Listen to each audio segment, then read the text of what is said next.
Hello, everyone, and welcome to the Adventures of Adam. I'm Adam, let's adventure, and we're live. Real quick, before we begin, I need to copy the URL of the stream and post it in a few places to promote it so people come hang out. So, real quick. Oop, wrong one. Almost did that in the wrong one. Okay. Put it there. And we'll put it here. And everyone, we're live. Control V. All right. That is done. Now we can start playing. Welcome, everyone. Let me resize this window. Okay. Now I can see chat. We're good to go. The dot just came on right when I was starting to go live. Alright, so exciting news, as you probably saw from the thumbnail. We just got Haikatoon yesterday. 500 energy today.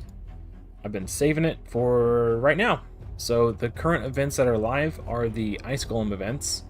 Sorry for the awkwardly slow start.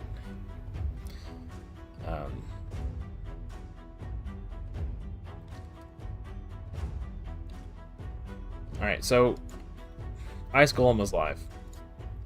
That's what I was going to show you, but I could just do this instead. So stage 13 is the highest stage that I could currently clear, and it's very close to not even being 100%. Like, I almost died last time I tried stage 13. So stage 12 is the highest stage I can do comfortably with a full team, but I can solo stage 11 with Shield Guard, and if I do that, I could also farm food. So it doesn't really make a whole lot of sense to not farm food. Because I was looking at the... I can bring it up after I get this run started. I was looking at the drop rates for everything on hellhades.com. And the difference between 11 and 12... It's like an 82.4% chance to get gear from stage 11 and an 84% chance. Like, the odds of getting, like,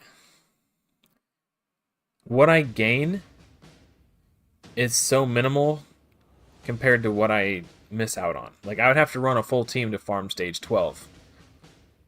And I get, like, 2% higher chance of getting gear opposed to like a mystery shard or a XP brew or something like that. So that's the opportunity cost. I'm sorry, the opportunity cost of farming one stage higher is that I don't get to farm food. So when you consider I can just go down a level, I'm sacrificing basically nothing, like a negligible amount of value from going down one level. And then the plus side is that I gain food farming while I do this. So, to me, it just makes sense to farm the free food. Like, and Shield Guard is so safe doing this; he'll never die. So, it just doesn't make sense to farm anywhere else. And that's what I did during the Dragon tournament. It was the same thing. It's like I could run a full team and go 2 stages higher, or I could just go down 2 stages and farm food. Like, the drop rates weren't that significant that it would have made a significant difference. So yeah, we're just, we're farming... I'm not going aggressively for this fusion, because the parameters of the challenge prohibit me from using temporary fusions, but I do want to pick up fragments where I can, because I can convert those potentially into fragments for High Mother Maud, who is technically within the parameters of the challenge, being a permanently accessible champion. So, I'd like to pick up the fragments to go for her when I can. I think she's going to be instrumental for Ultra Nightmare Clan Boss for me on this account, because my options are pretty limited, so yeah. I think she's going to be really good. Her passive Doom Priest-esque cleanse is going to help me stay affinity friendly and help me deal with the stun. And she's also the buff extender.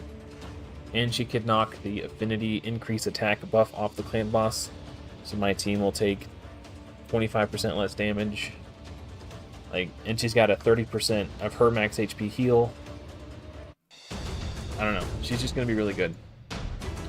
And I also really don't mind farming Ice Golem right now, since they buffed the Retaliation set.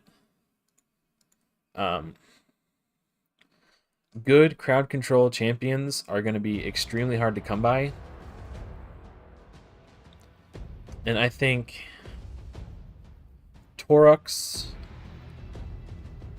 Longsword Torux in a provoke set is going to be particularly good for my account. He does, fully booked. He's got a 65% chance to provoke on an AoE. So if I take Fearsome Presence Mastery, the tier 6 mastery in the defense tree, he'll have a 70% chance to provoke. And then put him in a provoke set. Now it doesn't stack. It's not an additive bonus. It's not 70% plus the 30% from the provoke set.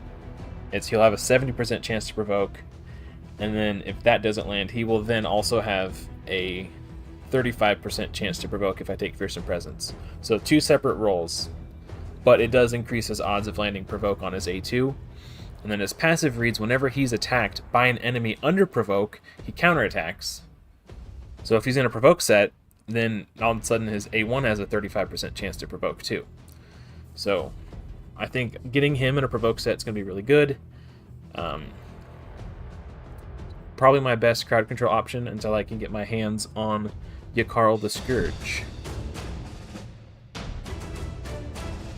So I'm super down to farm provoke gear, and Retaliation as a 2-set bonus to go alongside Lifesteal on my clan boss team is going to be really big too, I think. This might be the first account I actually aggressively farm Ice Golem on.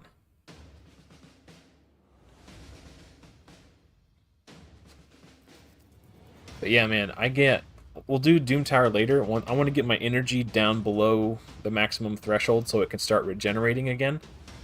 I've been sitting at full energy since 6 o'clock, so 4 hours now. I've missed out on, that's 80 energy worth of, because I wanted to save all my energy for when I started streaming. I accidentally collected it right when the daily logins reset. So that was an accident. I knew the energy was coming to, but I don't know. I made a whoopsies. I was going to try to plan it so I would spend energy right at reset so it would go down, and then time it right so it would only be getting full right when I was ready to stream, and then collect the energy. But I goofed. I forgot my plan. But I'll show you real quick. Just having Haikatoon's speed aura, that in itself was enough to get me past where I was stuck, which was floor 16. There's more 2 Macabres. Going into the final wave, Haikatoon didn't have any of her cooldowns. But just by giving everybody else 19% more speed, that's team-wide, that's 100 extra speed divided evenly among my team. And that bonus from her speed aura was enough to let me beat this Mortu Macabre. For the first time, I killed him before he even got a chance to attack. So that's how big Haikatoon is for me right now. So not only did I beat that wave, but I steamrolled.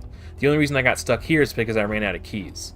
I spent, 1, 2, 3, 4, 5, 6, 7, 8, 9, 10 gold keys, and then I ran out of keys. So we'll try to see if we can push any higher a little bit later on. I really do want to get this energy down below my threshold so I can start regenerating it again. Man, Haikatoon is massive. And in my last week's video, I was talking about how desperately I need crowd control. And what's really special about Haikatoon is, while she's not hard crowd control like stun, provoke, freeze, she's effective crowd control, because the extra speed she grants my team while simultaneously doing the AoE turn meter pushback on the enemy team is as if they're being crowd controlled, because I'm taking more turns than they are, respectively. So by boosting my team forward and speeding them up and slowing the other enemy team down, it's as if they're getting their turn skipped with. So it's like soft crowd control. So I might not necessarily need to max out Longsword Torux soon, or at least not as soon as I thought I was going to have to. Like, it's kind of impressive how big a difference she's made already. And she's only 5-star. And she's not booked. I'm going to save that for CVC. Because my clan, the clan that I'm in order to get the rewards for CVC, you have to do at least 50,000 points. So I need to make sure that I can get points if I want to collect the rewards. So I'm... Speed and defense percentage. I'll keep this for now, because I don't have any cursed gear on my account. And if I end up in a position where I'm like one piece shy of completing a full set, this is not a terrible piece. And that could come in handy for Hydra down the road. So, real quick, I want to check Arena. Make sure I don't have to, I'm not due for a reset.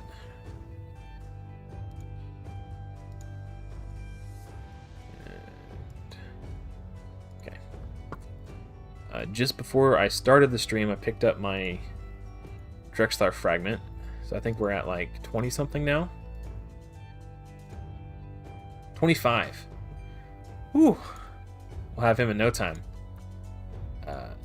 Guys. 40k Martyr. This might actually be a loss.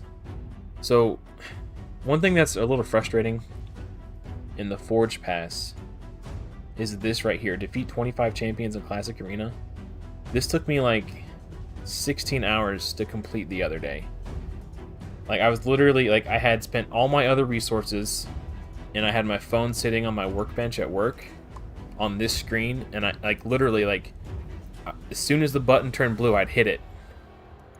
Just looking for battles that I could win. And if I can't finish that today... So if I can't finish this, then that means I don't get these. And I really want these. Because if I can get like another ring or a necklace or something, I think I can build a do a really cool build for my shield guard. So I'm gonna try to hit the martyr. I might lose. We'll see. We'll see how it goes.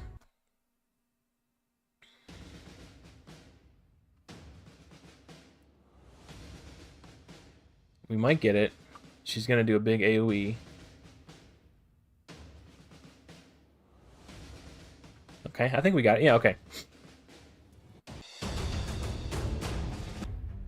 So we're getting a little bit closer. Oh, speaking of Arena, another thing that was like really hard. One of the clan quests I picked up this week was to place 50 decreased defense debuffs in Classic Arena. Offense battles wins only, right? Some of the only battles I could win are when people put out food champions, and if the champion dies to the damage, they don't live long enough to have the decreased defense placed on them. So that took me all week. Like, I just finished it yesterday, towards the end of my shift. I was like, it was really kicking my butt. What is this? I don't know what this guy does. I'll try it. Let's do that, yeah. Exciting news too, when Tag Arena resets tonight, I'll get a bonus 410 Tag Arena tokens. So I'll finally have enough to... I've already got my Drexlar fragment today. So I will also have enough to buy an ancient shard or a book. I haven't decided which... Oh man, that's annoying and embarrassing. Jizzo on Jizzo violence.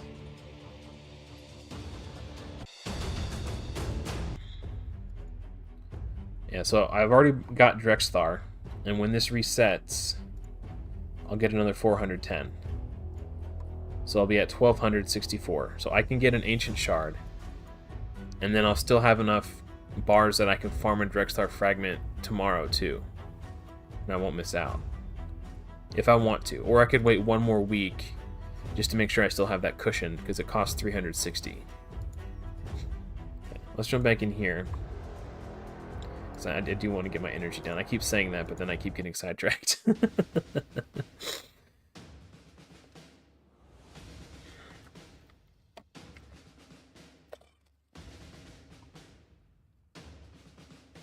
I think there's a really good chance that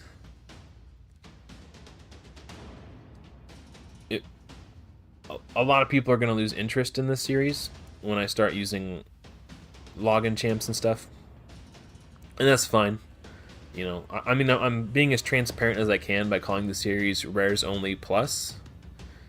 And at the start of... I know I just realized I didn't do it at the start of this stream. But at the start of my weekly updates, I always outline the parameters of the challenge so people know what to expect. But I think a lot of people are interested in a strict Rares Only challenge. And I wouldn't be opposed to doing that someday. But I really do want to make a series like this where I'm teaching players how to use the champions that Plarium grants them access to. Like, not only should you get these champions, but why you should, and then once you do, how you utilize them to their, I don't know, maximum potential, I guess. Where they're good, how to use them, all that stuff. Accuracy and speed on a 5-star piece. That's beautiful. That's exactly what we're looking for. This one, not so much.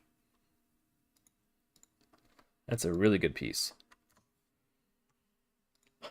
Alright. Is there any other set in Ice Golem that I'm looking forward to? Retaliation, Provoke. I wouldn't mind Cursed. Getting a good Cursed set for Hydra could be nice.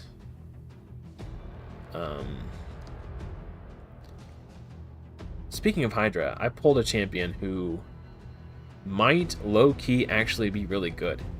I don't know if I want to talk about him yet. I might wait until I actually build him for Hydra and then do a showcase.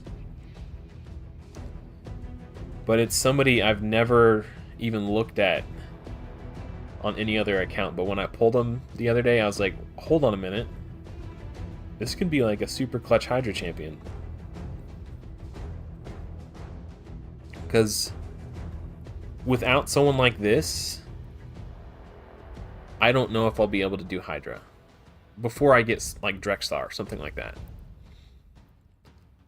Another thing I was thinking about on my drive home from work last night was crit rate, speed, accuracy on a 5-star piece. That's a keeper. Crit rate with crit damage and attack percentage. It's kind of an awkward set, but as just like a broken piece, like a... Actually, resistance isn't even that bad. But you don't really build damage. Oh, well, I'll keep it. It's just a fine piece. Maybe someday down the road I'll use it. It's worth holding on to. Okay, this is what I was doing for the Dragon event. Actually had a... I looked down at my phone. I hit go. I did something and I looked back. And I made it all the way to the Dragon with all my food champions still alive and with me. So... Um, okay. Gotta find it. Find the screenshot real quick. So what it means is that my shield guard popped off. Oh, did I not save the screenshot? Damn, I didn't save it. Okay, I lied. Sorry. My shield guard popped off with his Cycle of Violence Mastery, and A2, A2, A2, kill the first wave. Go into the second wave, A2, A2, A2, kill the second wave, go into the boss. So I made it to the boss, and all my food champions were still alive. That's pretty cool. I was like, man. And I missed it, because I hit go, set my phone down, came back, and I was like, whoa, wait, what? I wish I would have seen it happen.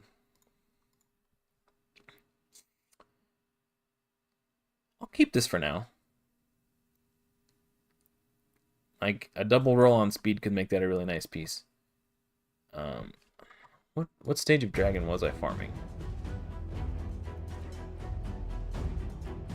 It was 11. So same stage I'm farming now, stage 11.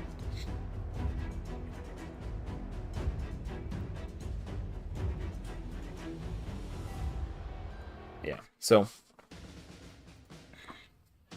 once we get our energy down below the threshold, we'll do some other stuff.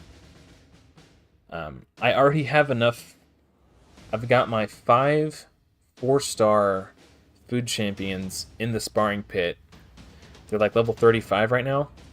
So as soon as they hit level 40, I've got like 30 4-star chickens in my vault. So I can make a 5-star anytime I need to. Or sorry, I can make another 6-star as soon as the food champions in my sparring pit hit level 40. I could rank them up into 5 stars, and I'll have 5 5-star chickens. And going into this week here, I was convinced that it was going to be High Katoon.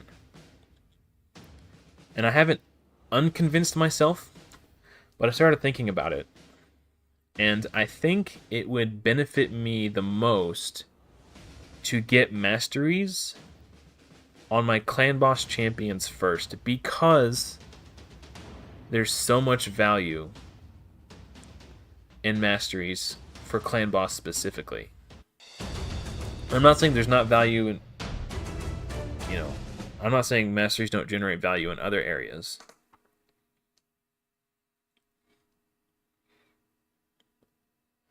I'll keep it for now. I don't have any reflex gear. Let's sell that. Yeah, so it's not like... Yeah, like that. He did that in Dragon. But it takes 3 hits to kill the Dragon 11 waves. Because he's strong affinity here, he gets a damage bonus. He doesn't get that damage bonus for being neutral affinity in Dragon. He just pounded through and got straight to the boss. And I missed it. Or maybe I do have the screenshot on my phone. I have like a private channel on my Discord where I make notes to myself so I don't forget things.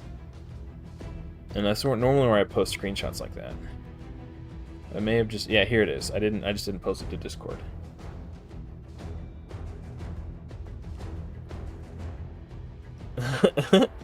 Shield guard is green screened out. I guess he's green. But you can see the food there.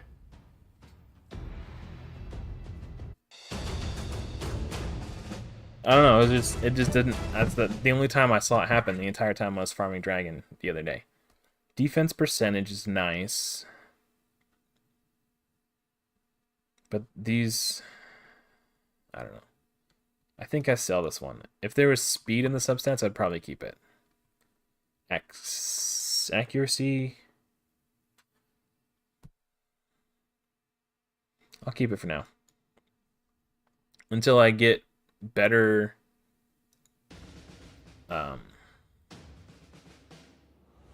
my suite of provoke gear, or any gear set, is all garbage right now. So I'm gonna keep things that are keepable, even if it's just barely so. And then as I get better pieces, I'll start selling off all the crap that I don't need anymore. But I could use those for now. Use that for now on somebody. And it would be better than nothing. So my gear is actually absolute trash right now. Like, this week, aside from the first live stream, it was either the first or the second live stream I did, where I was farming dragon. I was talking about how I was getting burnt out farming campaign, so I was taking a break and farming dragon. That's really the only dungeon farming I've ever done on this account, aside from what I've did the last couple days. So my gear is all trash. Every piece of gear that's equipped to any champion is either earned through some sort of daily login, or beating a stage of campaign, or purchased from the market. It's becoming very difficult to gear any champion, so it doesn't matter if I can 6-star somebody if I don't have gear for them.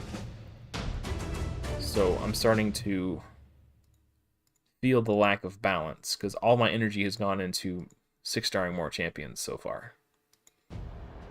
And I think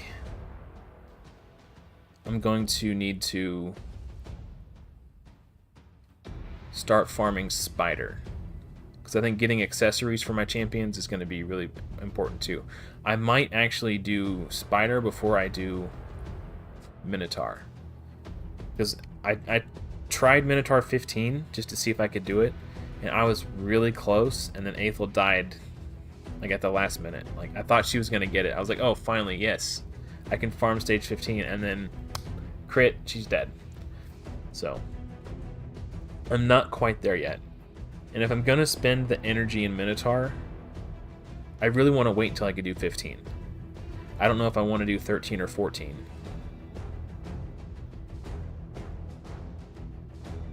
I might have to. It's something that I'm considering. I'm still thinking about it. I'm going to keep the speed boots. These can go.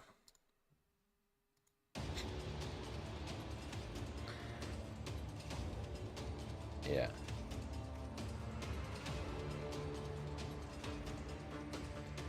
Give me just a second. If people are chatting, I can't see it. Okay, I just refreshed.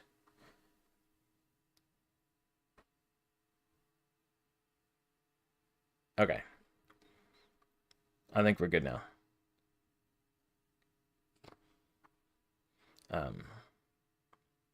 I lost my train of thought. Oh yeah, dungeons. Okay, so I know if you farm stage 15, it takes about 155 runs. You know, but that's if you farm stage 15. I don't know how many runs it's going to take if I farm stage 13 or stage 14. I'd have to stop and do the math and see if it's worth it to farm a lower stage, or if it'd be better if I'd be better off just waiting until I have accessories on my champions before I go in and start farming Minotaur. I don't know. I'm gonna sell this. If this was crit rate, I'd probably keep it, because I do have a really decent pair of crit damage gauntlets for this set, and that would make a nice... It would help me complete the 2 set, but...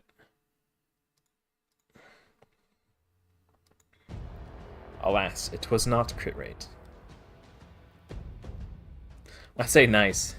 They're 4-star, but they've got like speed and crit rate in the substats. Man, just popping off. I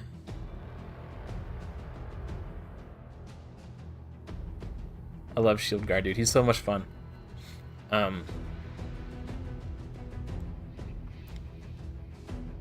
Yeah, I don't know. It's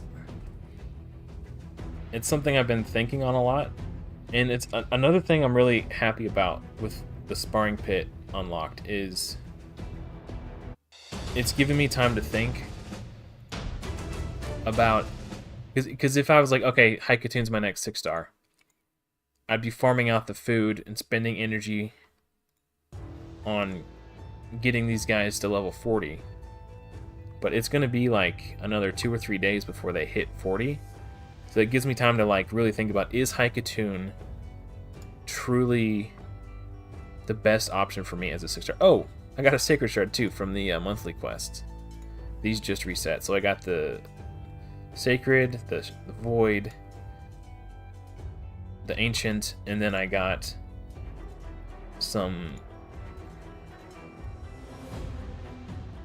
another Void here. And I don't remember where this other Ancient Shard came from, if I'm being honest. I don't remember. Oh, no, it was from this thing. Lover's Path. This right here. That's where it came from. If I can get 4,000 points to pick up that book, I will. Otherwise, I might pick up these or another rare book. I gotta make sure I get my points in before that finishes. I think you get 24 hours after it ends to spend your points. But we'll see.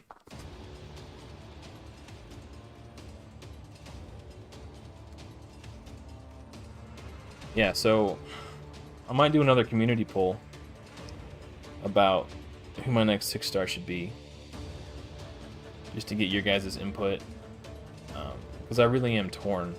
Like, I don't think I would regret 6-starring Haikatoon, because I will not have a better speed champion on this account. I just won't. This is not even an option, really.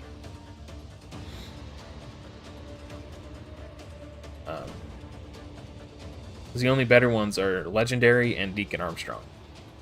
So, you know, we're just not. So she's a safe bet. The question is, do I 6-star her now, or do I 6-star a Clan Boss champion first? Premier Craft, hello. Welcome.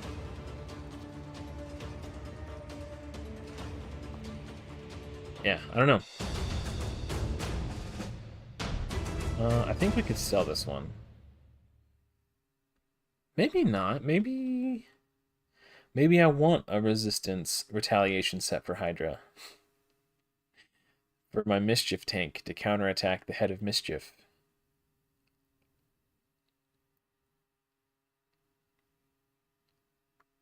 I'll keep it for now. Who knows? I don't know. I think priority is going to be like looking for stats like speed and accuracy, so I can get my Clan Boss champs into retaliation alongside lifesteal.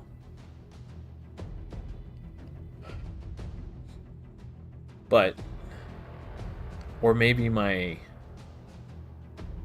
could build someone in a cursed set who will also end up being my Mischief tank. I could do like a cursed plus retaliation. I don't know, man. I'm getting too far ahead of myself.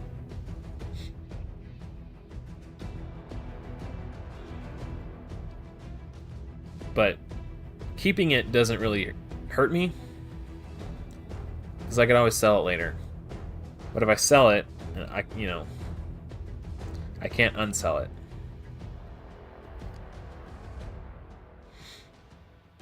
That's not a bad, yeah. Keep everything and only sell once a month. Yeah. Gear cleanses are annoying. I hate doing gear cleanses. They're always super stressful.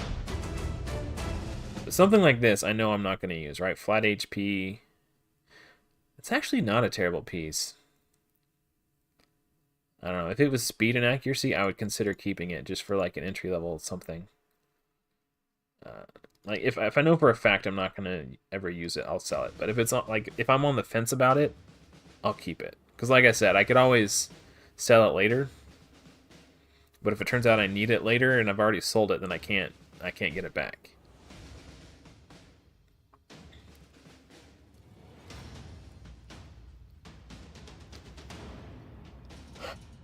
Yeah. I don't know, man.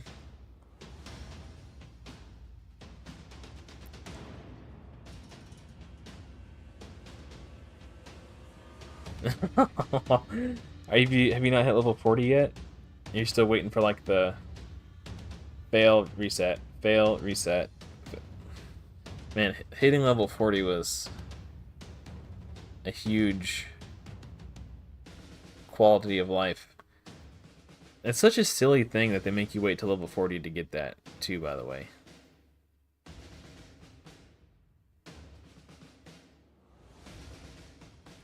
Especially, they slowed it down. It didn't used to be as slow as it is.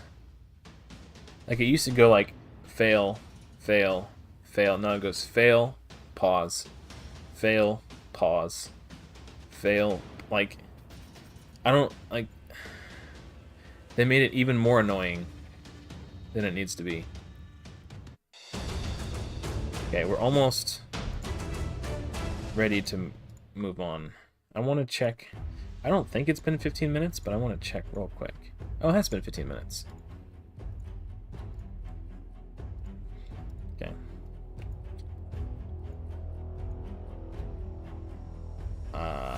There's a real good chance I lose to this, but I gotta try it. Level 38. Okay, so you're getting there. Are you new to the game, or are you doing like an alternate account?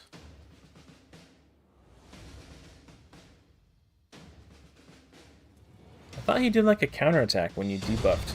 Maybe it's only when you debuff his allies. Okay. I've never had him Shamel on any of my accounts, so I'm not intimately familiar with this kit. You're new? Oh, well, welcome to Raid Shadow Legends.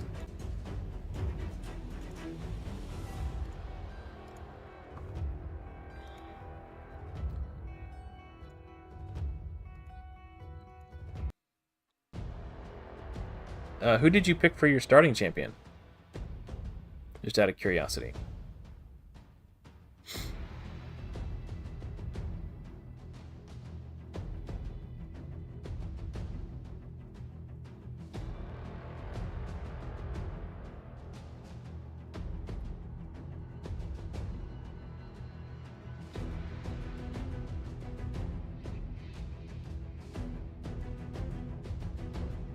Okay.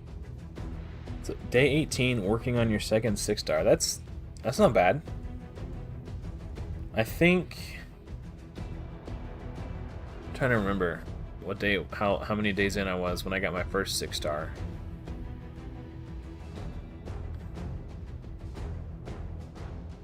I think it was like, I don't know. Well, I've got a lot of practice. I've done this stuff before, so that for a new player, that's pretty good.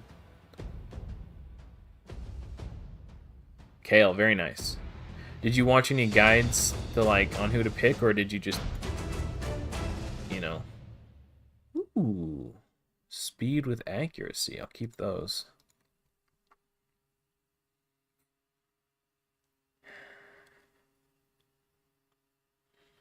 I'm gonna sell those.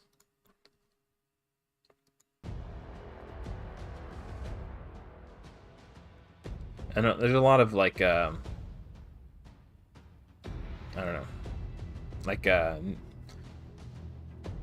guides that will tell you who to pick for your starting champion and stuff like that. So I didn't know if you watched anything like that before you got into the game, or if you just, like, on my first account I picked Kale as well, but I just thought he looked cool. Like, I was reading his kit and I didn't know what poisons did, but I just thought they sounded cool.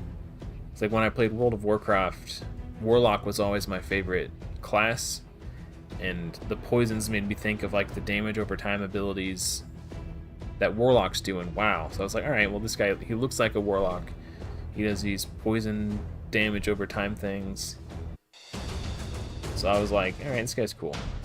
Crit rate, crit damage. Okay, I can keep, that's keepable. Speed and crit rate on reflex. Keeping that baby. Oh, I forgot to check Tag Arena to see if there's any wins in there. I gotta go back and I refreshed it, but I forgot to scroll through and check to see if there's anything in there I could win.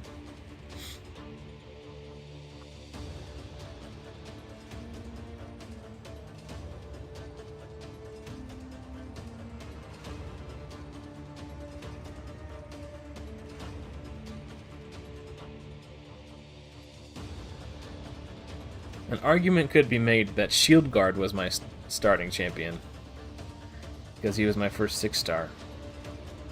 But Aethel was the one that I chose.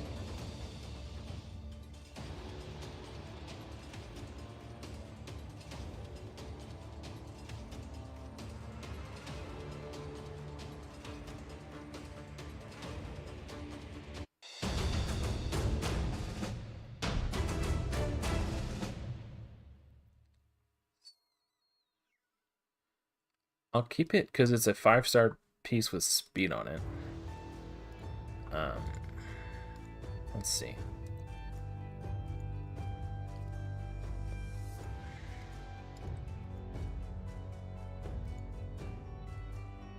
What level is this guy?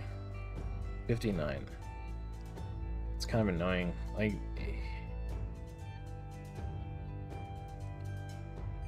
alright, I'll give it a try. Okay, so you were torn between Aethel and Kale. Okay. Yeah, I think Aethel looks really cool. Like, she just looks kind of badass to me. I like her aesthetic. I like that she like gives me like paladin or cleric vibes. Oof. Yeah, I had a feeling that was gonna happen. All right, whatever. It's not a big deal. I already got my Drexthar fragment for today.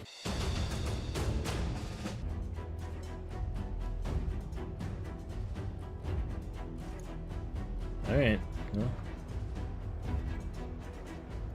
Alright, let's, now that we are regenerating energy again.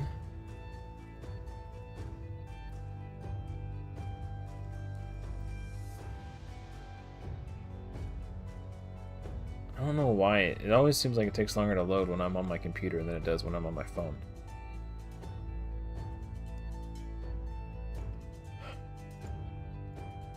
I really want these gems. These 30 gems will put us to 80. And then this will put us to 90.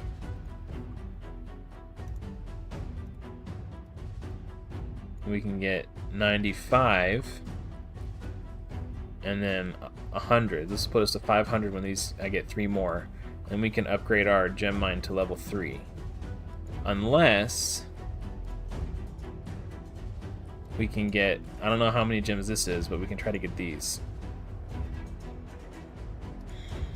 Okay, so these Cretraxes are going to be a pain in the butt, because they revive themselves on death. And they hit really hard.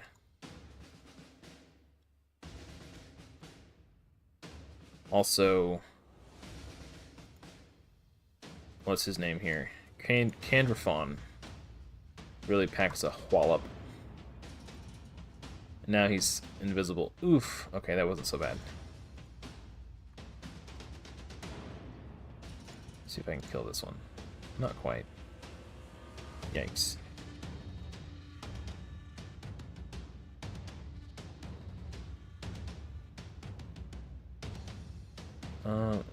I could do the heal here, but I don't think I'll get full value. Like, not enough people will take turns in order to get, you know. Okay, so I'm going to open with the heal from... I'm trying, I don't know, I just don't know who the biggest threat on this wave is.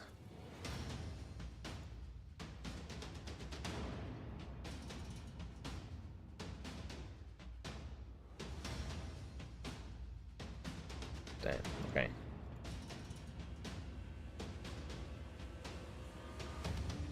You keep focusing. Yeah. Dang it. Maybe we can kill him. Nice. Oh, damn, dude. Yeah, those Cretraxes are nutty. Alright, maybe I can... This one's got higher turn meter.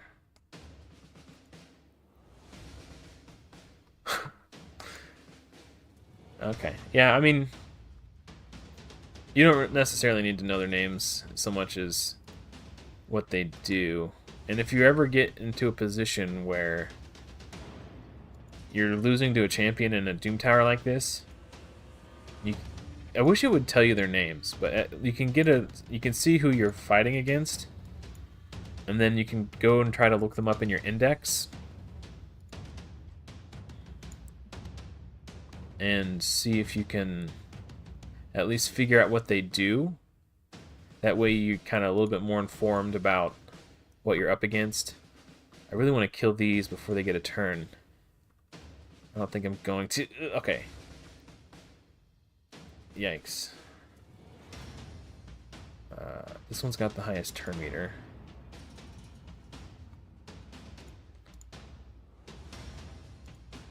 Whew!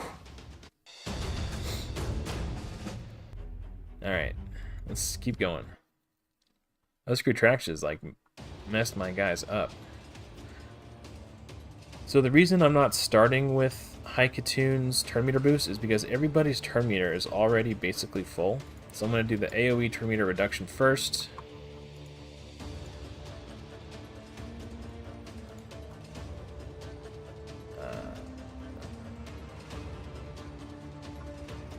Who do I want? A Steel Skull. And then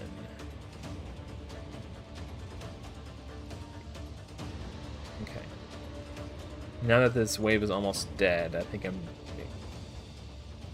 gonna save the cooldown.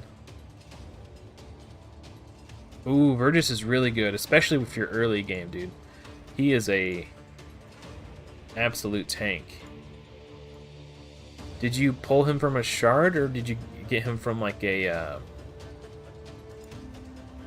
promo code?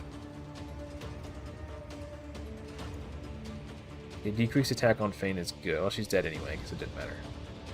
Let's see if I can put decreased speed on this one. Nice.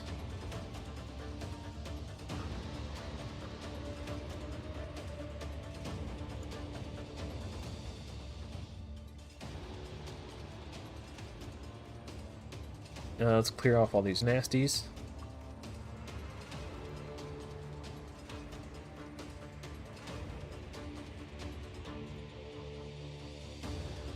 I think... okay, not quite. Oh, okay, cool. So it was like one of the links on hellhades.com. I gotcha. Yeah, Vergis is a really good like support tank carry. I'm gonna do the AoE turn meter reduction. Did not land. It's a bummer. Who's the biggest threat here? No one really. I mean, they just poison. That's not that big of a threat, I don't think.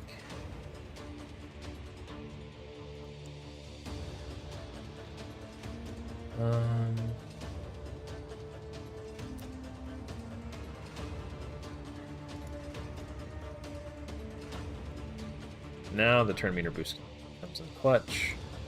It's not everyone was full turn meter. Might be able to kill Narma. Not quite. Zoop. You got Deacon too? Awesome, dude. Wow, you're basically set, man. Deacon is awesome. So you use the link to get Vergis and the promo code to get Deacon. That's really good. Wow. Tormund could be an issue here. He's not ascended though, so I don't know if I get frozen or not. I only got 2 turn meter decrease there. See if I can put decrease attack on. No. Oh, I can't attack him now. I think Turvold will one-shot somebody if he gets a turn, so I want to kill him. Do I don't know what to do. See if I can put decreased speed. No. Yikes. I don't think I'll be able to kill Tormund before Tormund gets it. Actually, maybe I will. Between Aethel and Oh, so close. Now the question is, do I don't think the heal... The only person who really needs to heal is Haikatoon, and she's not going to get a turn before Tormund does. I was going to say, I could try for hope for a crit, and maybe I'll kill him.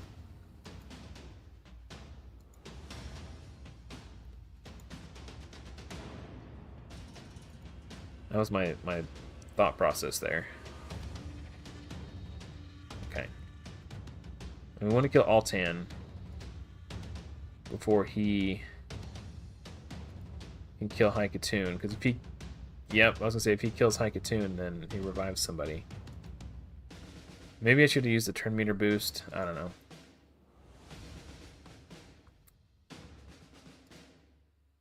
I want to revive. There we go.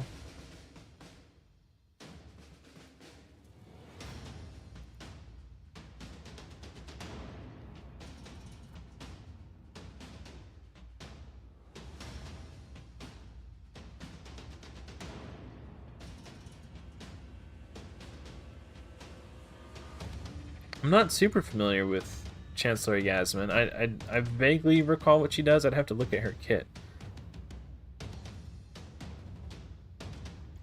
Who do I want to try to kill? I can probably kill Turvold? No, not quite. Alright. Let's bring the thunder.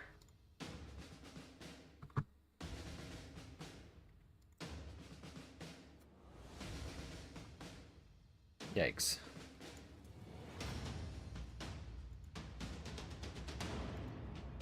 No. Bummer.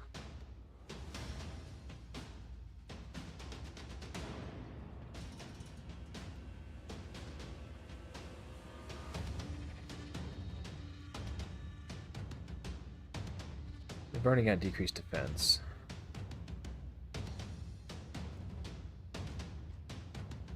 Bonk.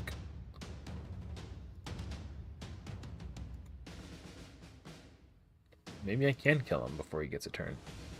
Maybe not.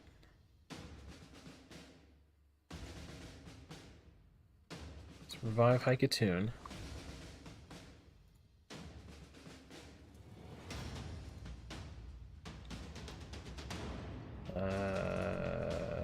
Just A1. A1. A1? Oh, come on. Oh.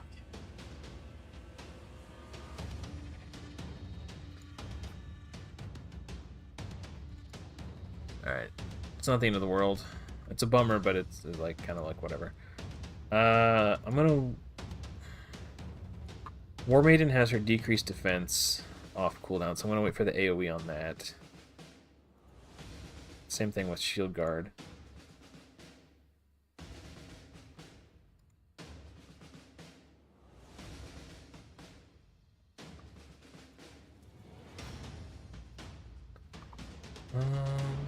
He's getting pretty low. I really want to kill him before he gets that heal. Let's go ahead and get heals rolling on everybody.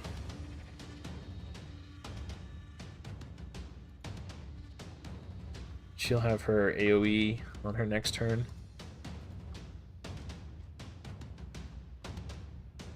I don't think I'm going to be able to actually kill anybody.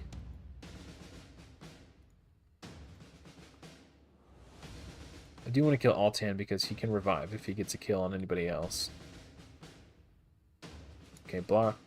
This guy still has block debuffs, but I'm not really worried about him. I want to kill Altan.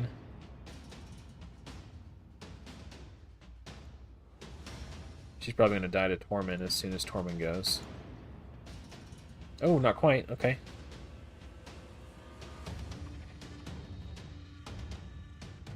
Why don't I use Aethel A3? I do sometimes. If I'm... Like right now I'll use it because doing it, getting the extra turn will get this off cooldown. The reason I wasn't using it on the last wave is because I wanted to make sure I had it going in... Like, the reason I didn't use it on the second wave is to make sure I had it going into the third wave. because I wanted to be able to open with the A3 and then open with the A2, the AoE, and then be able to use the A3 to get the AoE to come off cooldown sooner. Now my energy is above cap again, so I want to burn this down real quick. I want to check arena and see. Do my refreshes real quick. Okay. I gotta spend this energy, then I'll pop back in arena.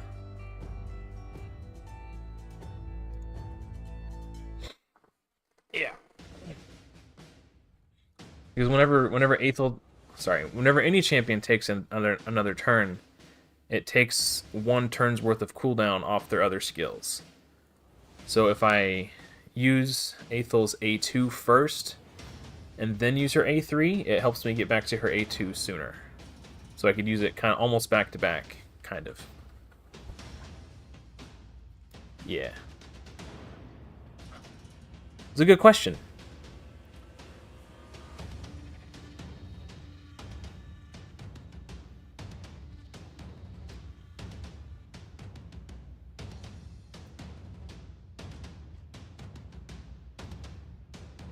So especially because I have a mastery on her called Cycle of Violence.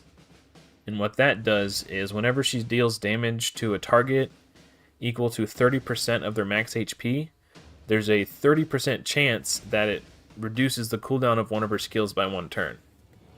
So if I use the AoE, trigger Cycle of Violence, it will take the 3-turn cooldown and make it a 2-turn cooldown. And then if I use her A3, which grants an extra turn, then it comes off cooldown. So I can kind of use it back to back if I get good RNG with the masteries.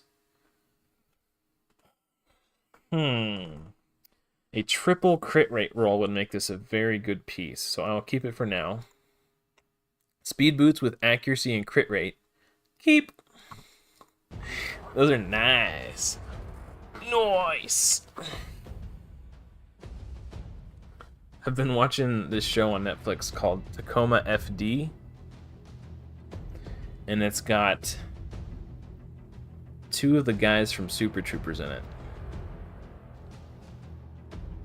And they're from Tacoma, Washington. And they have that accent sometimes. Nice. I don't know. But I've been watching that a lot, so now that's like stuck in my head. So soft. I don't know. They ham it up a lot.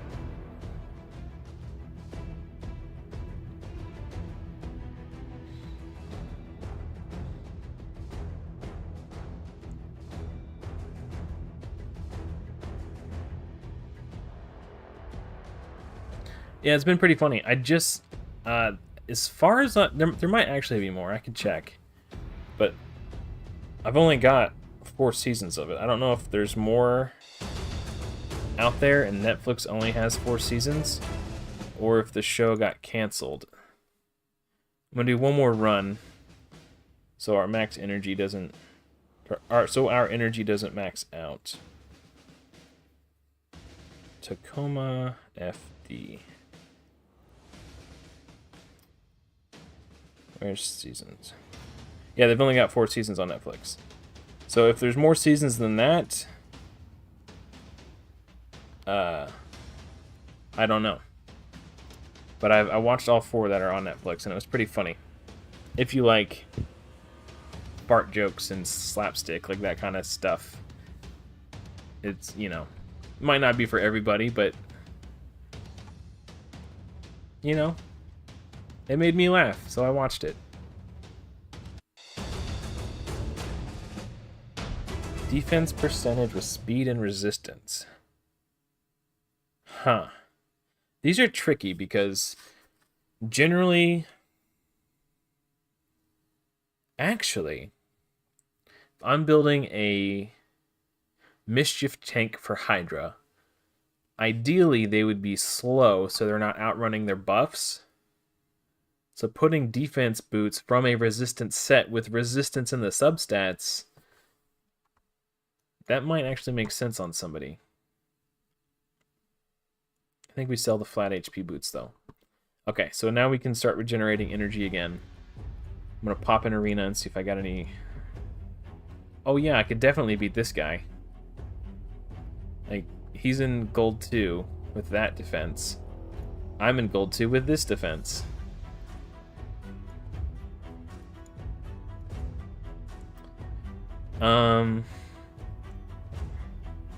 As sad as it is, I probably lose this fight. Hold on, let me see if I can... I've been losing to solo arbiters. I guess not in the last 24 hours, but... Friday night at work, I was doing everything I could to try to pick up wins to get that Forge Pass mission done, and it was just like... No matter what I did, it took me 18 hours to finish it. And if I don't get it, I have the same Forge Pass mission today, too. Defeat 25 champions in Classic Arena. If I don't get this done, then I don't get these. And if I get the same mission tomorrow, and I can't get it done in the time limit, then I miss out on these. And if I miss out on these...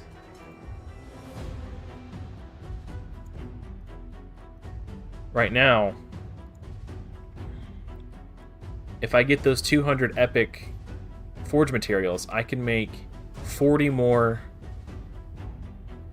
4 to 5 star Ralthos set pieces. But if I don't get those, then I'm stuck crafting 3 to 4 star.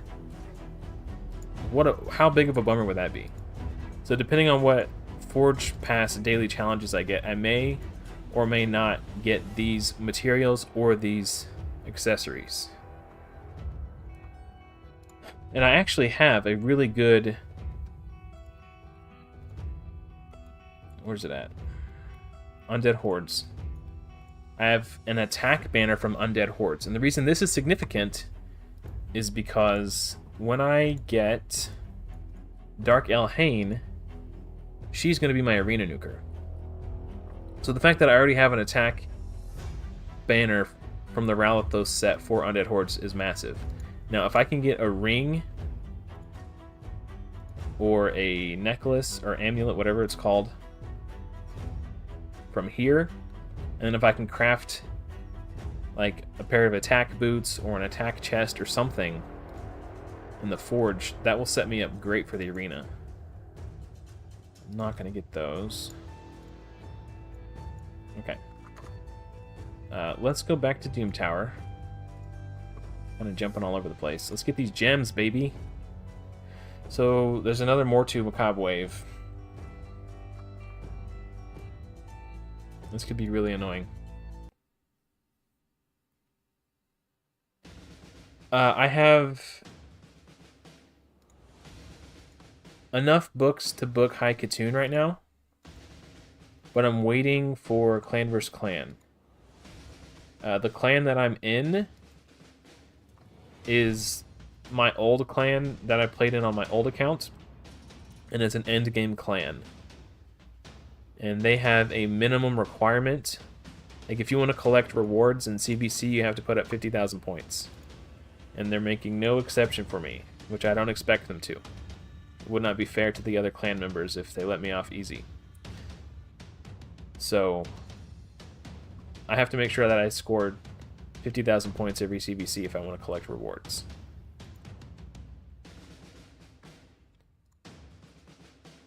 I did 74,000 this past CBC. It was a lot of work. This is not looking so good. How does she have this off cooldown already? Like, I clearly used it.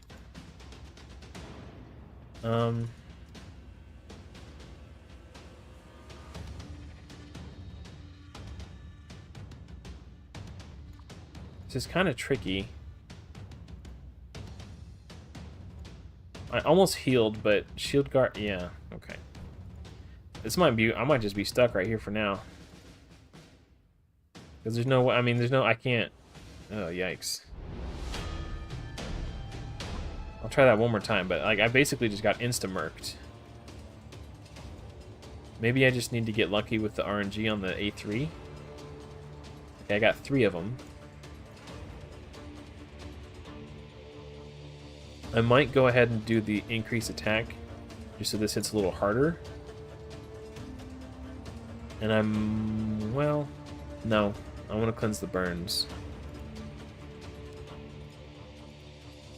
Okay.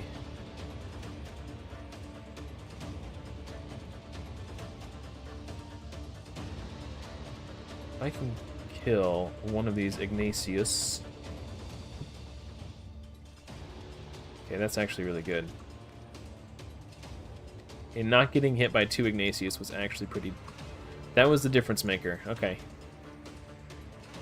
Yikes.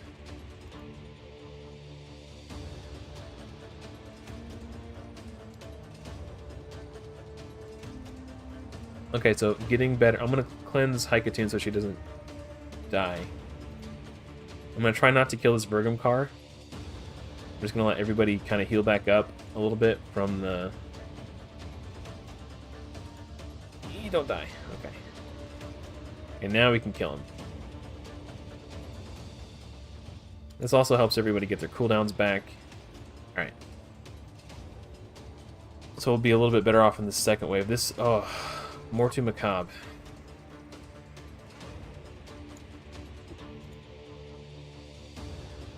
We got 2 turn meter reductions.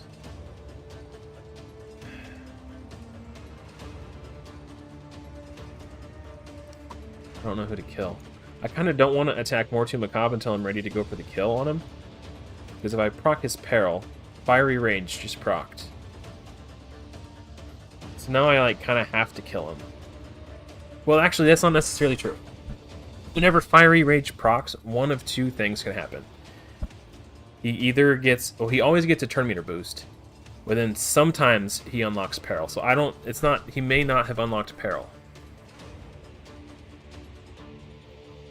So... I think I know I'm not going to be able to kill him. So I'm not going to keep attacking into him just yet. This Masked Fearmonger is probably the squishiest. And he's the most likely to be able to kill... yeah, so he's dead. So as soon as Mortu goes, then I'm going to start attacking into him. With everybody, because he'll have a depleted turn meter.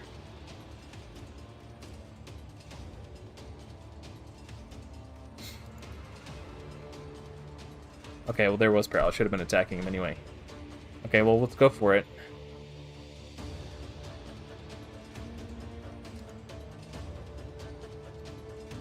Okay. I can't revive, because Peril blocks revive. I might as well just save the AoE at this point.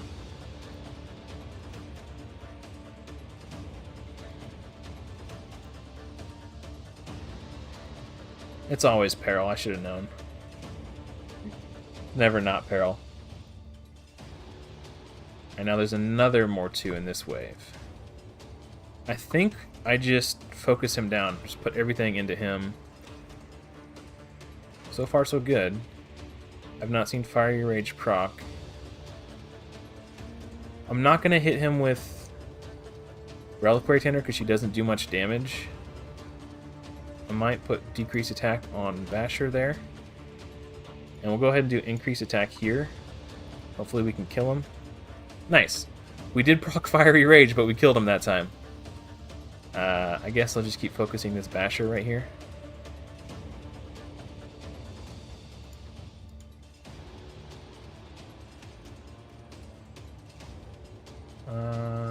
Let's just put out some heals. Nice. And we'll just keep focusing this other Basher. I think the Basher's the only real threat. He can kind of hit hard.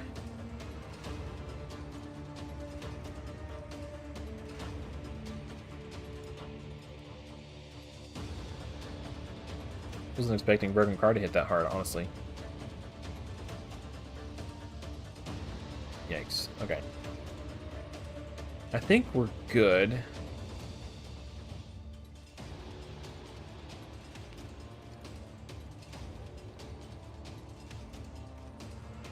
Yeah, at this point,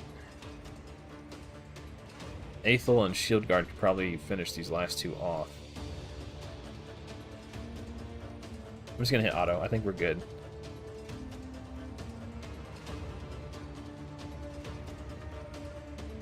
Whew. Yeah, that Mortu is like really scary.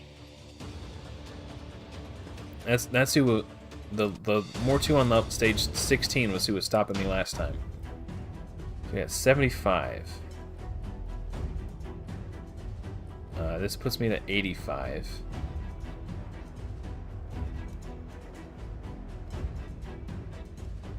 So put me to 90. So it'd still be 10 shy.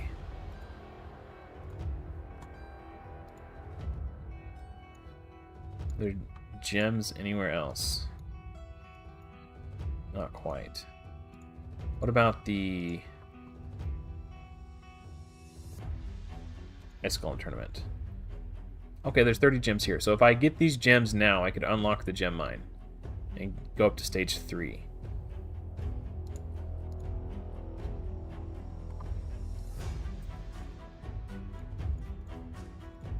I'm gonna check the arena to see if I can refresh real quick. Gotta refresh these as often as possible.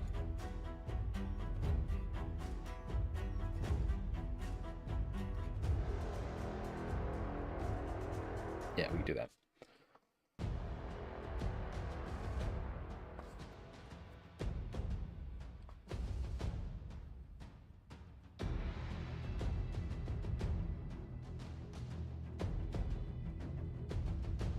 So, Primecraft. I would recommend hitting the level of clan boss where you can get the top chest from. I think on hard, to get the top chest, you need like 11.2 million or 11.6 million. So I would stay on normal for now, especially if your clan is killing normal every day, because then you get double chests. I wouldn't move up into hard until you can get the top chest.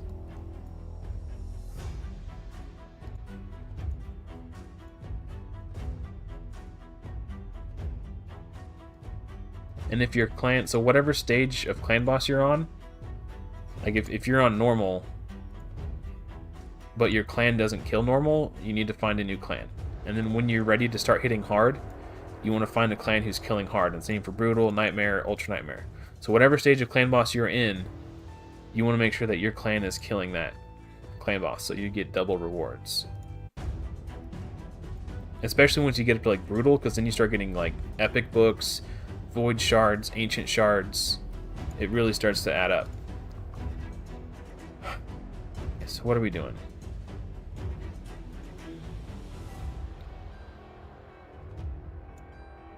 Sorry, let me look at my quest and see what I got left to do today. Pick that up later. We do Faction Wars. 3 Faction Wars. Okay. Oh, unlock a mastery for any champion. Let's go farm Minotaur a little bit. I gotta do that while I have energy still. I don't want to forget. Okay, so I'll try stage 15 again. Last time I did this, I died. Like, the boss was at like 5% HP. I thought I had it in the bag. Oops, I didn't mean to do that. I thought I had it in the bag. And then, like, he snapped back and, like, crit me at the last second. And Aethel died, so it was kind of a bummer. Okay, who is the biggest threat? These guys can one-shot anybody. Okay. This one has decreased attack, but he's not as big of a threat. Now, she's the next biggest threat here. I'm going to go ahead and try to get heals on Haikatoon. Maybe I can kill Coldheart before she takes a turn? No? Okay, that's a bummer. I'm going to save my cooldowns.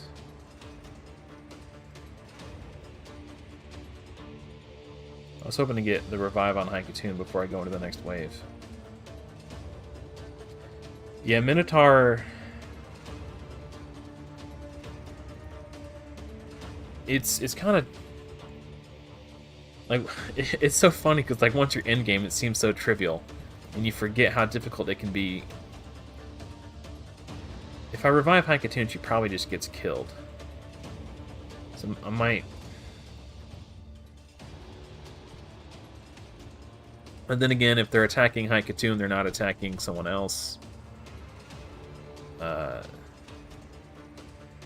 These ones on the end hit really hard, too. I kind of want to kill them. Just to make sure I secure a kill.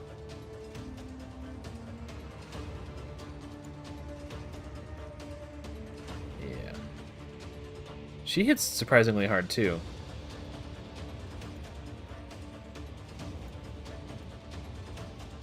Eesh. Yikes. Yeah, I don't think I'm gonna make it.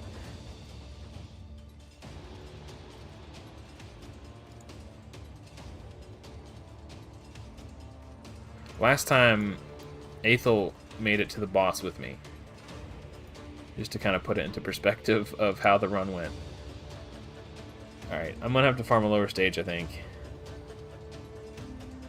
She's gonna die to the bot. I might as well give Shield Guard a heal before she goes down. I guess I could have tried to revive Aethel. At this point, I think I just said auto. There's really nothing else I could do. I assume he's gonna use his A2. Yeah. The enemies are just so tanky. They have a high enough defense that he's not doing enough damage to them to heal from those lifesteals. So he's not killing them fast enough. Okay, we gotta go lower. I'll do 13. Yeah. I think I can probably do 13 on auto. Oh, Kaitis is actually this guy right here. He has a hidden skill that unlocks when you get him to 50% HP. And it hits really hard. Yeah, okay, well, poop.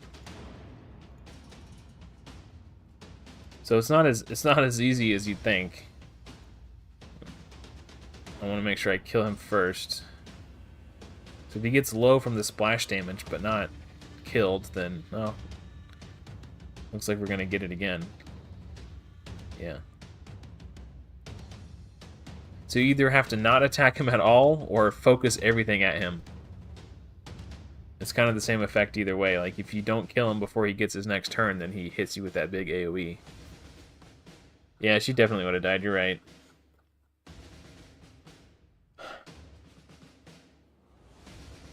So I think so because I can't farm 15, I either need better gear or I need like an AoE decrease attack champion. The problem with a rares only account is there are no AoE decrease attack champions who do the 50% decrease attack on an AoE.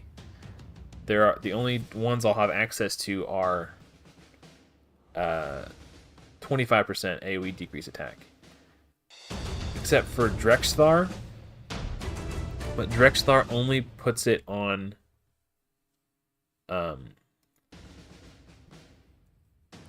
Drexthar only places the decreased attack on champions he also placed his provoke on, which means he can't ever really land decreased attack on a boss.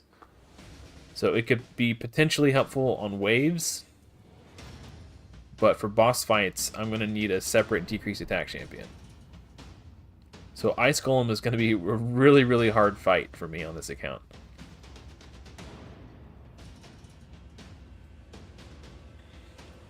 Because if the ads are alive, the default AI wants your team to fight the ads. So if I have someone like a Coffin Smasher whose decreased attack is on their A1, he's not going to be putting it on the boss. He's going to be attacking the ads with it until the ads are dead. Which is like kind of fine, but then the Ice Golem just revives the ads, and then now he's not putting it on the boss again, so Ice Golem's going to be really hard.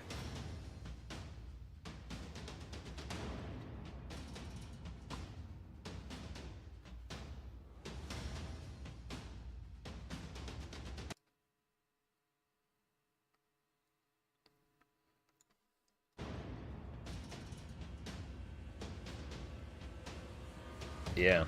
I don't, there's a couple rares who do the 25% decrease attack on an AoE. And one of them also does ally protection. Okay, we can take a mastery here. I think we're going to go accuracy.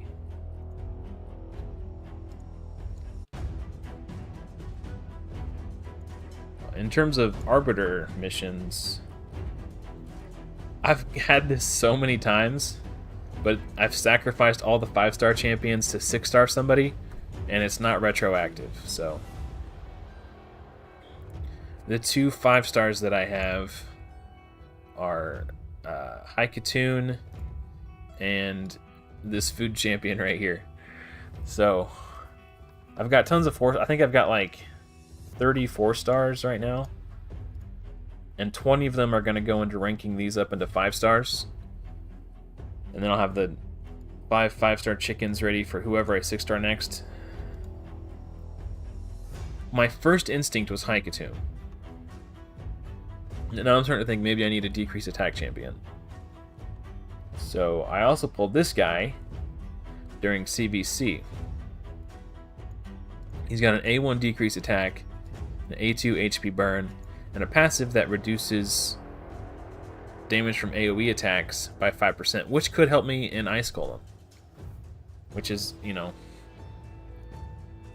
The problem is, he's going to be A1 attacking the ads, so I would need a block revive champion, also on my Ice Golem team, which I have in Painsmith. Here he is, this guy right here. His A2 has a block revive on it. But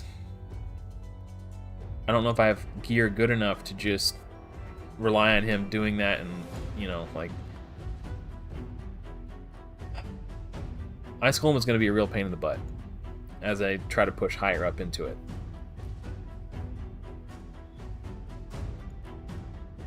Yeah, I'm on part 2 as well. I think with these Sacred Shards, because I'm not using epics or legendaries that I pull from shards, I thought about pulling this just for funsies, but I think it'd be better to save it until I can pull enough of them to gain some sort of reward from summoning events. Like if I save up enough until I can get 3,000 or 5,500 points at a time, I can start pulling legendary books. I could turn my Sacred Shards into legendary books and epic books and whatever else along the way. I think that's going to be the game plan. Because I do want to, like, I'm not just going to let it sit there. I'm going to cash it in. Because I'm going to want to book my Seal of the Drakes. I'm going to want to book my Vizix. Yakarl the Scourge can function without books, but obviously he's better with books. Same thing with Drexlar. Drexlar can function without them, but he's better with them. So I don't know. So I gotta win a Faction Wars stage without losing a champion. So we'll go down here and take these guys out.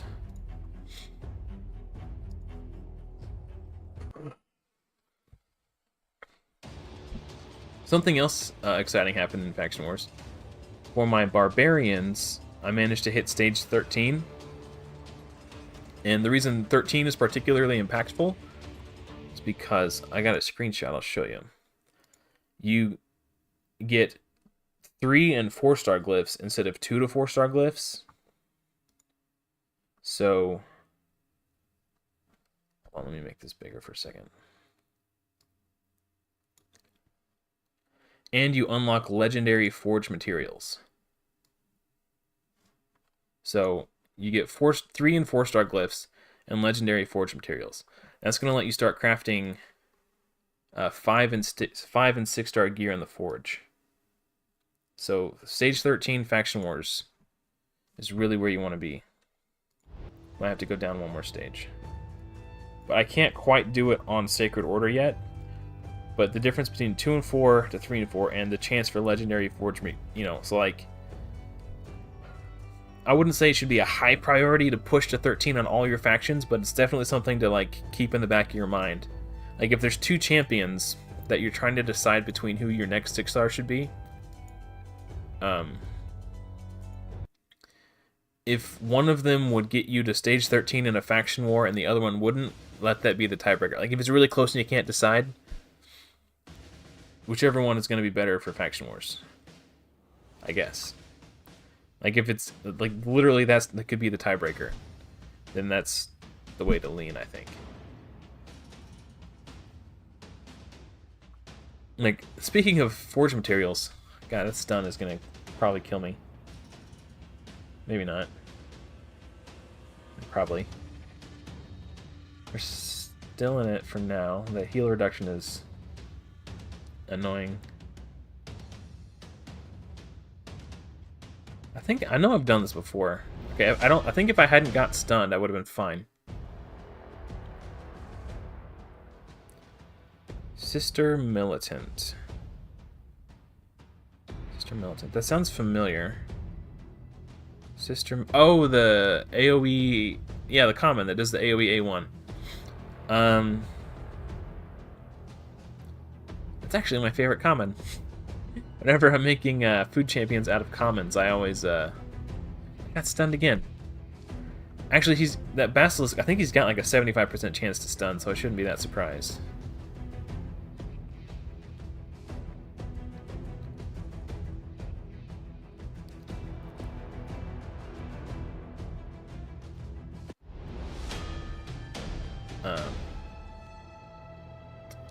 Yeah. Well, I don't want to go down because these all cost 3 keys. So if I spend 2 keys, then I end up with a weird number, and I'll end up floating keys. Let me try a different faction. See if I can just get this quest done. I got to do it without losing. No one could die. I got to do super raids. If anyone dies, then I got to reset for my quest. I want those gems.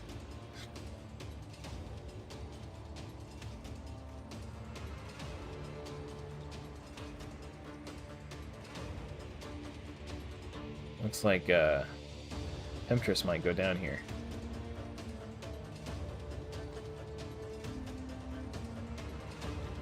So, I started talking about this a little bit. Oh, don't die, don't die. Damn it. She's gonna die. Ugh. Yeah, okay. I might have to put some gear on her. I keep starting to talk about this, but I keep getting sidetracked.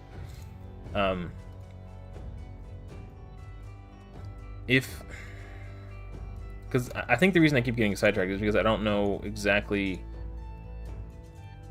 what I want to do. So, because masteries are so impactful, particularly for clan boss, I think it makes sense for my first 5 champions that I get masteries on be clan boss champions. Piece is almost too good to put on that faction war champion.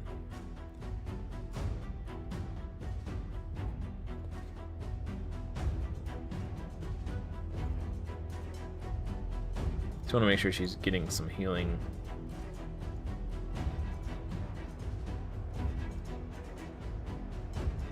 And then maybe I got some. Yeah, that's fine. Okay, and then maybe we'll do like defense or HP. Let's do HP.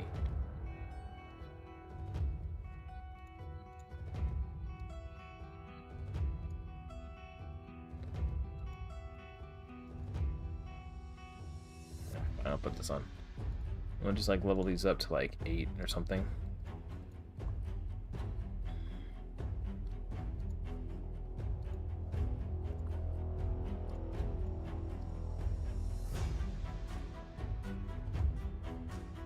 Yeah, Armiger is another champion. I've got 2 Armigers in my vault fully booked.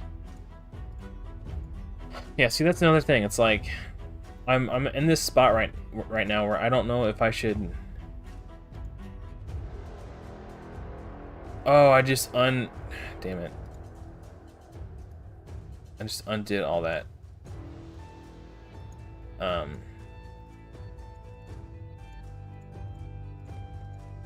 don't know if I should start building like faction war or not faction war, clan boss champions and try to grind masteries on those ones, so I have a better clan boss setup, or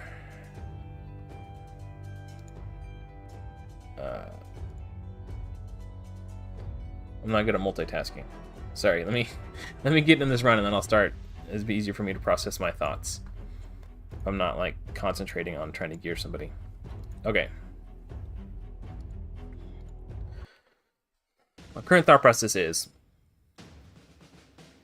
because masteries are so impactful in clan boss, it's possible that the correct thing to do would be to focus getting masteries for my first 5 champions on champions who I'm going to use like in clan boss that are 100% going to make my clan boss team. If I do that, that means I should start building out my clan boss specialists like Gravechill Killer and Coffin Smasher.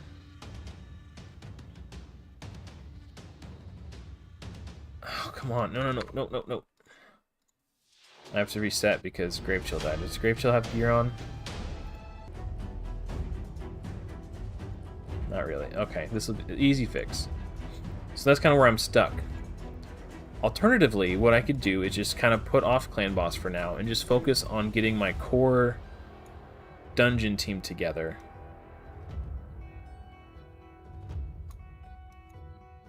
Like the 5 champions who I'm going to basically use everywhere.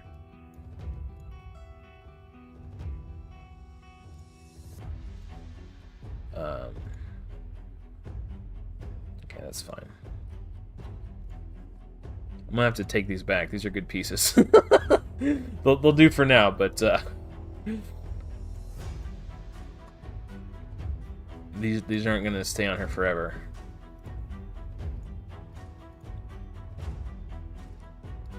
And then we need boots and weapon. Let's do like, we don't have HP, I guess. Try on.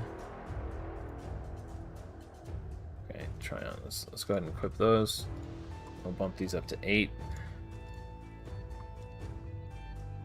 So that's the dilemma I'm facing right now. But here's the thing.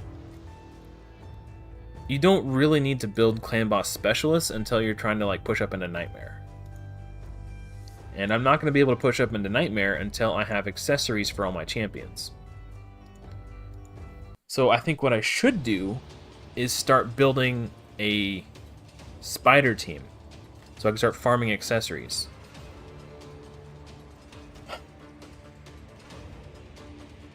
So the question then becomes, well, do I focus on getting masteries for those champions, or do I just focus on getting them to 6-star?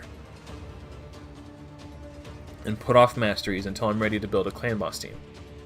It's like all these different, like I have to really weigh the pros and cons of each decision. Like what are the pros of going down this path, and what are the cons of going down this path, versus what are the pros and cons of going down this path, and which one has the most upside and the least downside.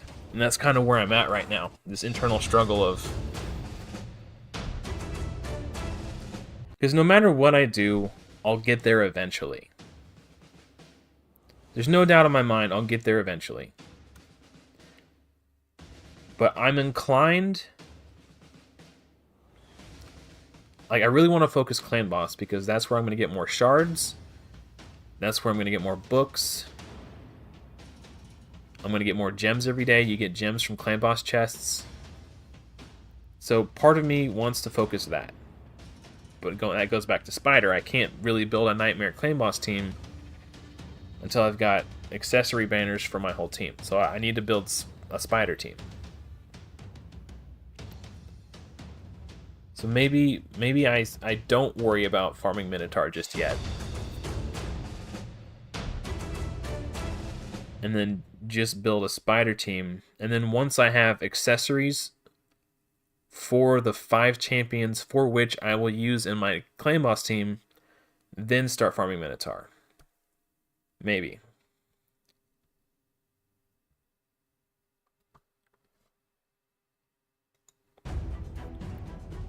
So I'll show you my clan boss team. So this was Coffin Smasher, like 3-star level 1. I haven't put any energy into leveling up, but since I got Haikatoon, I put her in. Before, I was using Shield Guard as my lead, so he would take the stun and let his passive cleanse the stun off of himself, so nobody was getting their turn skipped from the stun. But I think just having 19% more speed on everybody and letting her take the stun once in a while is just better. And this is also like my dungeon team. But here's the thing about dungeon teams at the moment. So I'll use this as an example. I covered this earlier in the stream, but not everyone who's here was there then when I started talking about this. I barely cleared 13. Aethel was like this close to dying a couple times. So the only stage I can clear safely with a full dungeon team is stage 12. But I went to hellhades.com and looked at the drop rates between stage 12 and stage 11, and they're basically exactly the same within a fraction of a few percentages. It's basically no difference between 11 and 12. And then when you stop to consider that stage 12 costs 2 energy more than stage 11, it doesn't really make sense for me to farm stage 12 when I could just do 11. And my Shield Guard can solo stage 11. So who my dungeon team is basically irrelevant at this point because Shield Guard can just solo. And it's the exact same thing for Dragon. I think, okay, with a full team I can do 14 pretty comfortably. But my Shield Guard could also solo stage 11. Now stage 14 with Ice Golem, the highest I can do safely is 12. If you can do 13, then it opens up the potential for 6-star gear. And 14 as well. So it does cost more energy, but I have a chance at 6-star gear. So it might actually be worth it to farm stage 14. But if I farm stage 11, I can farm food in here too. Like what I'm doing in Ice Golem. So it's kind of tricky. And I believe I can clear stage 12 if I have a turn meter control champion. So I was just goofing around last night just to see what kind of build I can get on him. And I put gear on this Armorger. And with Armorger you need 100% crit rate, or his A1 doesn't do anything. Decreases the turn meter by 30% if this attack is critical. So he needs 100% crit rate.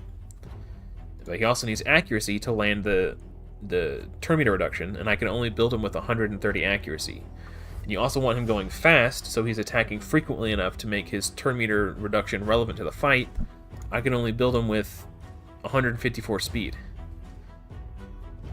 So I don't know if that's good enough. So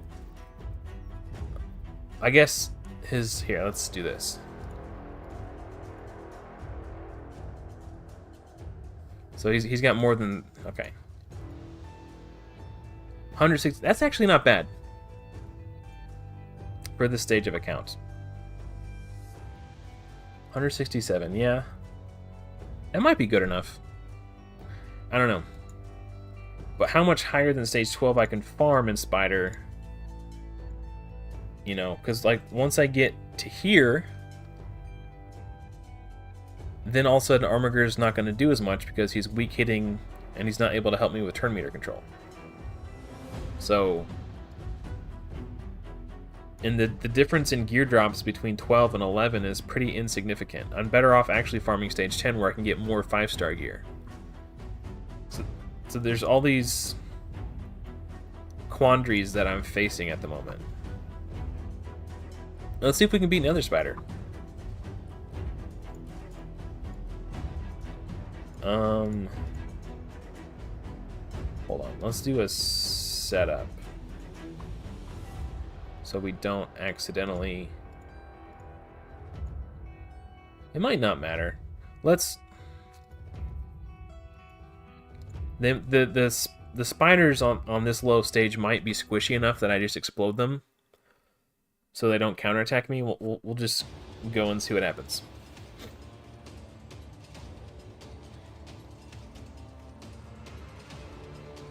Yeah, the problem with what you're saying is true. Working on the champions who are the most well-rounded, that will help me in the most areas. It's generally a good piece of advice. But this team right here is already my most well-rounded. These, like, I have my AoE decreased defense champion. I've got 2 damage dealers. I got a speed champion, and then I got a healer / reviver. This is my team.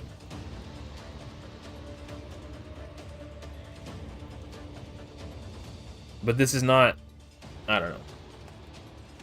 The only thing I think I could do to improve this setup would be, how did she not have her, okay, well, let's try this again. Let's make sure she doesn't use her cleanse until,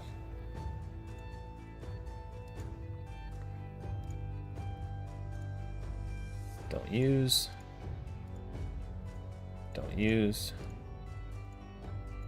first choice. Alright, let's try this again.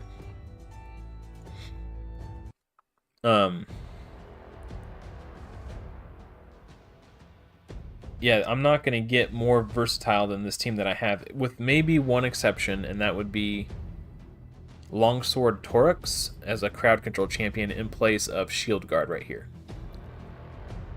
Because that would give me some potential crowd control. I'm already at the point where I've got a very versatile and well-balanced team. Now I'm kind of at the point where I need to start building specialists who are going to help me defeat specific areas, like building a turn meter champion for Spider and Fire Knight. You know, building a decrease attack champion for clan boss and boss fights. Like, that's kind of where I'm at right now. The one exception is my Haikatoon is not 6-starred yet. Ooh, she's super low. Her taking that extra turn made her deal a ton of extra damage to herself. Unfortunately, Reliquary Tenure is super slow right now. She's the slowest on my team. Ugh.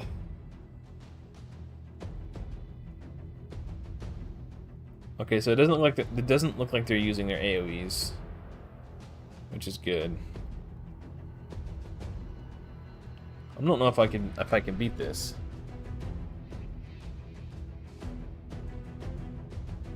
Because all these spiderlings are going to start attacking. Yeah, here they go.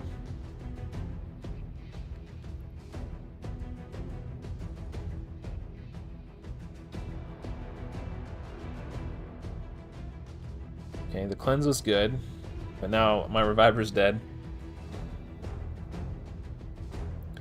Yeah, I mean, that's what my first 5 6-star. Oh, okay, Haikatoon isn't 6-starred yet. She's 5-starred, but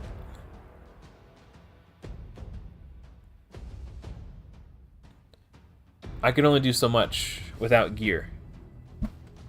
I need to start farming accessories,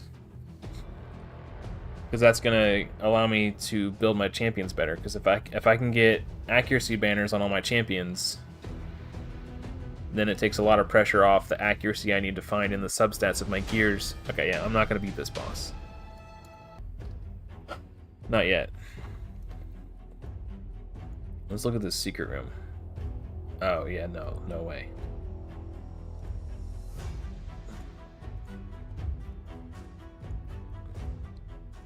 Yeah, so the current team I have is a very nice, well-rounded, general-purpose team. So now that I have that, it's time to start building specialists.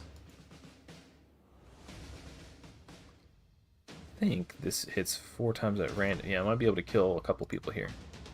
No, not quite. I got 1 kill. Yeah, I'm getting stomped. Let's save the big attack for next turn.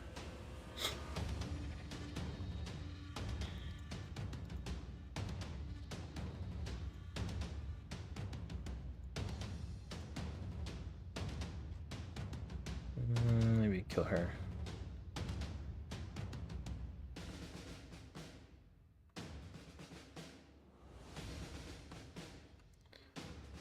Alright, I don't think I'm gonna get the secret room, guys. I tried this yesterday. I got a little bit further than I did this time. Yeah. We're not quite there yet.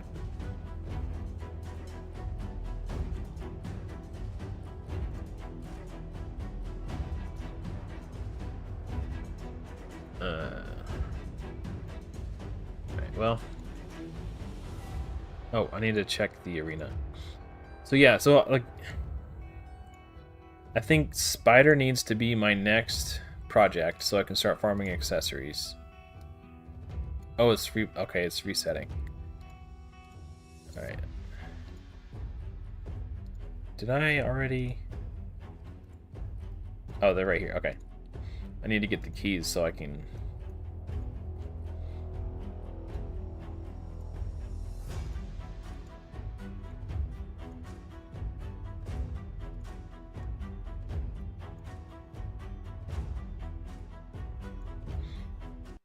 Yeah, my gear really does suck.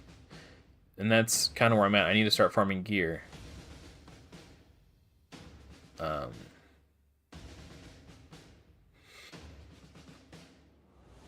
Or masteries. But I think I'm going to need better gear to farm stage 15 of Minotaur. Or I need a crowd control champion. To get everyone to the boss alive. If I can get everyone to the boss alive, I think having Haikatoon, speed boosting everybody, you know, getting them back to their turns, they're attacking, they're all in lifesteal gear, they'll heal up from lifesteal, then I have Reliquary Tender to heal, cleanse the Hex, revive anyone who goes down, etc., etc.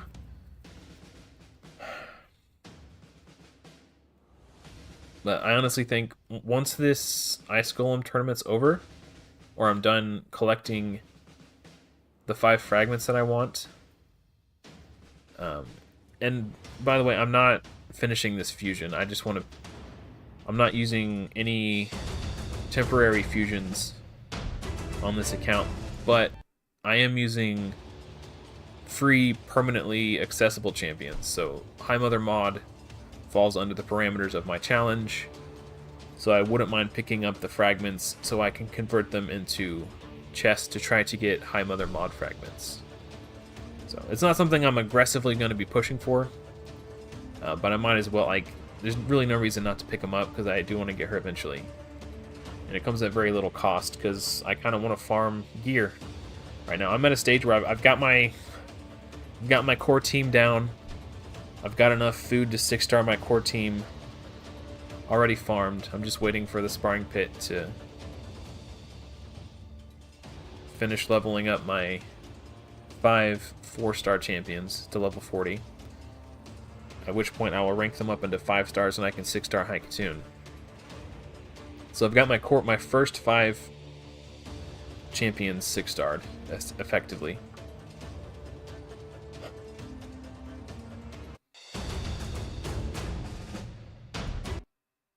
I think it's time to start farming gear as aggressively as I can.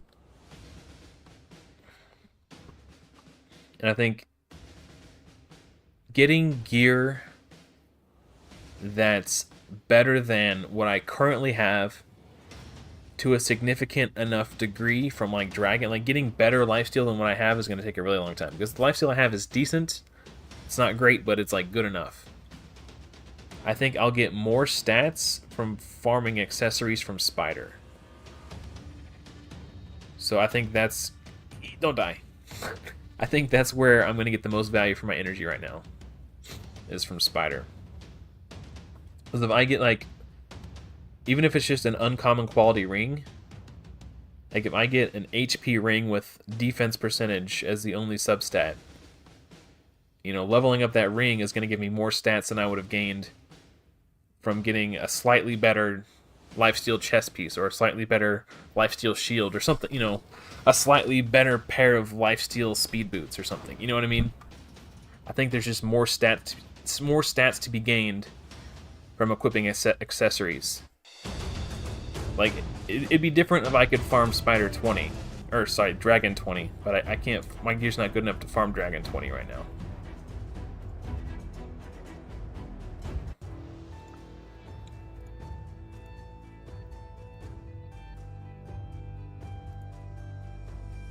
Okay, we're looking good.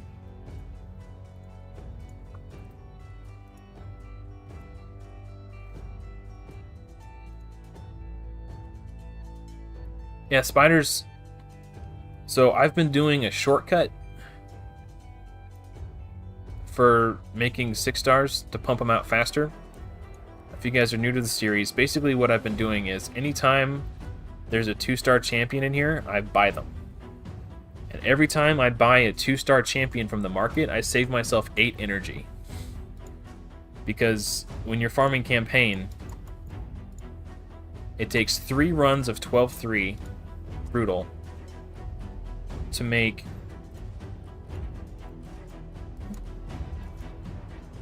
let's pretend that's a 2-star. It would take 3 runs to get these to level 10.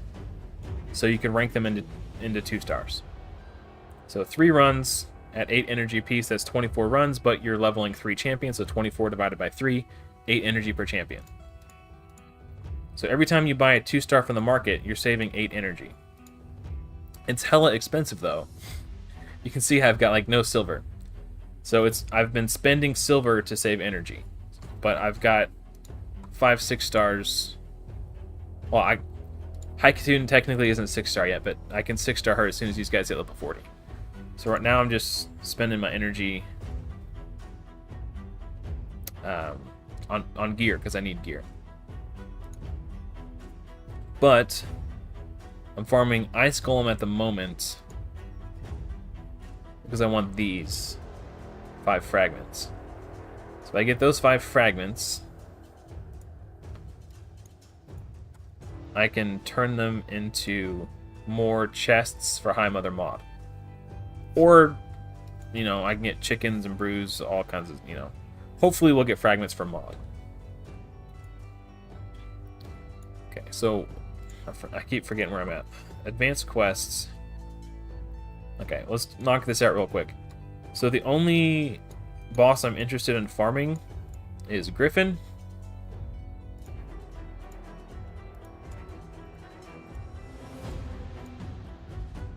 Yeah, that's fine. Okay. Because I'm going to desperately need Guardian gear on this account for Faction Wars and Clan Boss specifically.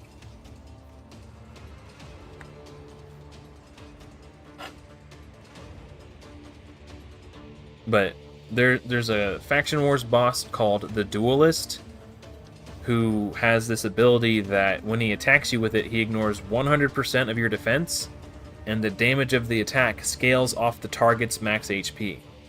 So there's really, like, you can't build more defense to take less damage because it ignores your defense. And building more HP to try to survive the attack just makes the attack deal more damage. There's really no way around it. The only way you can survive it is if you have some sort of damage reduction ability like Ally Protection or Strengthen.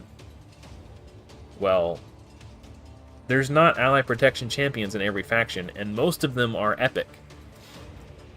So I'm going to desperately need Guardian gear from this boss to beat that boss for every faction that has that boss as a boss in their faction. It's going to help me in Clan Boss too.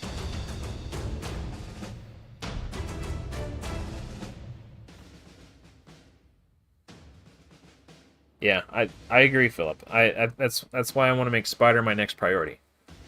For sure. I think I answered a lot of my own questions, because like I was saying earlier, if I can turn meter control the boss on whatever stage I'm struggling to beat, I think I could beat it. But I don't think the gear that I gain from that stage is going to be that much better than the, you know... Oh, no. We're going to do Rage Shadow Legends.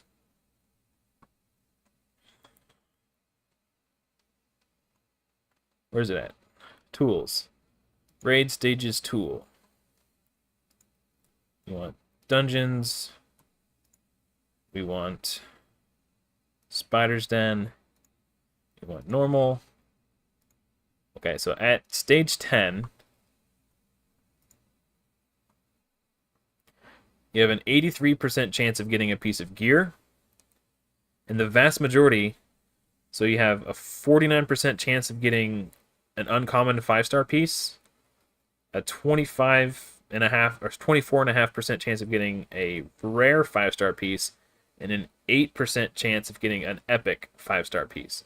So you have a combined 80% chance of getting a 5-star piece of gear. If that's a 5-star banner, at level 16, that's 78 accuracy. That's a lot. So I definitely want to be farming Spider. And this is stage 10, but if you notice something, if you go up to 11, no more green 5-star. So now you have a 30% chance here, an 8% chance here, and a 1.2% chance here. So you have like half the percentage chance of getting a 5-star piece of gear. So your chances of getting 5-star gear goes down at stage 11. 12 is the stage I think I could beat if I build an Armiger. Now it's 34.9, that's 44%. 45% chance of getting a 5-star piece.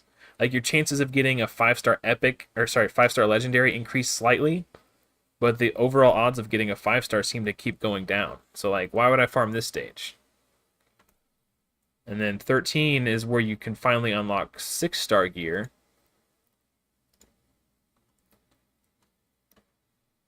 So 5-star, you got 38, 48. You have like a 50% chance at 5-star, but now you have a 4, 5. Yeah, like a 5% chance at a 6-star.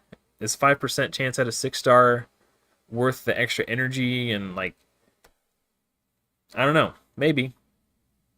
But because it's void, I would have to 6-star my Armigers and make sure they have more HP than whoever my tank is. Like, what affinity is? Okay, 10 is magic affinity, which means Shield Guard can be my Spiderling tank. So Shield Guard has the most defense out of everyone on my team. So the fact that he's my Spider tank on stage 10 is actually really good. But if I build an Armiger, Armiger will also be negative. I could beat stage 10 without Armiger, so that kind of goes out the window. I don't need Armiger there. But I think I just keep... Maybe I'll 6-star my Haikatoon and just farm stage 10 until I have accessories for everyone. Yeah, 10. I think 10 is where it's at. I think that makes the most sense for my account at the moment.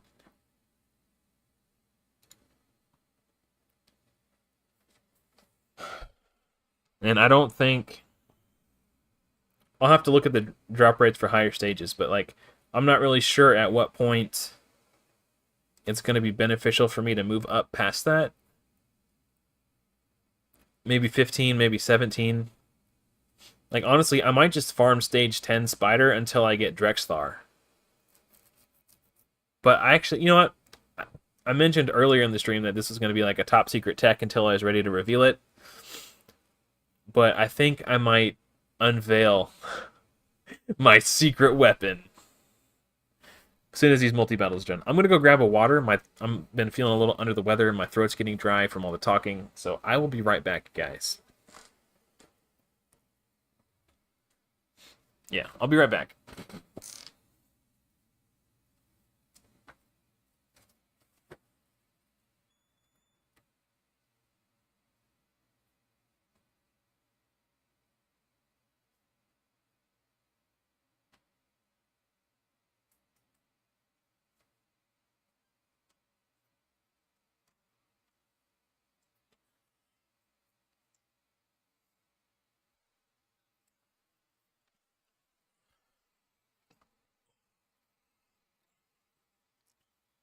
Yeah, I don't even know if stage 10 is that inefficient. Like, hey, what's up, Mike? The empty chair. Yeah, nice timing. I just had to go grab some water. You know, the chair is really the star of the show. I'm just hogging the spotlight.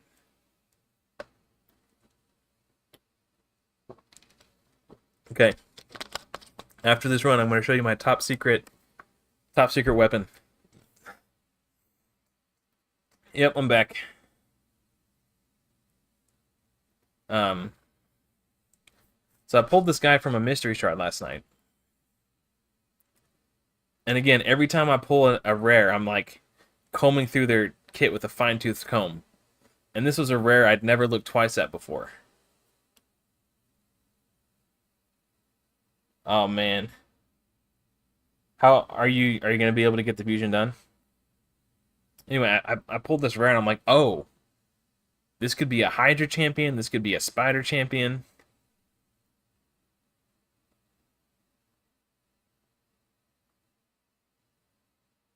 Three hours left.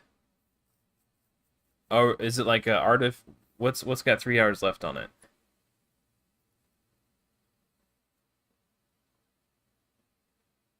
Yeah, I think doing 10 until I could do 20 is the right call, and I think I might not be able to do 20 until I get Drexthar.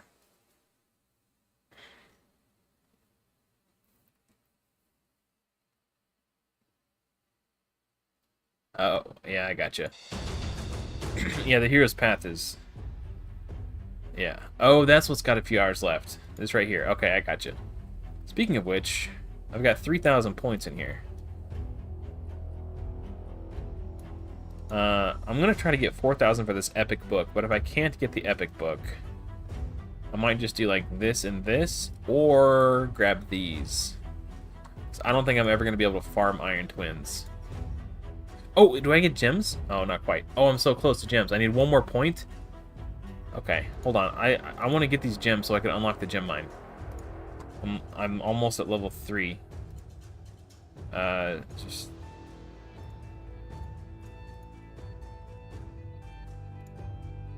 Alright. This one. How close are we now? Oh, wait. Oh, no, I can do it right here. Bam, bam. 505. Alright. Boom, baby. Level 3. Alright. 100 days from now, we're going to break even.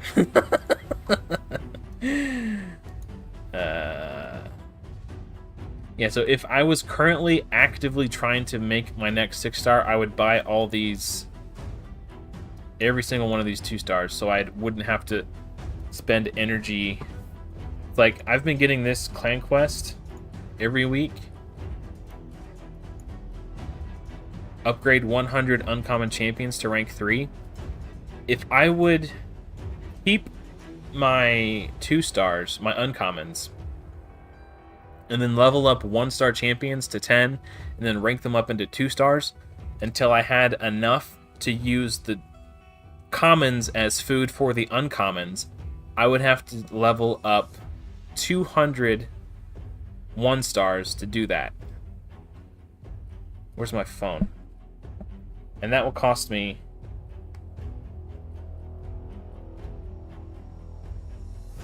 1,600 energy. So by buying the 2-stars from the market and using these as the food champions to level up my other uncommons, I save myself 1,600 energy.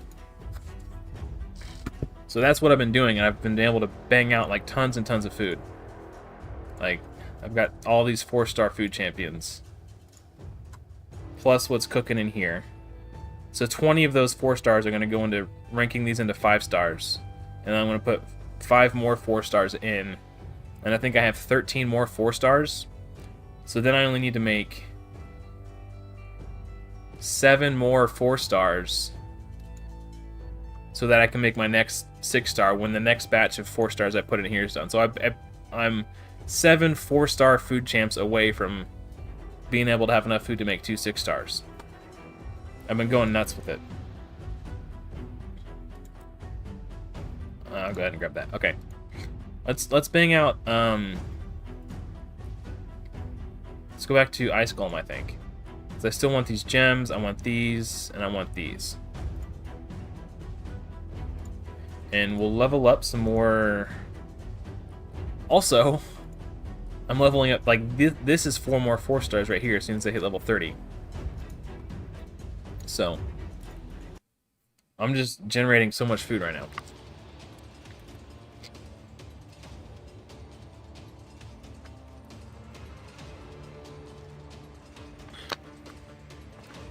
Yeah, I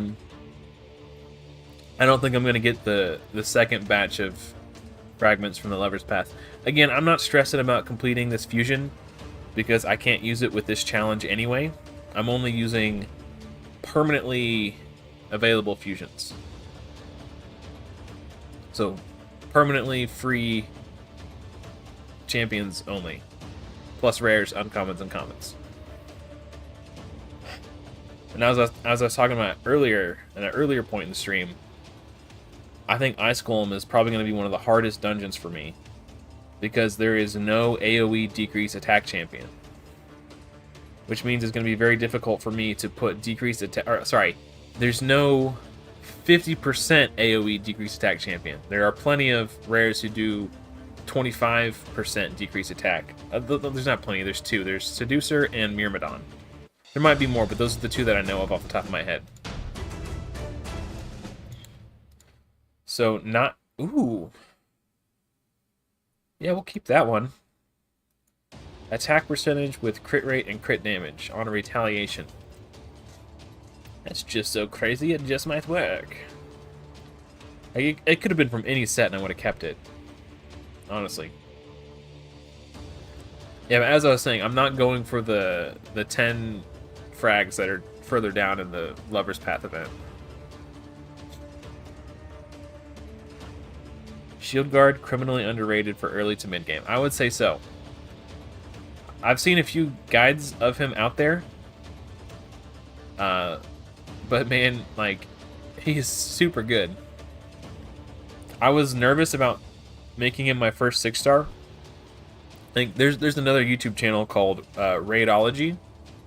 The guy who does that channel, his name is Ali, and he's the moderator on my community Discord. So he and I are pretty good buddies. We've been friends for about a year now. I actually... I inspired him to get into YouTube. I had him on the channel for a collab one time, and that was, after we did that, he had a lot of fun, and that's what got him into doing YouTube himself. So if you ever seen the YouTube channel Raidology, you have me to thank for that, I guess. But anyway, he said he had done a uncommons only challenge, and he ended up giving up because it was too grindy, like it was way too hard. But on that account, he made Shield Guard his first 6-star to be a campaign farmer. So he was assuring me that it was a safe play. But I was nervous, man. Like it's definitely a gamble that paid off. Cause he's tearing it up. He was soloing, so he solos Ice Golem 11 and he soloed Dragon 11 during the Dragon tournament. And he's actually better at farming 12-3 than my Aethel. He just doesn't die. Aethel can die sometimes. If Aethel catches 2 bombs, and then she does her, like, A3 to take an extra turn, she just... dead. So... yeah.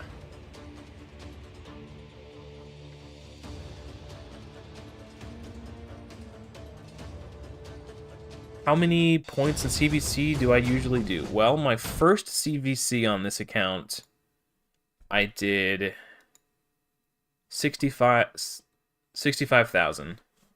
This last CVC, let's see if I can...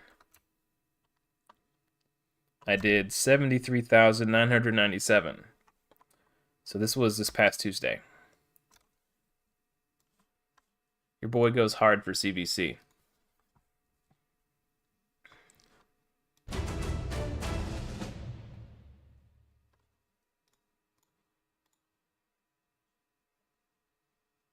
I saw that one. Fishing? Fishing for what?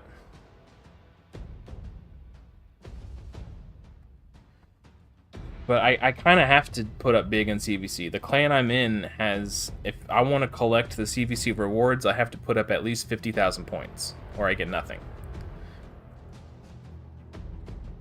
It's funny, like, I actually put up more points than some of the senior members of my clan. Or one of the senior members. I gave him a hard time about it.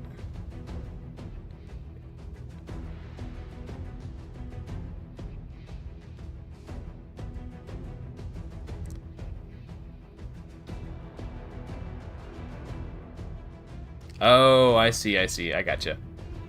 I'm very happy in the clan that I'm in. This is the clan I've been in for the last 4 years, and I'm very close friends with all the members of it. We've been playing together for a very long time. I've been in this clan, like, we killed Brutal Clan Boss together for the first time. Like, it was a clan-wide effort to take down Brutal Clan Boss, and me and the current clan leader, Loki, were like the biggest forces in killing it for the first time. And again, when it was time to kill Nightmare Clan Boss, we were all throwing everything we had. Like, we progressed through this game together. Actually, we have a screenshot of our first Ultra Nightmare Clan Boss kill. Find it real quick. It's in the Hall of Glory.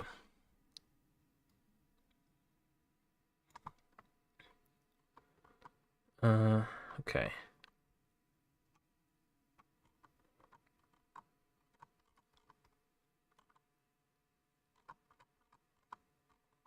Here it is. I think, yeah. So this is like everyone threw everything they had at it, and we killed it. Like, I had to use 5 keys. Whoever this guy was, he's not in our clan anymore. He had to use 6 keys. This is my buddy Sam. He used 6 keys. My buddy Dan used 5 keys. My friend Amanda used 4 keys. Our clan leader Loki used, like, everyone threw everything. This guy used 8 keys. This guy used 4. Like, everyone just, like, that was our first Ultra Nightmare kill.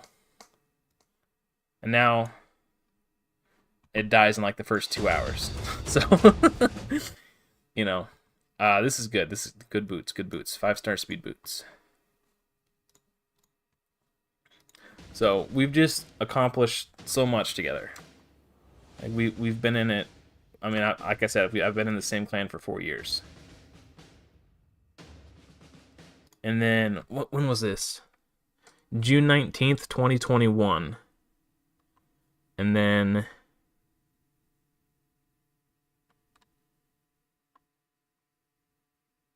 what's 8? June, July. So August 15th, so 2 months later, we killed, this is the first time we killed all 3. Ultra Nightmare, Nightmare, and Brutal all on the same day.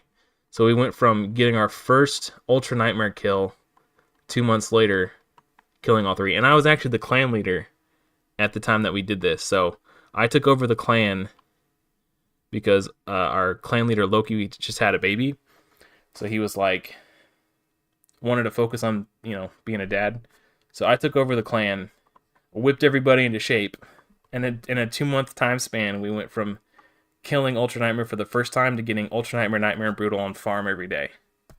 So I put a lot of work into doing account takeovers and all that kind of stuff for my clan just to get everybody kicking ass on the same page. So, oh my gosh. Speed, accuracy, defense percentage. That's a really good piece. Accuracy.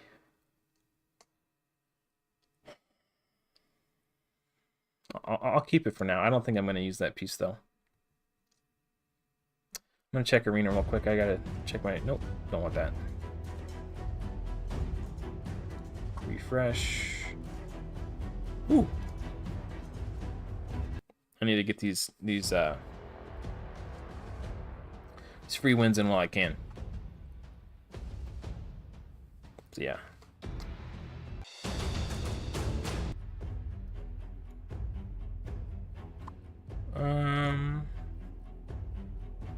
I'll try that.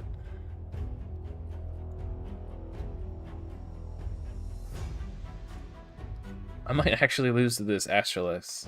Astralix? I don't know. She's all single target. I might be able to kill her before she kills my War Maiden.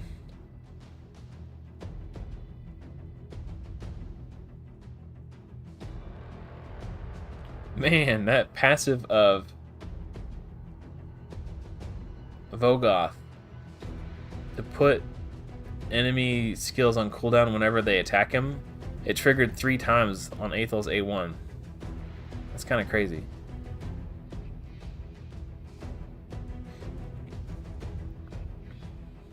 So there was a health swap. That was what I was worried about. But luckily we didn't do any damage to her, so the health swap didn't do anything. You're gonna bomb somebody. Okay. Another... I know this probably shouldn't be a high priority to consider early on, but I really want to 6-star another damage dealer. Just to make tag... Like, I have one big nuker here, one big nuker here, and then no one to clean up with the third. I know it shouldn't be a high priority, but it would just be a really nice quality of life to be able to come in and just, like, knock these out faster. There's already, like, a huge pain in the ass anyway. I'm going to put War Maiden here, and then we have strong and neutral affinities in these matchups.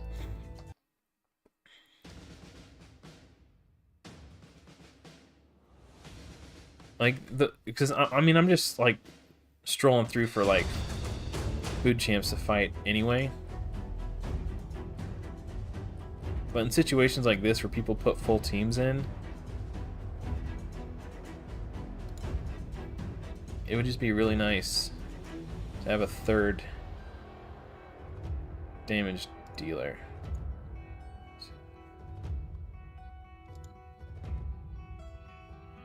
I mean, War Maiden can probably kill these guys. But the problem is I don't really have a third damage dealer to build.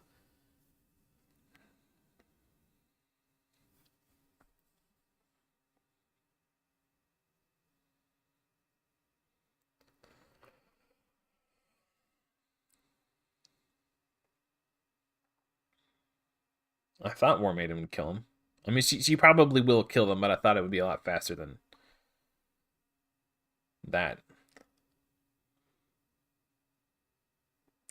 Ooh, Magnar. Nice, dude. Yeah, that's a good one.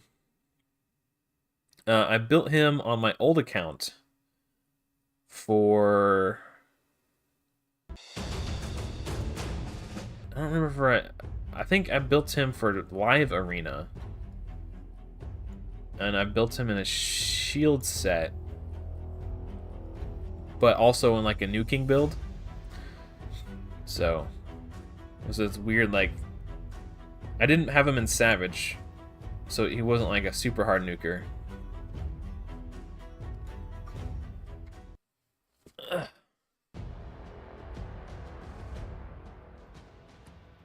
Yeah, the shield set was helped keep. Well, I would have him as my.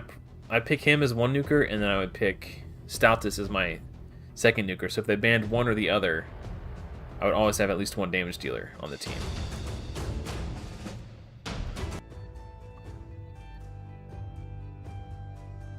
Oh yeah, if you're doing a corrupted alliance only challenge, that's so specific. It's cool though. Respect. I wouldn't mind doing something like that in the future, but so this is the guy I've been talking about, Myrmidon. He's got an AoE decreased attack, but it's a small version. He's among the few rares who have an AoE decreased attack, but there aren't any rares who have an AoE 50% decreased attack. So if I pull him, he'll actually be huge because he also has a 50% ally protect on a 4-turn cooldown. So I could build him for clan boss. He's got an A1 provoke too, which isn't terrible. But yeah, I'd really like to pull him for clan boss and dungeons like that. I think the AoE decrease attack plus ally protection could be really big for when I try to like push up into higher levels of Spider when I finally have Drexthar as my tank. Like, it'll be helpful for keeping Drexthar alive. If I can 25% less damage from the Spiderlings, and then 50% less damage because he's ally protected. Like, that'll help keep Drexthar alive.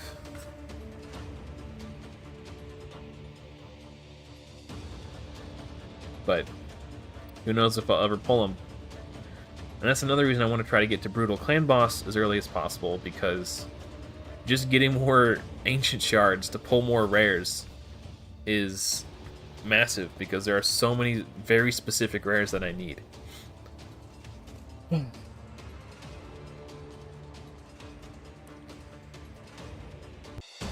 I do have 2 Ancient Shards and 2 Void Shards right now that I could pull. I was thinking about pulling them for my weekly recap video that I will end up filming tomorrow. Yeah, this is good.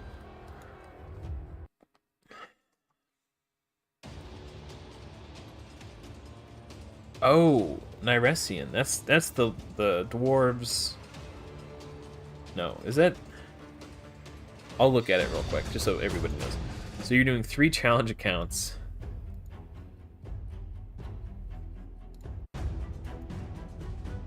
Nyresian. Okay, so you are Nyresian, Corrupted Alliance, and Galen Pact only. So you're doing 1 account that's only this, 1 account that's only this, and then 1 account that's only this. I think I actually saw in the arena one time an account called Galen Pact, and his arena defense was like Gaelic and then a couple other, I don't remember who, but I remember thinking like, wow, someone's actually doing a Galen Pact only challenge account. I think that would be entertaining, but less educational. So I really wanted to do the rares only plus thing because I think there's a high educational value for it. Once I get to a point where progression comes to a sharp standstill, I might consider branching off and doing something like that else on the side. Another thought I had was doing a no shard account, so only using my starting champion and then champions who can be farmed from campaign or earned through some in-game grind, like the daily login rewards and the permanent fusions and the Doom Tower secret room, but not getting any champions from shards. I tend to think so. I mean, I didn't want to say that, but I think this series is going to be both educational and relatable to a lot of people. How much time do we have on this? 2 hours? Alright. When this ends, I'll still have time to, pick these rewards, right? I can keep farming this, I'm assuming.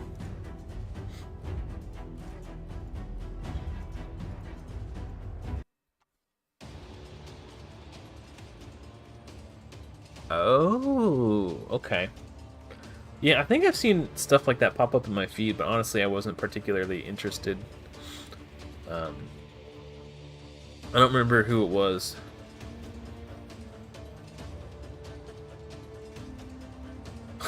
Yeah, I mean, starting with Deacon on any account is basically cheating. You pretty much already beat the game if you start with Deacon. I mean, it's obviously not that cut and dry. You still gotta farm gear, but he is so damn good. He's literally 2 champions in 1.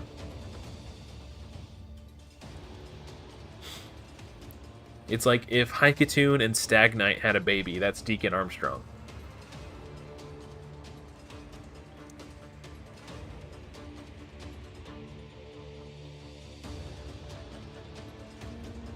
Oh, Chonaru. She's actually, I feel like you probably need decent gear for her, but I feel like she's got kind of that same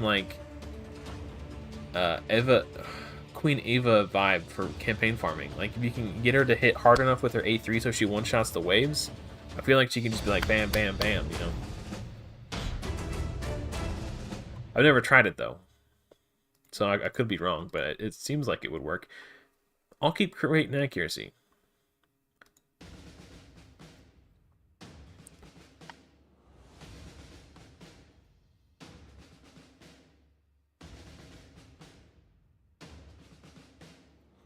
Yeah, man, Coffin Smasher is legit. He is going to be my best in slot clan boss decrease attack champion until I get Dark Kale. And to put into perspective how long it's going to take me to get Dark Kale, I think I was, I don't know, like a year and 8 months into the game when I finally got him on my old account. So it's going to be a long time before I get Dark Kale on this account, because secret rooms are going to be even harder, because, you know, how am I going to do that Epic Lizardmen only secret room? Like Jizzo? Okay. I don't think he can solo it. You know, it's just stuff like that. Like, it's going to take me so long. Well, I guess that's Doom Tower hard. I don't know. It's going to take me a long time to get Dark Kale. I think he's like the 4th one. So, until I get Dark Kale, Coffin Smasher is going to be my guy, for sure. Speed, crit rate, crit damage, keep. Sell. Replay.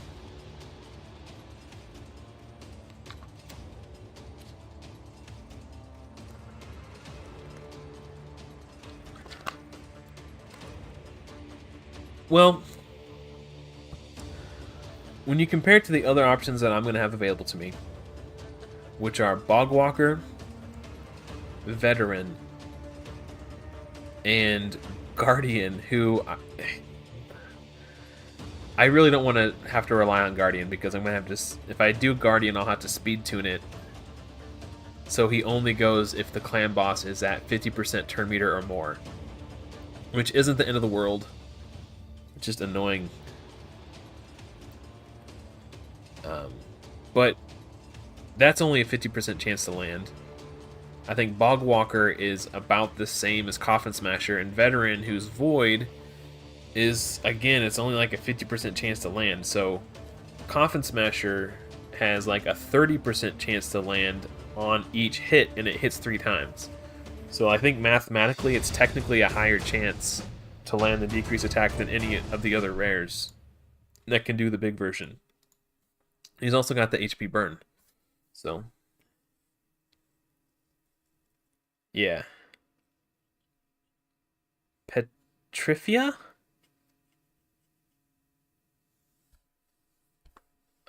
Is that a new champion? Petrifia. If I had to guess, I would say Night Rev. If I'm wrong, there's a slight stream delay. So this is the other guy I was talking about. 50%. Well, no, not Guardian. He looks like Guardian. Acolyte. This guy? No, they all look the same. Gladiator. 30, 40, 50% chance, but the target has to be above 50% turn meter, so it's like, whatever. Demon Spawn Rare, okay. Oh, that is new. Oh, she looks like Hellborn Sprite.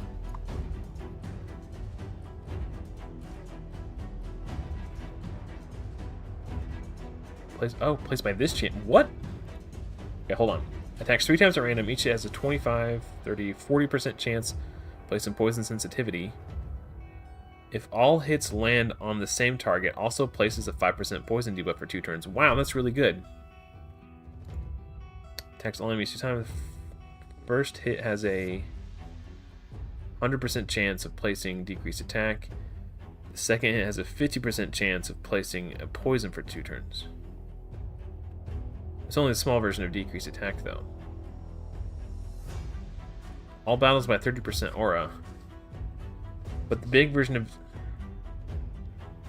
She's kind of like a Gravechill Killer.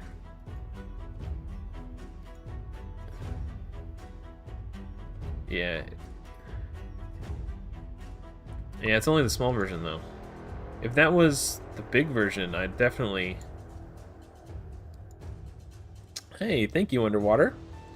I'm doing my best. Yeah, it's gonna be tricky.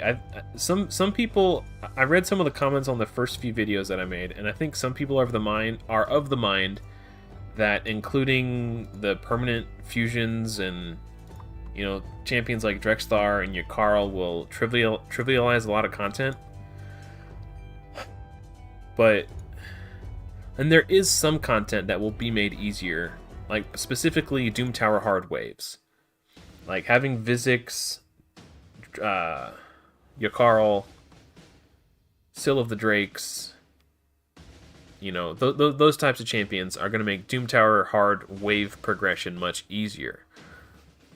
But Doom Tower bosses, like, there's so many Doom Tower hard bosses that, like, how the hell am I supposed to be Bommel 90? Like, I've got a few ideas, but they're just plans on a chalkboard. Like, I don't know if it's going to work. And if, you know, I put all this time and preparation into a plan that ends up not working, then it's, like, back to the drawing board, right? So, I don't know. Like, I've got a plan for Dark Fae. I've got a... That's about it. If I'm being honest. Yeah, man. I don't know. Like, I don't know... Like, Drexthar is going to help me on a lot of bosses. But by no means does he trivialize them. I still have to, like... Rate and accuracy. I think that's good enough to keep. I don't know. HP and resistance on a resistance piece. It's only 4-star. I'll sell it. Okay. I am going to just do one run. So these guys could hit 30 without over-leveling them too much.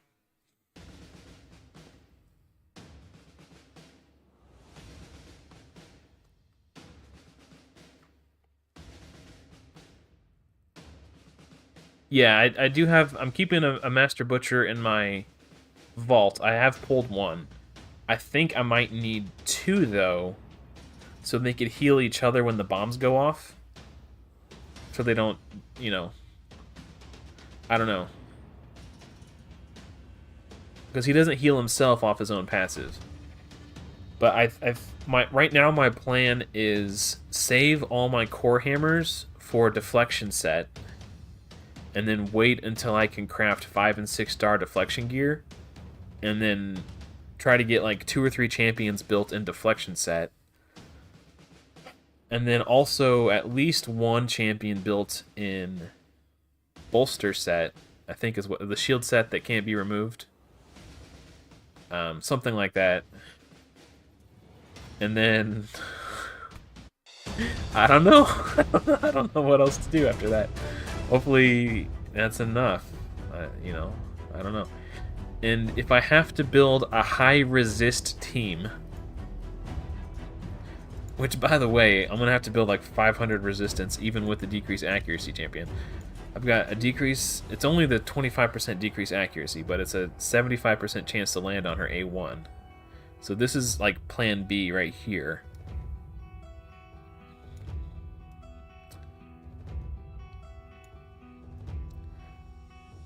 I mean, here's my Master Butcher.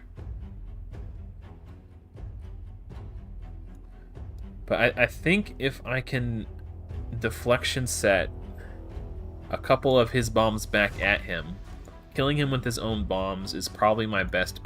It's going to be one of those things where I have to hit replay over and over and over until I get that one perfect run where all the RNG goes right, and then it's like, you know, I can try to use Yakarl the Scourge to freeze the bombs so they only deal half damage. Like, there's a bunch of little things that I could do to give me slight edges, but, like, I don't have any slam dunk plans as of yet, honestly. Like, Bommel's gonna be so flippin' hard.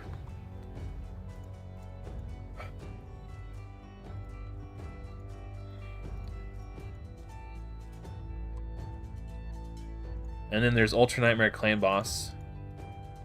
You know, like, I've got some plans, but, you know, what... I'm sure there's some saying about what a plan is actually worth. Everyone's got a plan until they get punched in the nose, right? It's like, all right, I'm gonna go in, I'm gonna, you know, you start getting punched in the face, and then all of a sudden your plan doesn't look so good. All right, still got 2 hours left on this. Ooh, I can get that epic book. Yeah, right? Heck yeah. Cool. And then maybe I can get this still if I found out enough.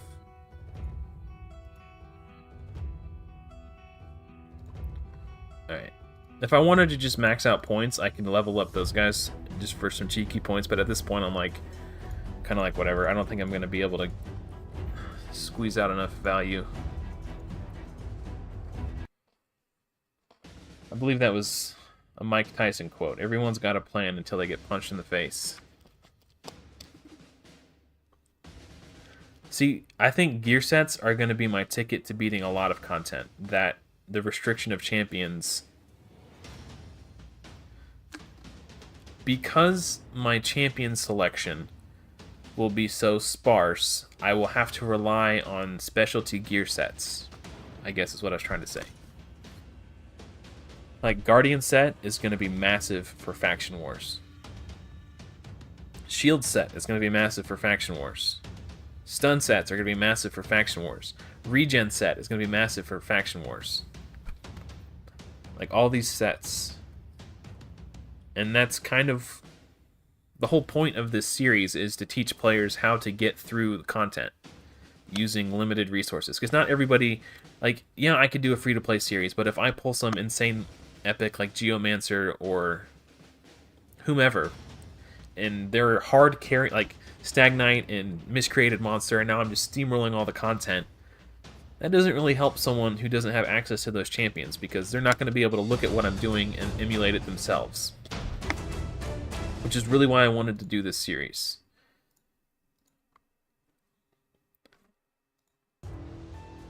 Like, I think it's going to be very helpful for a lot of people.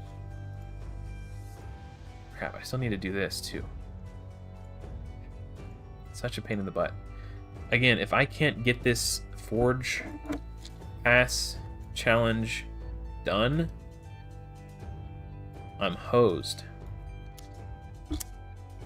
Because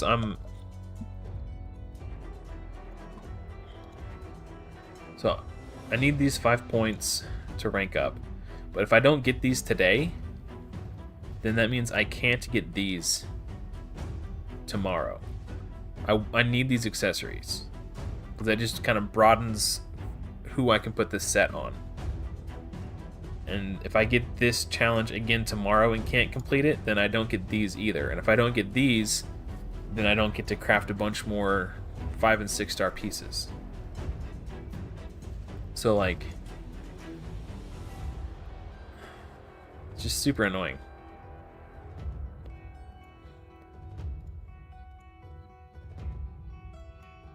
And I got the advanced quest to beat a team whose team power was higher than mine. And I saw this guy. At first I was going to skip over him because, like, 94k power, that's a lot. But then I saw he's only level 44 and I was like, wait a minute. He's only level 44. I can probably beat him.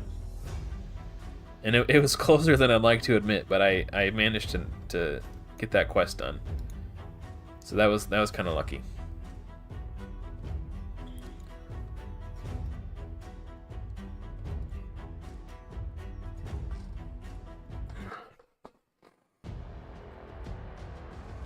What time is it for me? It's 1 a.m. here.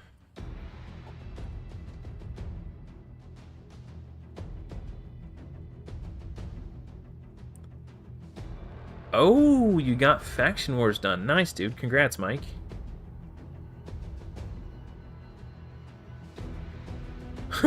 Yeah. Yeah. I think what I had been doing in the past, leading up to this week, was doing a live stream on Saturday, taking Sunday off, and then doing my weekly update video on Monday. But because I sometimes work overtime on Saturdays, and it's kind of unpredictable when I'll have to do it, I think from now on, I'm going to stick to live streaming on Sundays, just so people aren't confused why I'm not streaming on a Saturday. Because if I get scheduled for overtime, then I can't stream. So I'm going to stick to Sunday live stream, Monday upload. I think that's because I'll always have those 2 days off.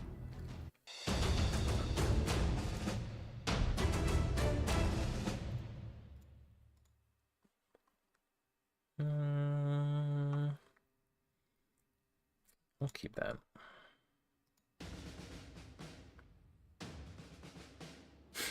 Go sleep. Yeah, well, I work night shift, so I don't usually go to bed until about 7 a.m. because I get off work at about 5:15 in the morning, and then I come home. It takes me about an hour and a half to drive home, so I get home at like around 7 o'clock, like, I don't know, quarter till 7, and I take a shower, and then I go to bed. So, but I actually have on my way to work 2 weeks ago, I was driving to work, and I had a tire blowout. So I had to pull over and change my tire on the side of the highway. And then I drove to work, and when I got out of my car, I was looking at it, and the spare tire looked flat, like it was losing air, and I was like, son of a bitch. So when I got off work, I put air in it, and I drove home, and then I get home, I go to bed, wake up later in the afternoon, around 3 o'clock or so, and my in-laws are over because my daughter went to hang out with my in-laws for the day. When they brought her back, my father-in-law noticed that my front passenger side tire was on the ground, so all the air got let out of my front passenger side tire, just like deflated. It made it home, but like all the it's like, I guess when I pulled in my driveway, like I hit a bump or something, and it created a leak, and then the tread on my front driver's side tire was basically gone. It's basically bald. So I'm like, all right, I'll just get 4 new tires.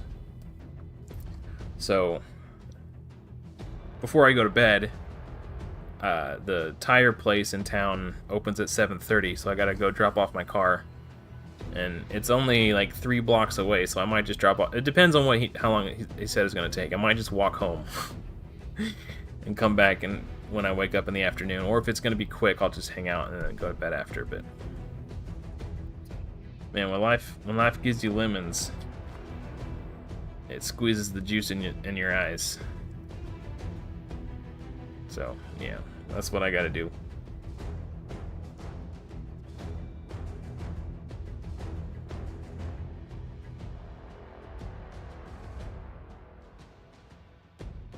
You pulled Marichka?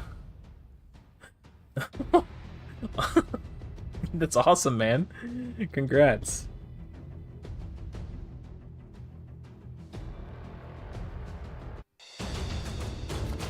Wow. How many days in is that account? You just pulled Marichka on. Speaking of Marichka, on my old account, I was doing arena refreshes, just looking for wins, and I saw Ash, the content creator. I saw he was in my arena list, and I was like, I wonder if I could beat him. Now, I'm just for reference, even on my old account, even though I'm pretty end game, I'm still like free to play, and the account is only like, at the time, was only like a year and 6 months old or something like that. I wanted to see if I can beat him, So I fought him like 3 or 4 times, and I lost every time. I was like, damn. He had Marichka on his defense.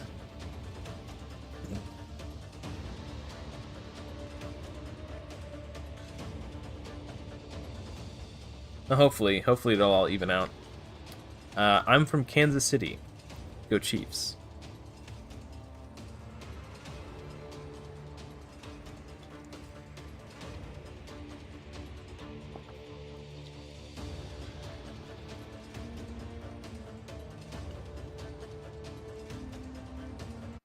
Wow.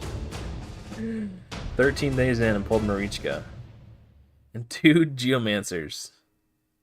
Wow, that's nuts.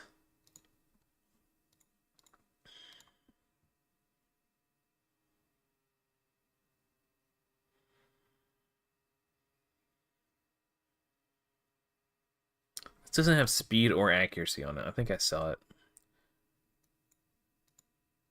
That one was tempting. If it was a 5-star, I would have thought a little bit harder about keeping it.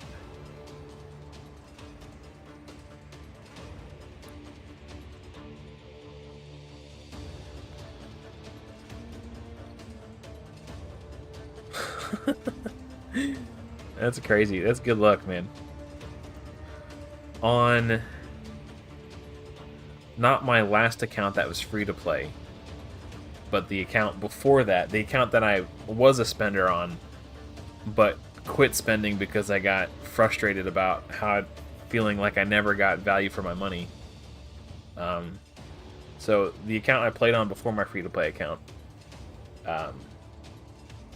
on day 3, it started off as my free to play alt account, but on day 3 I pulled Altan. And then on day 13, I pulled Queen Eva. And I was like, alright, well, this is my new main account, because the only legendary I pulled on my actual main account was Tila Gormain, and that was back when she was bad. So I abandoned that account, and then what was going to be my free-to-play alternate account became my main account. Defense percentage with speed and accuracy. That's beautiful. That's a clan boss piece right there. Okay, let's check Arena real quick. Arena, 5 minutes. Okay.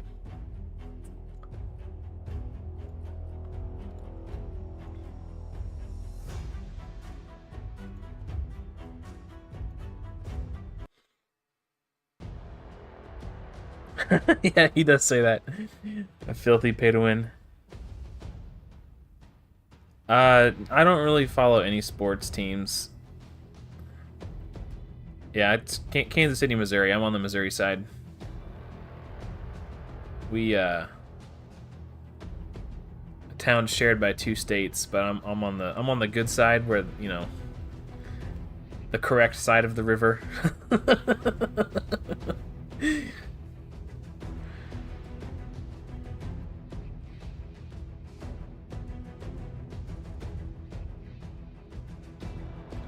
Yeah, the Kansas City kind of overlaps into Kansas and Missouri.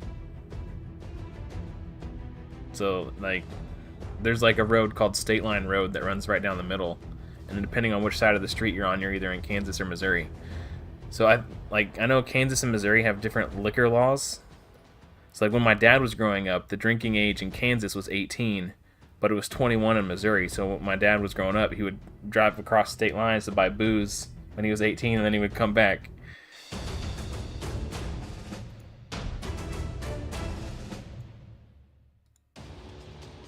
I think a lot of kids probably did that back then.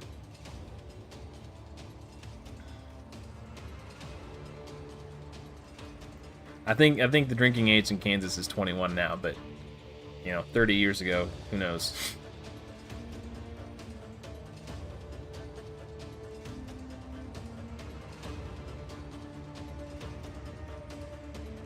I think what it was is that you can buy, if you were 18, you can buy alcohol as long as the percentage of alcohol by volume didn't exceed a certain amount. So he would buy like really cheap, crappy beer in Kansas when he was 18. I think that's what it was.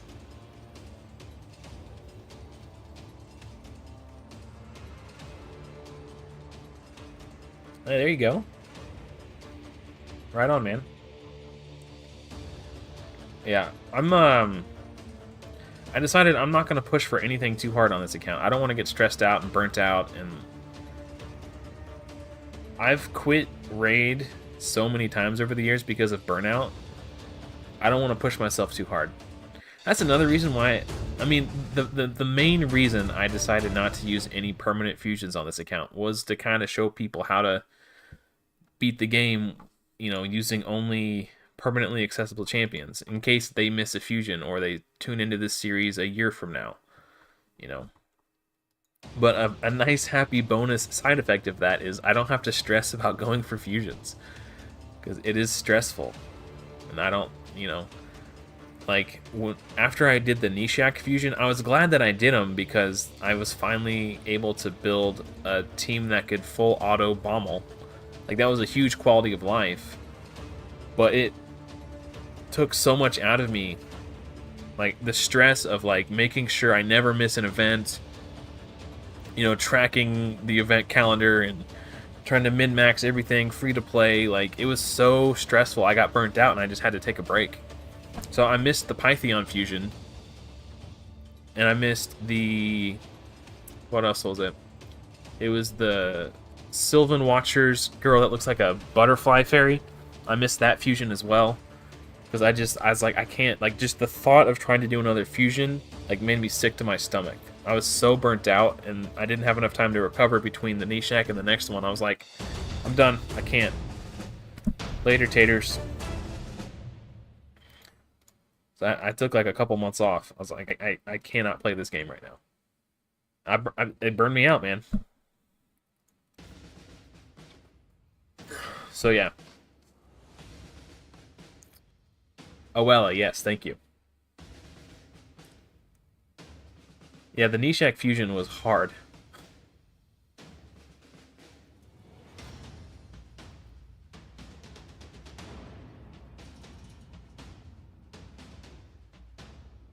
Yeah, I'm enjoying the challenge. I find myself constantly like brainstorming different strategies, because like one thing I think I need to be better at is expressing why I've invested in the champions I've invested in, because one of the biggest goals of this series is to help new players kind of learn how to play the game and learn how to progress using, you know, whatever. But I was talking to someone, and they saw that I had 6-starred War Maiden, and they were about to 6-star War Maiden themselves, but then they mentioned they had Tayrell. It's like, whoa, whoa, whoa, whoa, whoa. If you've got Tayrell, don't bother with War Maiden, right? So I need to make sure that I remember to say, okay, for my decreased defense AoE decreased defense champion, this is who I'm using. If you have someone better, use the better champion. Don't necessarily build War Maiden just because I did. Like that kind of thing. Like, I have High Katoon. If you have Lysandra, Lady Kimmy, you know, what's the other one? The Lizard Man guy. I always forget his name. Nekmothar. Like, if you have one of these speed champions, they're better than High Katoon. You can build them. Don't necessarily just build High Katoon. You know, like I need to make sure that I'm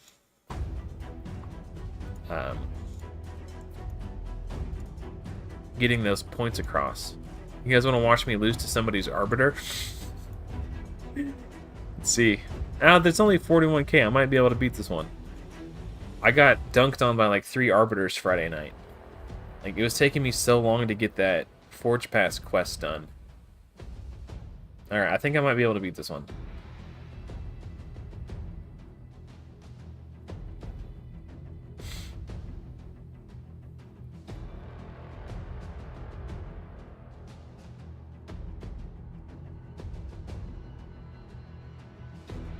I think that's a good idea, Mike. Yeah, I think so too. When I get to a point where I'm starting to make like dungeon guides, I probably will. And maybe it's like, yeah, this guy, Dark Neko. He's got the Nekmothar. Okay, should have him in the lead spot, honestly, but oh well, whoever, whatever.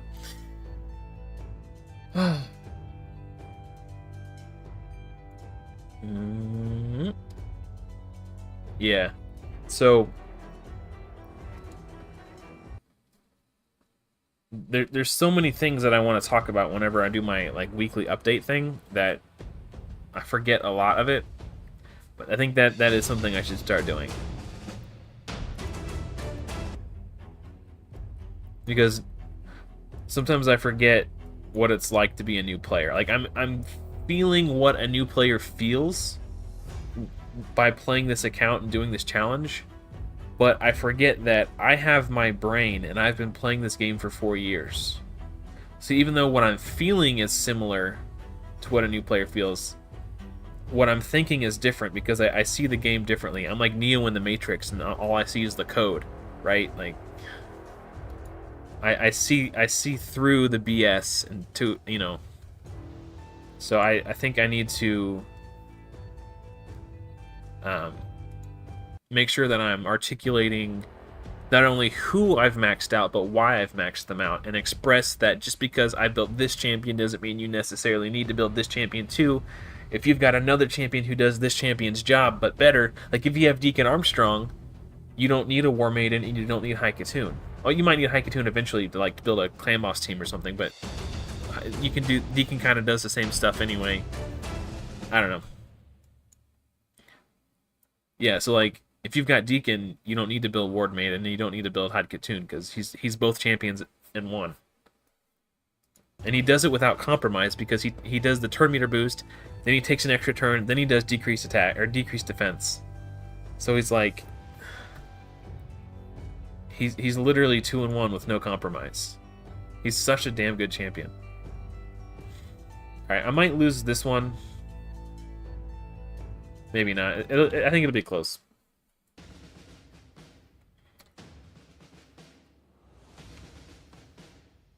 Well, yeah, yeah, okay, I lost a kill. He gets the turn meter increase for each kill, and he killed 2 champs, so he cut in, and I didn't even see. Did I even attack him before he? I wasn't paying attention. I was looking at chat. Deacon is a mythical epic. Yeah. And it's sad too. I mean, I'm glad that he exists because he's such a great champion. But it makes me sad that he power creeped High Katoon, you know? High Katoon is one of my favorite epics. I've got a lot of sentimental attachment to her.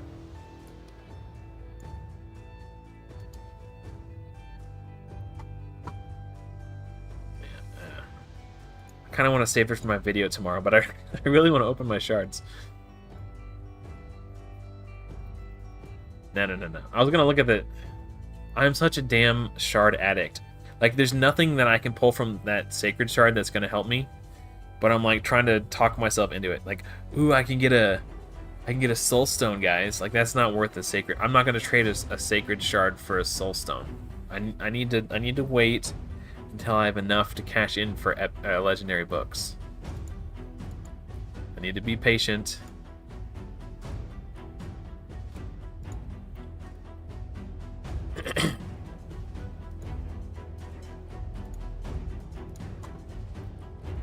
Okay.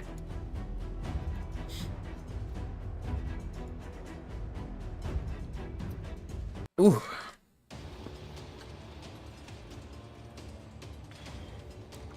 Yeah, Deacon is so good. And he has a leech on his A1 too, so like his A3 is like High Katoon's A2 and A3 combined. And then he takes an extra turn and does an AoE decreased defense. And then he does leech on his A1, and then he does it all over again.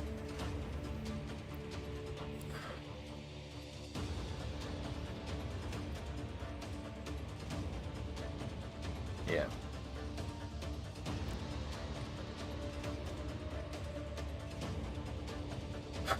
I covered a lot of those topics when I did my Who to 6-star next video. I should probably remake that video. One, because I'm better at making videos now. And two, because there are more champions to talk about. Like Mistrider Dahi wasn't in existence when I was talking about AoE decreased defense champions. You know, so if you have someone sitting on a Mistrider Dahi and doesn't know how good he is, and they watch my Who to 6-star next video and I don't talk about him, they might go out and build their War Maiden instead. So like, I kind of need to update that video. Probably redo it like every year. Honestly.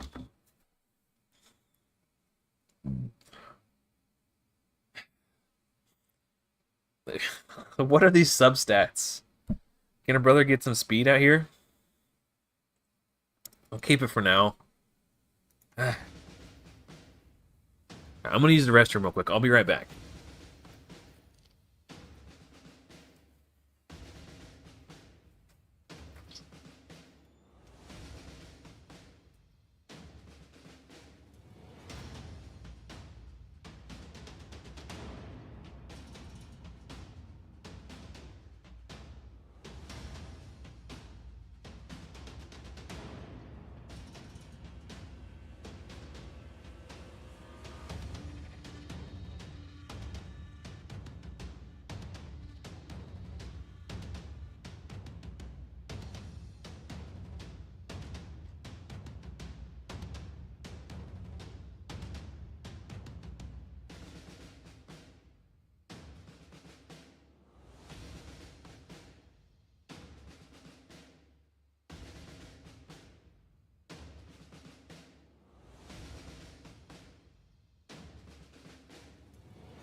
I'm back.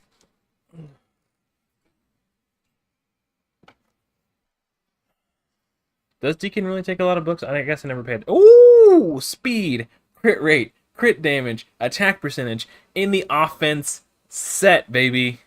That's a keeper. Hot damn, those are sexy. Okay. Now they're only 4-star, but I've got these crit damage gauntlets that have speed, accuracy, and crit rate in the substats. It's probably gonna quad roll resistance. But I got these sexy boots to go with them now. I was like, I just need one more like good attack or offense set piece. Like that was kind of meh. That's not that good. 3-star attack, you know, like nothing. This was okay, but these are mwah. Hell yeah. I don't have any silver to roll them right now. Okay, as soon as I finish this, as soon as I get these, I'll switch this. I'm going to start farming spider. So I need more silver and I need more accessories.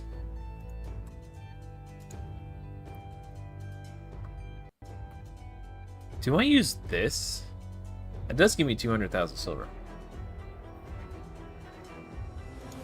I'll start with this one. Oh, I can get this one too.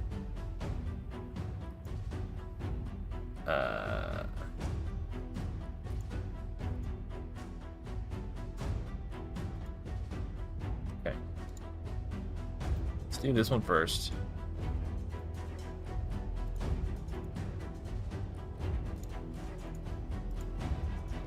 Speed with HP percentage. Those are expensive, but those are also really nice. I'm gonna grab those. This is where all my good gear comes from right now, guys. That's why I'm broke. I'm buying up in the market. Okay.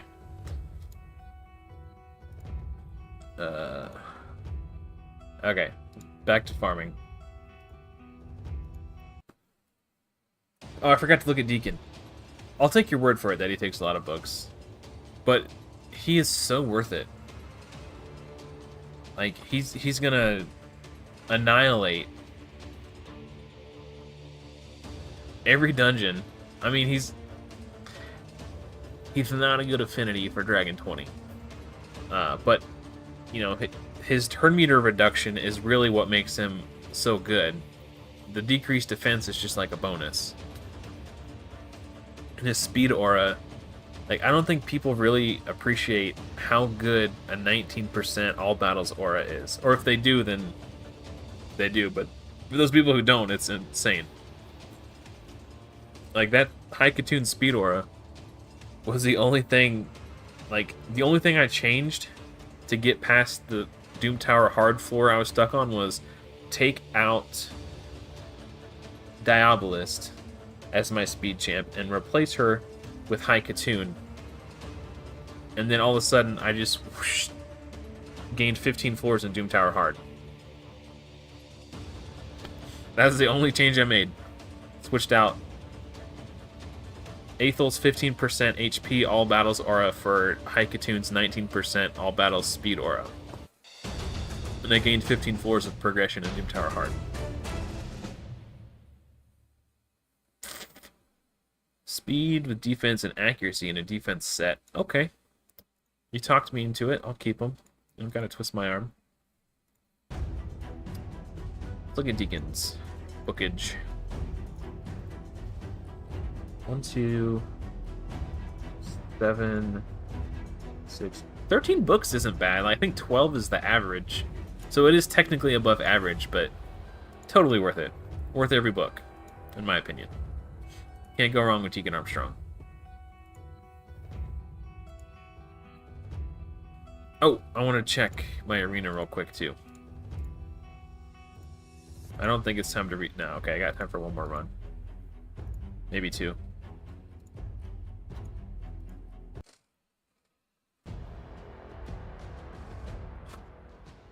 Just a random guy. I like your name. That made me laugh.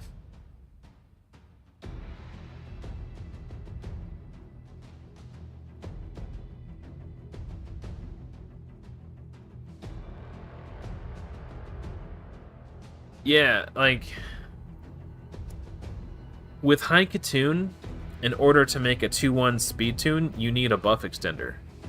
So that's 2 of your 5 clan boss team slots tied up to do one job, which is to make you on a 2-1. With Deacon, you don't need a buff extender. He is the, you know, he can help you build a 2-1 team. He enables a 2-1 team on his own. Same thing with Seeker. But Seeker doesn't do AoE decreased defense. So. Or push enemy turn meter back. Or give you a leech. He does do an A1 provoke, which is nice for like some rotations of Magma Dragon when it's not force, and some Hydra rotations when the Hydra head that you want to provoke isn't force. I think sometimes it comes up Spirit. I'm keeping any 5-star speed boot at this point. Honestly, I'm at that stage of my account where I just want people moving fast. Any 5-star speed boot is a keeper for me. I'll probably keep any 5-star HP, defense, or attack percentage chest. Any 5-star accuracy chest as well. I don't know why I did the pinky. The fingers are kind of doing their own thing right now. Any 5-star accuracy chest, and any 5-star crit rate glove, HP percentage glove, defense percentage glove. And I will keep a crit damage glove if it has crit rate in the substats. Because if it doesn't, I'm probably not going to be able to get enough crit rate to justify using the crit damage gloves.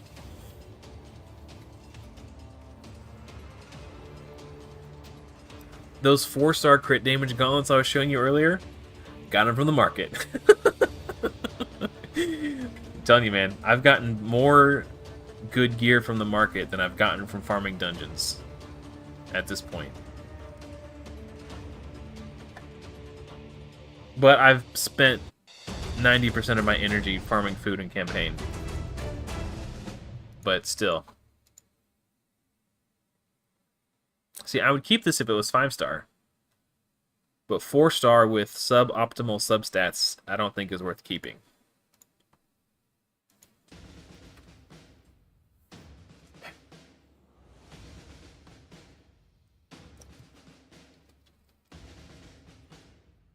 I don't know where the lid to this bottle went. Oh well, it's empty.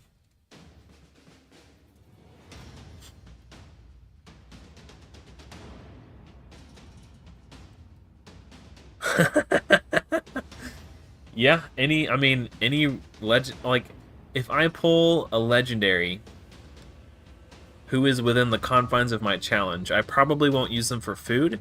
I'll probably, like, if I pull a not Hikatoon, Seal of the Drakes, I'll probably just put that copy of Seal of the Drakes in my vault to use as a faction guardian for when I get my actual Seal of the Drakes from login rewards. My mustache is itchy.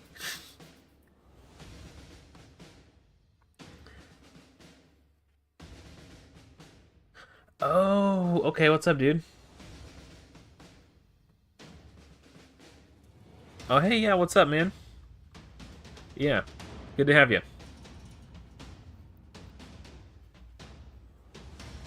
Yeah, I usually stream for about 2 or 3 hours. Normally, I would have been done streaming by now because I'm out of energy. But I have my weekly quests. So I've got one more run and then I'll refill here. Yeah, I forgot to... I need to finish my faction war keys too. Oh, wait, am I out? Did I use all my tokens already? See, this is what I'm talking about. I have 1,400 bars now, which means I can buy an Ancient Shard and still have 278 left. So what's... Oops, my wife texted me. I didn't see it because my phone was face down. 360 minus 278 equals. So I would only need to get 82 bars before this timer resets every day. And I get 18 apiece. 12 to 18. So I'd only need to get 5 wins every day before this resets And this resets 3 hours after the quest. So if I can get 5 wins in 3 hours, I'd still be able to pick up Drexlar every day. I think I'm going to do it. That could be my Gnarhorn, guys. That could be my Gnarhorn. The question is, that shard that I just bought, is it sitting on top of the pile or is it sitting on the bottom? Like, if I hit this button, do I open the shard I just bought? Or is it shard number 3? Where does it, or is it number 2? Does it get shuffled in? Is it random? Like, which shard is the Gnarlhorn shard, right? Or the Frozen Banshee shard? Oh, I need to look at that text from my wife real quick. So I got distracted. Let me make sure it's not important. Okay, it was important, but it's not urgent. Okay. Message received. Okay. What are we doing? Back to Ice Golem. Yeah, I don't know. It's up for debate. They could just got stacked right on top. It could be the first shard that I opened. I want to know. I want to know which one. I wish I... If I would have opened the other 2 shards before buying it, then I would know it was which one it was.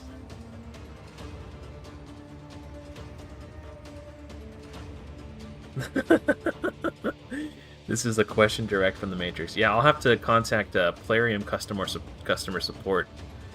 If I was a official content creator, I might be able to come up with an answer for that. The real answer is probably neither.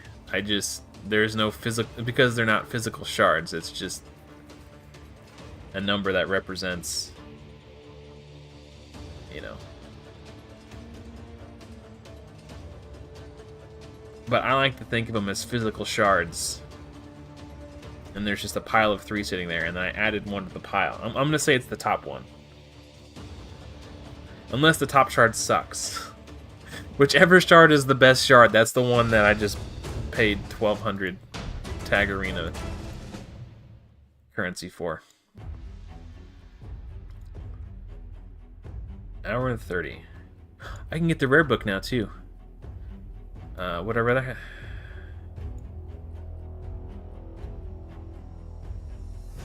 These are probably more valuable.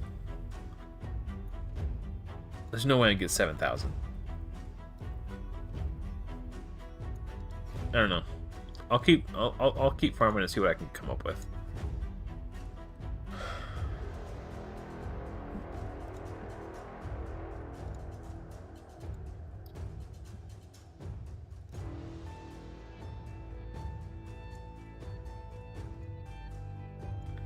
Yeah, that's a real interesting philosophical question. Where does the shard go on the stack?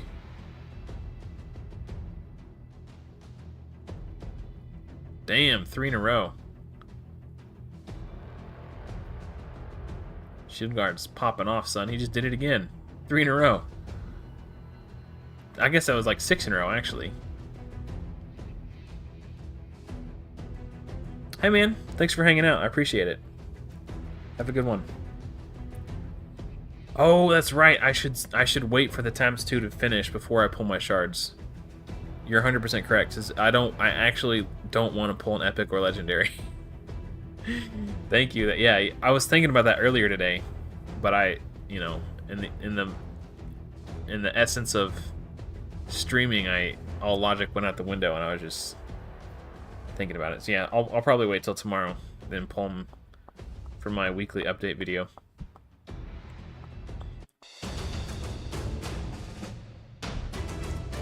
It's probably a sell.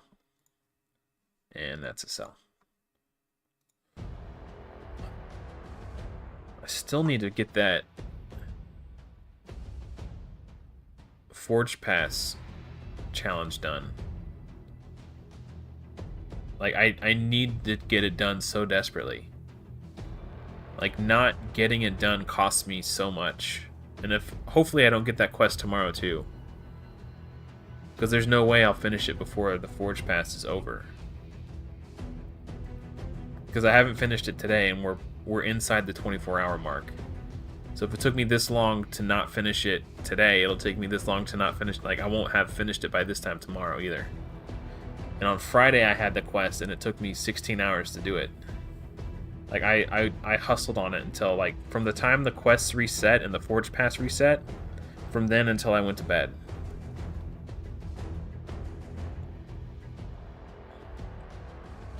Oh, yeah, he kind of is, yeah.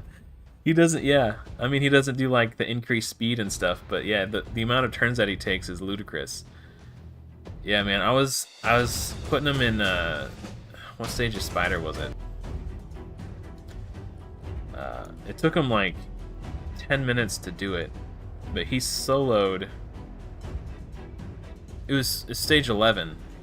He can solo stage 11, because he just, like, one-shots all the spiderlings, gets an extra turn, one-shots, like, he just, bam, bam, clearing the wave, clearing the wave, clearing the wave. But he doesn't have enough damage to, like, kill the boss fast enough, so every time the boss resets, it heals up, and it just takes forever. But he can solo stage 11.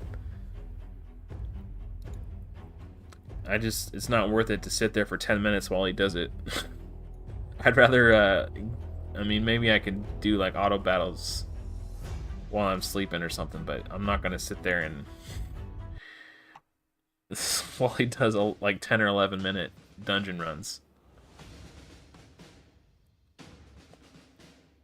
And I tried whatever stage I haven't beat yet. I was really close, but I just didn't have enough damage to out-damage the spider's healing. So in order to advance, I need to start building turn meter control. Budget Rosalvark. And that's a really funny way to put it, yeah.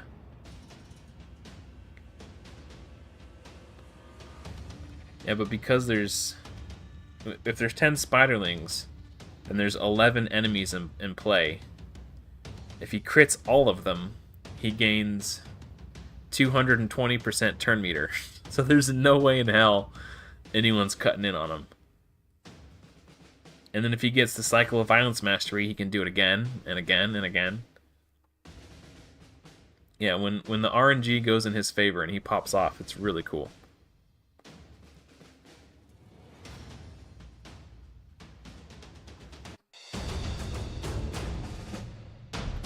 It's got speed on it, so I'm keeping it. It's a 5-star. Any 5-star speed. HP percent. Oh. If I ever get like a decent HP... Oh, you know what? I will someday. Have a decent HP nuker. In like 2 years from now, I'll have Eric's. Damage scales off HP, baby. We're gonna hold on to that piece for her. Don't worry, baby. I'll keep it warm for you.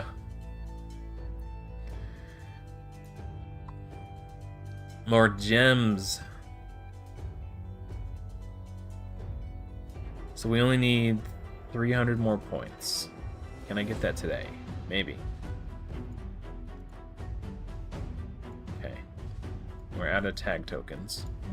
Do I have... Okay, I still got this 200 energy. Yeah, I might as well go for it. If we can get this done tonight, then I can just start focusing on Spider. Start farming accessories. That'd be nice to just check that off the list.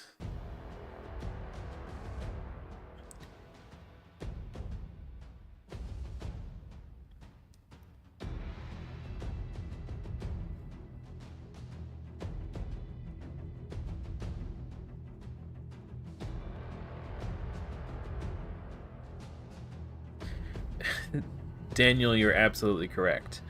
Raid Shadow Legends is a never-ending grind.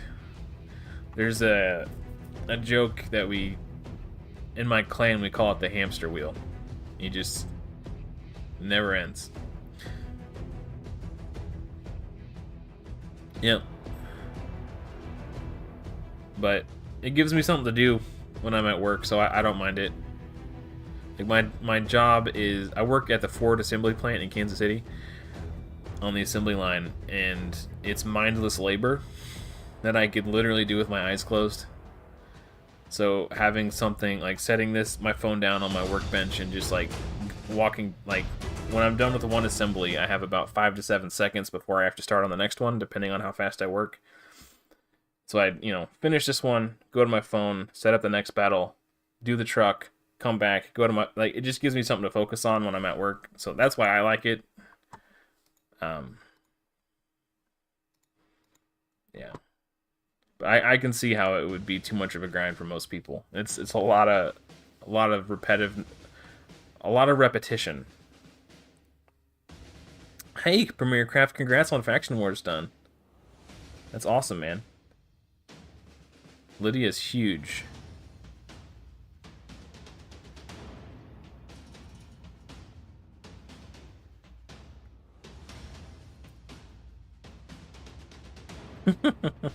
Yeah, sometimes you just gotta hold on to those special pieces.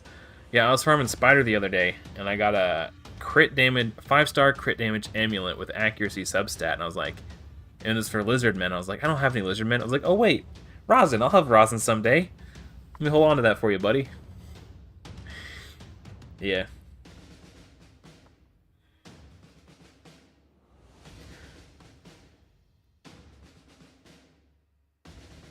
Yeah, I've tried Watcher of the Realms. It wasn't bad. It just didn't really grab me the way Raid did when I first started playing Raid. Um, I'm not big on tower defense, but that might just be a personal choice. It's cool that you found something that you like, though. There's something out there for everybody. I think this is worth keeping. HP and accuracy on a 5-star piece, yeah.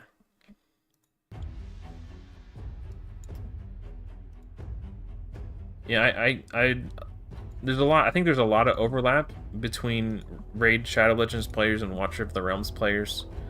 So I see a lot of people talk about it. And I tried it out one time and I was just like, yeah, it's alright. It just didn't... I don't know. It didn't suck me in, I guess, is what I'm trying to say. When I first started playing Raid, I was like... hooked. Just because I can see the potential that I had.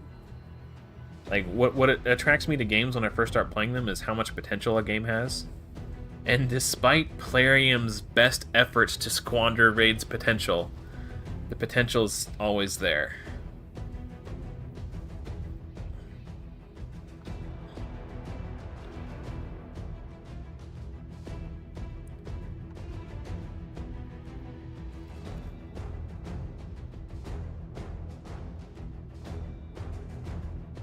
Oh, Faction War's done. Okay, sorry, I thought you meant like you've completed Faction. You mean you got your keys done for the day? Okay. That's also, I mean, that's still a relief that it's finished. HP percentage. I'm keeping it because it's 5-star.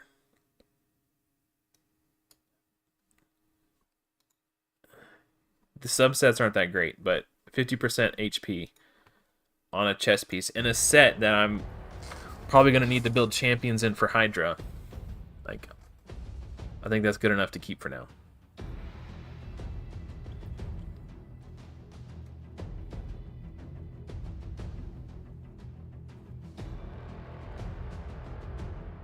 Yeah,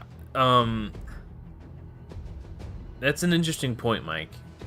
Raid Shadow Legends has mastered the art of the dopamine drip. But Plarium, the company that makes Raid, is a casino company. Like, they know exactly how to, like, give you just... Like, they have so much market research and gambling tactics and how to hook people. They really do know the magical amount of exactly how much to give you to keep you hooked without giving you too much for free. It's like there was an anti-smoking commercial a while back, and it was a song, it's like a musical number called The Magical Amount, and it was talking about how, like, the cigarette companies know the magical amount of nicotine to put in the product.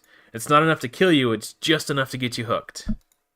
The magical amount to get you addicted. It was a very catchy tune.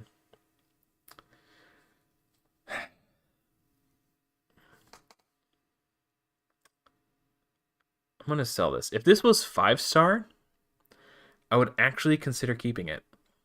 Controversial take, I know. But on a 5-star champion, flat stat gear is, depending on the champion's base stat, it's remarkably close on whether or not flat stats are better than percentage tests. It varies from champion to champion, obviously. Every champion has different base stats. But, like, if I built a 5-star champion for early stages of Hydra, it would, and their job was to be like a mischief tank, or like literally they're only on there in the fight because they can provoke the head of decay or whatever the head. I don't know their names. They all look the same. If their one and only job is to be in the fight because they can provoke the head that needs to be provoked, I might only take them to 5-star.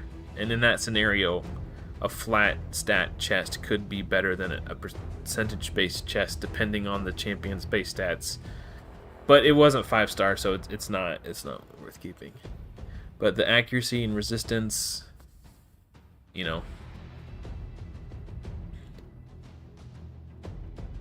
made me think about it.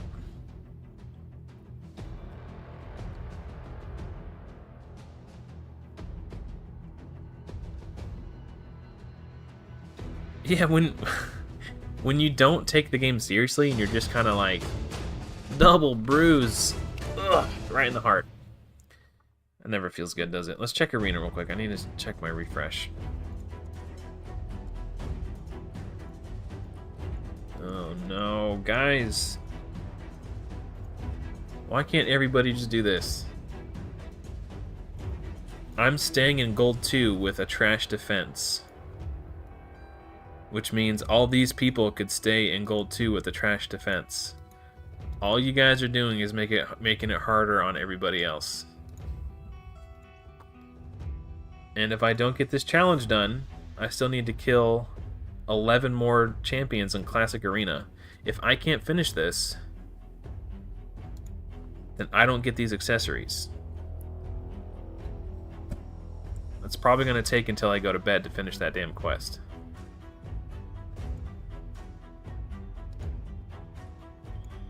Or the challenge, whatever it's called.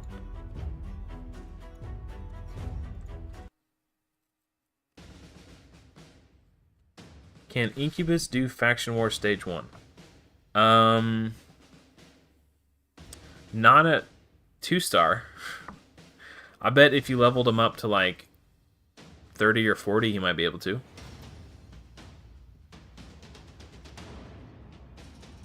I don't think Demon Spawn is open today.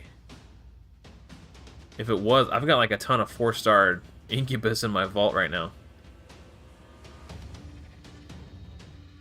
Hopefully, when the arena resets, there is only 20 minutes left. Okay, so it's possible that when it resets, people start putting easy defenses out because they're not worried about downranking. But like, who cares if you downrank, dude? Like, you just do 3 games and you're back up to where you were, and it's fine. Like, just put an easy defense out. Plarium makes this game hard enough for its players as it is. We don't need to make it harder for each other, guys. Let's come together as a community, put out easy defenses, we can farm our great halls faster, and the world will just be a better place. The only time your arena defense matters is if you're trying to finish in Platinum Arena. Period. I'll keep 5-star defense percentage. These substats make sense for the set, but that's a really low resistance roll to start with. If this was like an 8 or a 9, and this was a 5%, I'd probably think about it, but I don't think I'll ever use that piece.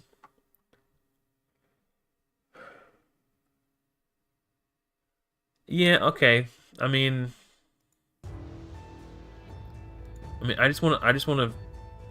Speaking of Great Hall, I kind of want to do a guide on Great Hall because there's currently a sentiment that accuracy probably isn't worth it, and I disagree with that sentiment.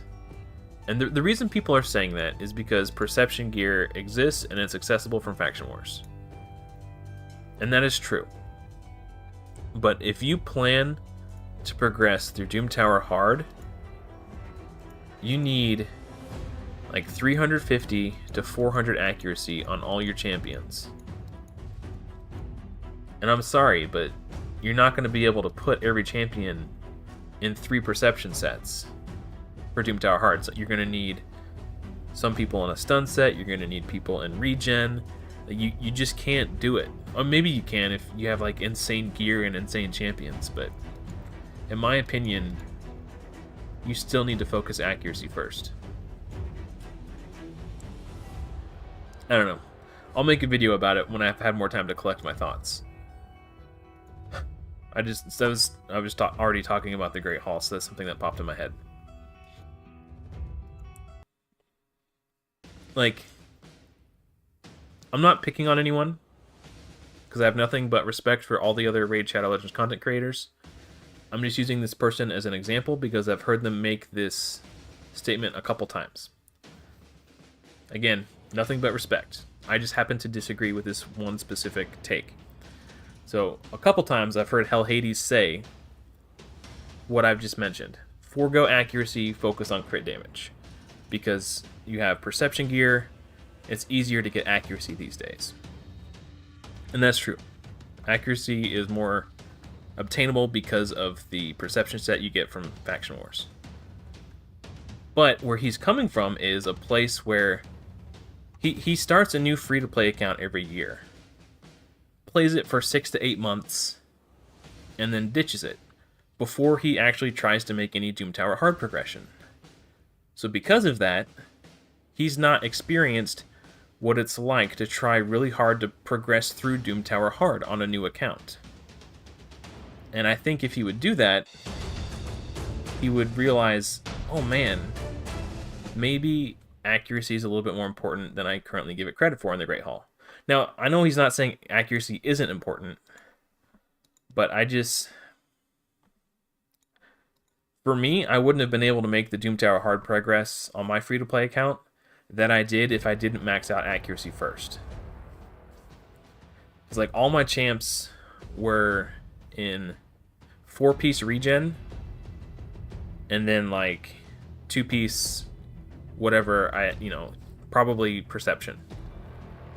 Because without regen, like, I pretty much had like permanent lockdown between Vizix's Provoke and Yakarl's AoE Freeze. I had, for the most part, 100% lockdown time, but every now and then you get resists, people get through. You know, sometimes they're AoE A1s, like Tormund, he hits really hard with an AoE A1, so even though he's provoked, he's still slapping you. If you don't have, like, insane healers or regen on your champions, like, you can't necessarily always afford to go 6 pieces of perception set on all your champions. Like, sometimes you just can't do it. So, like, I get the point that he's making, but when was the last time you saw him try to push through Doom Tower hard on a new account? He's you know. I think if he had, I don't know. Again, I'm not trying to talk crap. I just think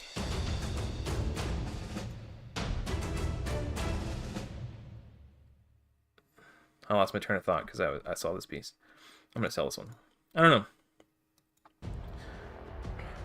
And again, I'm not trying to like start beef. I just have a different opinion, and that's all. And I think it's an opinion that people need to hear. So I might make a video on it soon.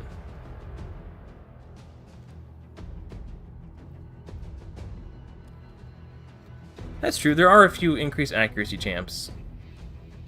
There's some good ones. They are making it more available, but they're still few and far between. Like, when you think about the size of the champion pool compared to how many champions there are who do these specific jobs, it's still like... And maybe it's account dependent. Like, if you have a great... Like, if you get Lady Kimmy, okay, now maybe all of a sudden you don't need to focus on accuracy. Or if you have Claude Beastfeeder, you know, because he's also doing increased speed and a shield and a heal or something. I don't know. Like, I don't know. I guess it just depends on the champions you have access to. But I don't think you should be so quick to dismiss Great Hall accuracy outright. I think more... I don't know. I would need more time to collect my thoughts. I'm kind of just speaking out of my ass right now and rambling with the first words that come to my head. And I think it's a delicate enough topic that I should really take my time to like process everything I'm trying to say and find the best words to get my point across. Because I don't want to misinform anybody. But you do make a good point about the increased accuracy.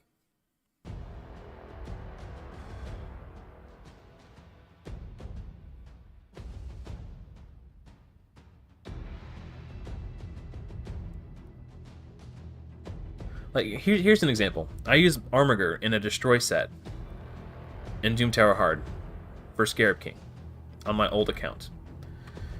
I have an accuracy banner, an accuracy chest, and 4 pieces of my gear are dedicated to the Destroy set. He has 350 accuracy or more, maybe 375. I forget exactly how much he has.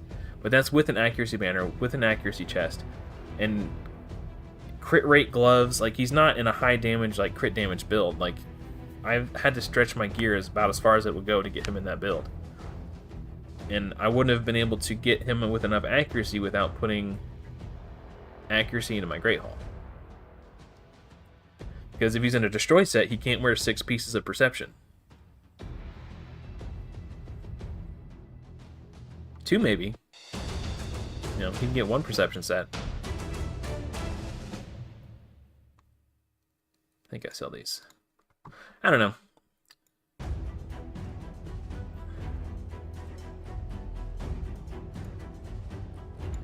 And here's another thing. And it's going to be different for everybody. It's like, as Mike said, like, if you have a really good increased accuracy champion, that does make it does make a huge difference. Like, if you pull Lady Kimmy, then she's gonna do increased speed, increased accuracy, turn meter boost. This one, and then she's gonna do decreased accuracy, decreased speed. She's also got the Doom Tower speed aura. Like, if you have someone like this, then okay, maybe you don't need to focus accuracy. So it really is account dependent. Man, I'm so close to leveling. If I can get to 100, like, if I could level up here, get more energy. I don't know. Ooh! Really close to that. Problem is I don't have enough to do. I guess I could do 1 dungeon run. I don't know if that'll be enough to...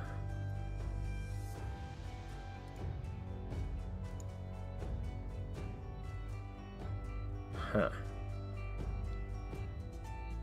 Probably be better off doing 2 campaign runs to try to level up. You get more experience from doing campaign.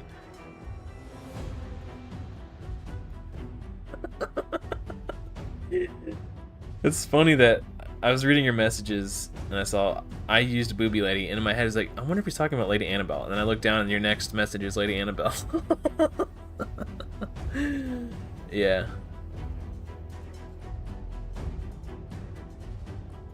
I mean, yeah, every account is different, you know, like, and that's why it becomes hard. So I want to take the time to like really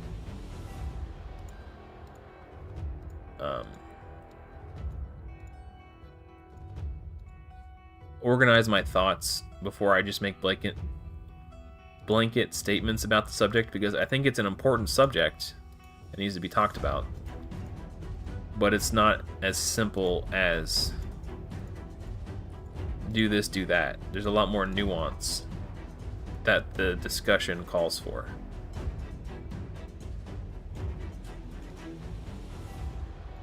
the discussion calls for more nuance than what any one blanket statement can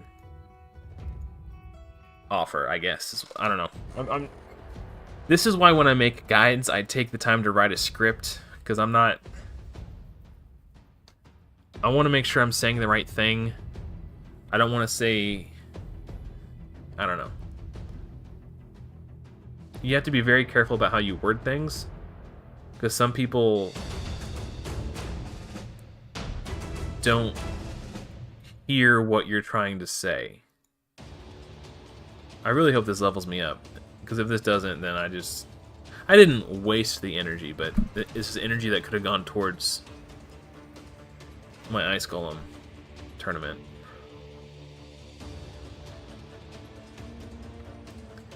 How do I get past stage 10 brutal? Are you talking about, I'm assuming you're talking about campaign. Hold on, let's take a look at it real quick. I'm out of energy now, but stage 10. Oh, you're stuck on the boss? Yeah, the boss is kind of hard. I had to 5-star 2 champions. So I had my Aethel and my Shield Guard at level 50 to beat this boss, and then that was also enough to get me through here.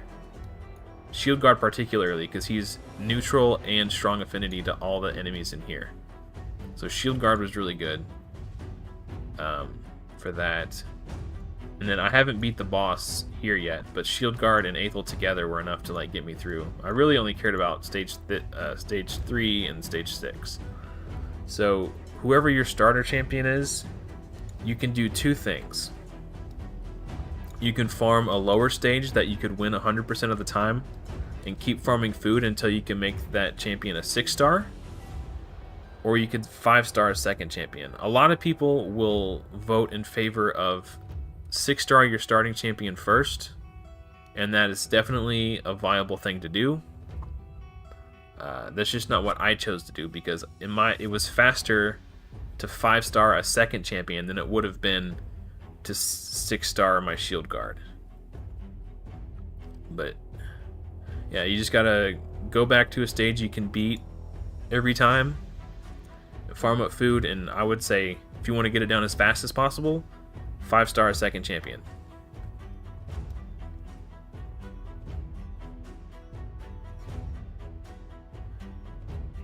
Thank you, Mike. I appreciate that. Yeah, so here's the thing. If you guys don't know what Mike is talking about, let me, normally on my weekly updates, I did it the way most other content creators would do it, where you're just kind of in front of the camera and talking about whatever's on your mind. I decided the way I used to do videos when I first got into YouTube is I would write a script, do a voiceover, and that was kind of my thing. And I wanted to get back to that. So recently, with the week 4 weekly update, I did a scripted voiceover because I wanted to try and see how people engaged with it. And then I wanted to see further how people would react to it.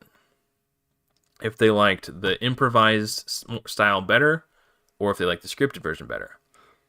And a lot of people, more people, actually voted in favor of this. But I think the reason why, when I go to read the feedback, this one guy says, I liked both, but I'm leaning towards the weeks 1 to 3 format.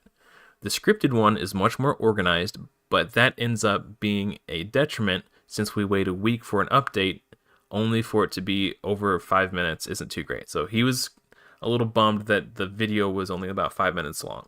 And I get that, and that was something I was concerned about. And then, where's my other? I have another, what? Oh, because okay, hold on. And then this one. So I asked for some more feedback. So I said, I appreciate all the feedback I've gotten on my latest survey. Thank you, however, I'm a little surprised by the outcome. If it's not too much trouble, I'd like to ask, what is it about your preferred format you enjoy over the other? And what is it about your least favorite you dislike? It's my goal to make the best content I can for you guys, so I would greatly appreciate your input here. Thank you.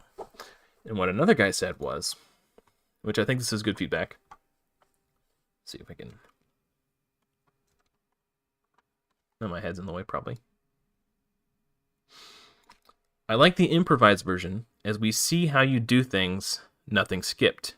Even when you go off topic, many people get further information about it. Where scripted leaves a lot out, like the reasons why we would do this, or who might be able to do it because we don't have a particular champion. Rambling your ideas is good.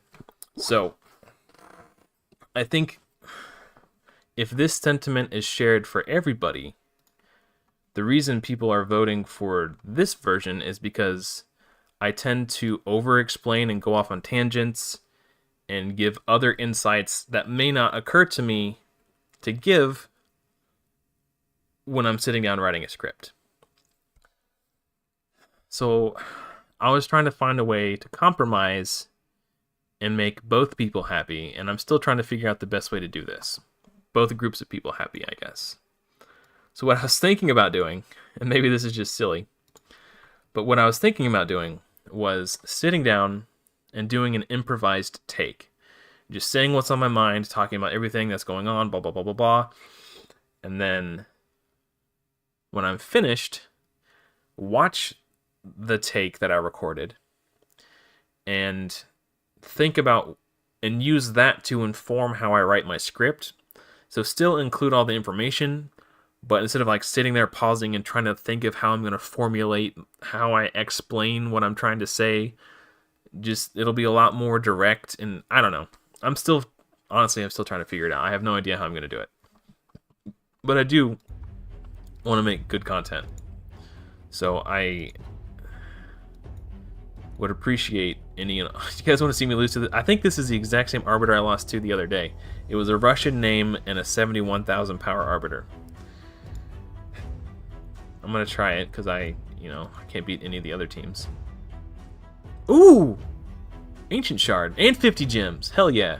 I can just buy a refill. 4-star, we'll sell those. 5-star with speed. And crit damage.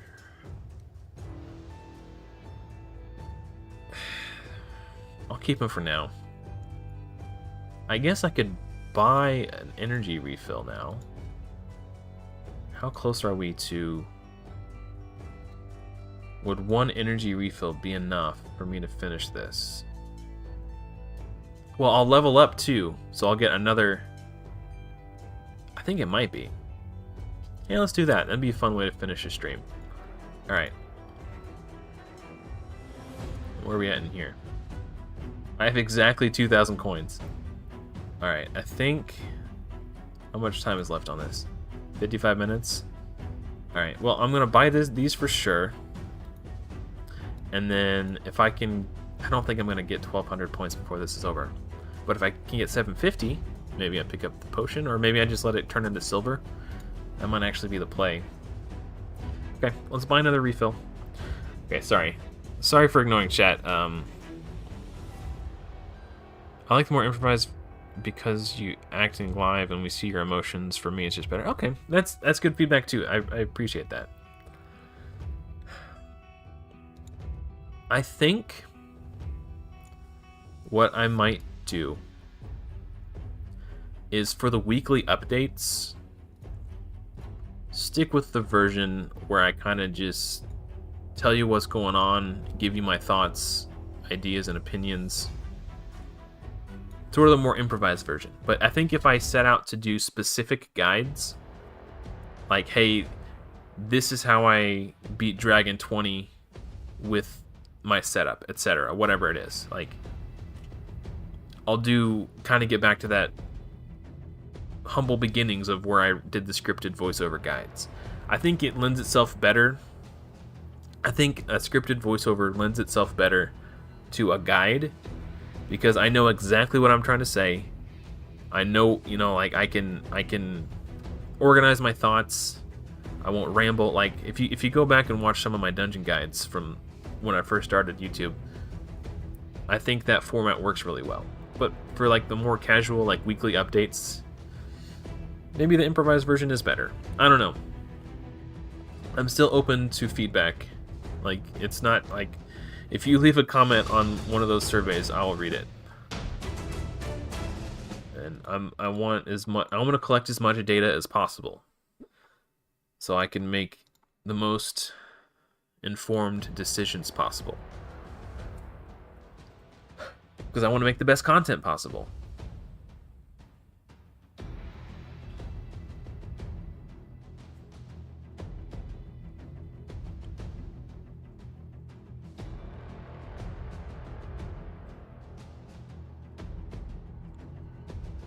Yeah, I think that's a good point, Mike. I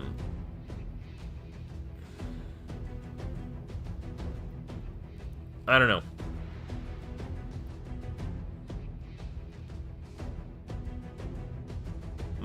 I don't know. I'm really conflicted about it, because I think it makes the quality of the content better if I'm not stuttering and like pausing for a moment to think about what I'm trying to say. I think it respects the viewer's time more, and it makes for, I don't know, but at the same time, like I get what the other people are saying, and I understand where they're coming from when they say they enjoy it.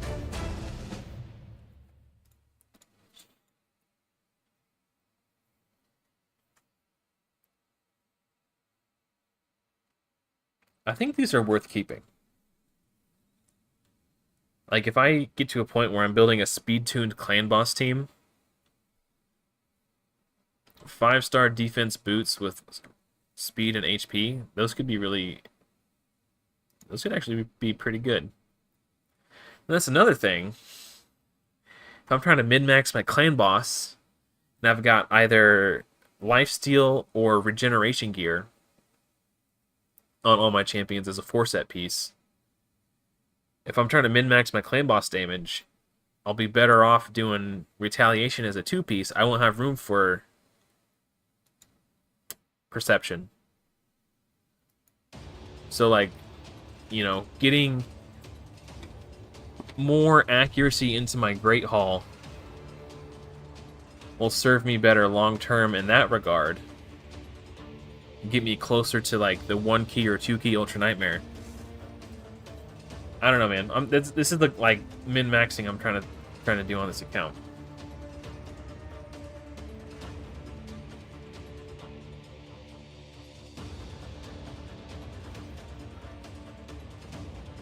Okay.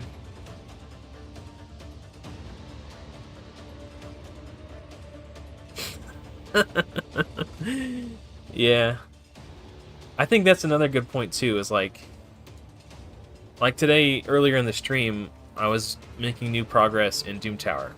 I think that's the kind of stuff that makes good for like live streams, and you know, right now like Nether Spider's pretty rough. I don't have like a boss killer champion. Like everyone else who's starting an account right now has access to Ralathos. There we go. Alright. I was starting to worry. Okay. Flat defense with speed, crit rate, crit damage. But because these are 5-star, I'm actually going to keep these for reasons I mentioned earlier. If I 5-star a champion, I'm not going to keep the 4-star ones. I'm going to take super rates off. If I 5-star a champion, it's possible that flat defense gear gives them more stats than defense percentage would, depending on the champion and their base stats. But reflex is a good enough set that I'm willing to make a sacrifice to get the effect.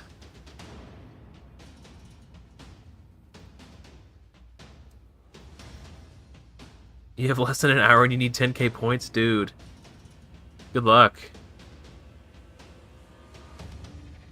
I'm not doing Nightmare Clan Boss on this account. Well, I mean, I will try to get to it eventually, but my account is 31 days old, so I'm on hard Clan Boss at the moment. I'm hoping that once I get masteries on my first 5 6-stars, I'll be able to push up into Brutal. And then I think I have access to champions who could potentially 4-key Nightmare. I'm still missing 1 or 2 key components, I think.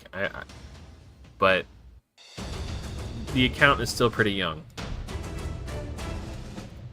In the words of Justin Bieber, never say never. It's really hard to keep a straight face. I'm sorry. We gotta pull more food out of the vault, I think. Or unless I'm out. Am I just out of chickens?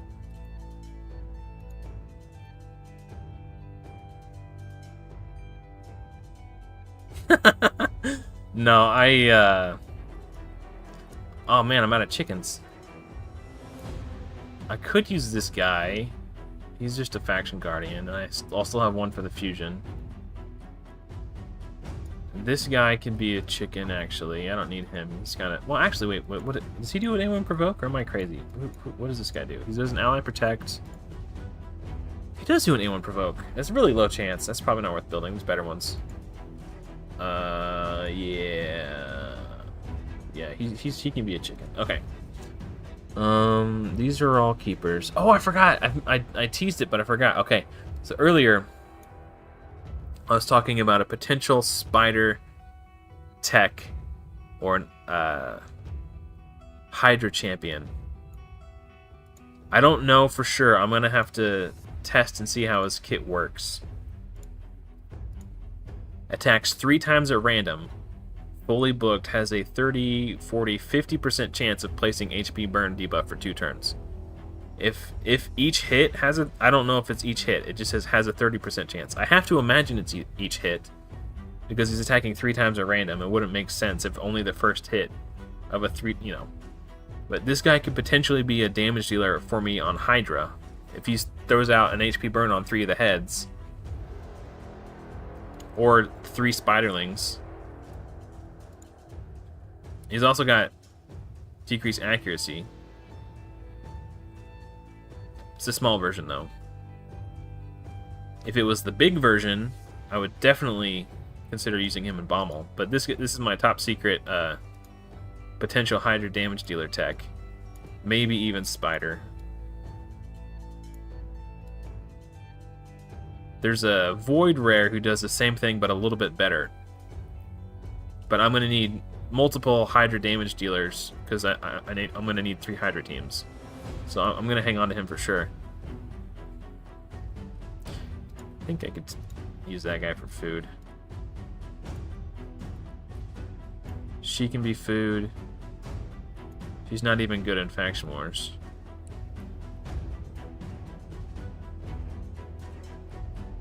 This guy can be food. He's not terrible in Faction Wars. Wait, I've already got one as a Faction Guardian. Okay, hold on. That changes things a bit. Okay, and I'm pretty sure everybody in here is being kept for some reason or another. So, no food in there. Okay, back to the...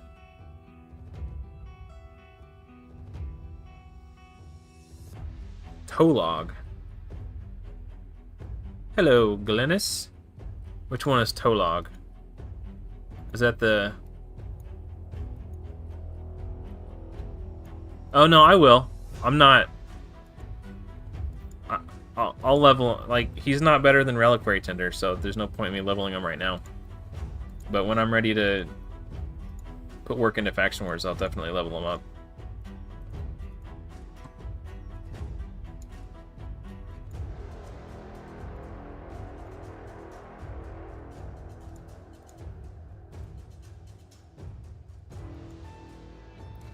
Okay.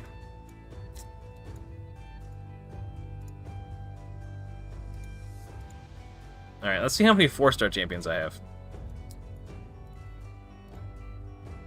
Put them all together so I can count them up.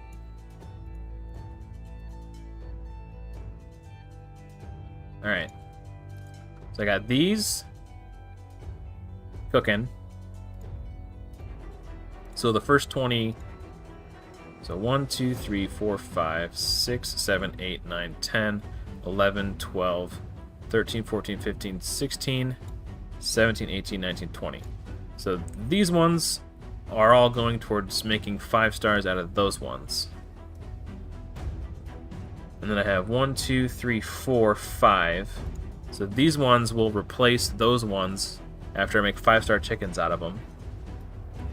I got 1, 2, 3, 4, 5, 6, 7, 8, 9, 10, 11. So I'll need 9 more to make my next 6-star. So I guess I'm back to farming food. Alright. I don't have enough 3 stars. Okay. Well, once I get enough...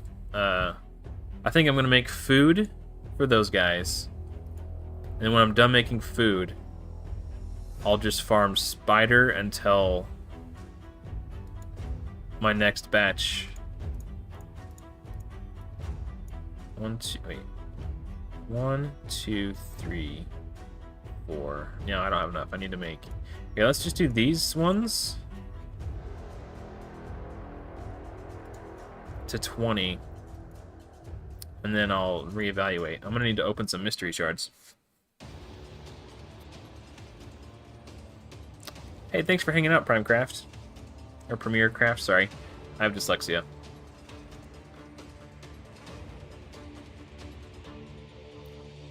Yeah, no, I'll definitely level the, that Skinwalker guy. When I'm ready.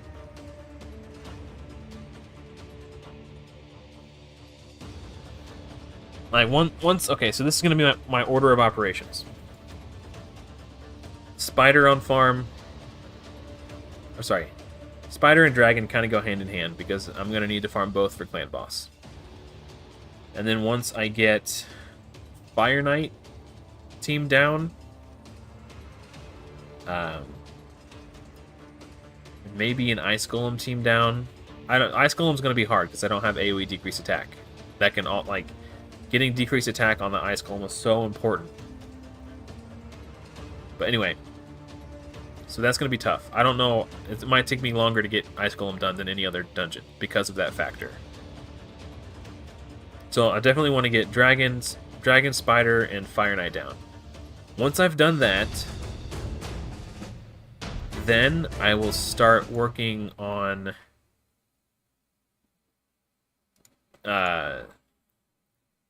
Doom Tower stuff, like hard focusing Doom Tower. And in the process of doing that, as I expand my roster and start focusing Doom Tower bosses, Faction Wars will sort of naturally, like, fill out and sort of auto-complete. And then once I've kind of got a team for each Doom Tower boss, I'll then start kind of, like, working on Faction Wars in the periphery.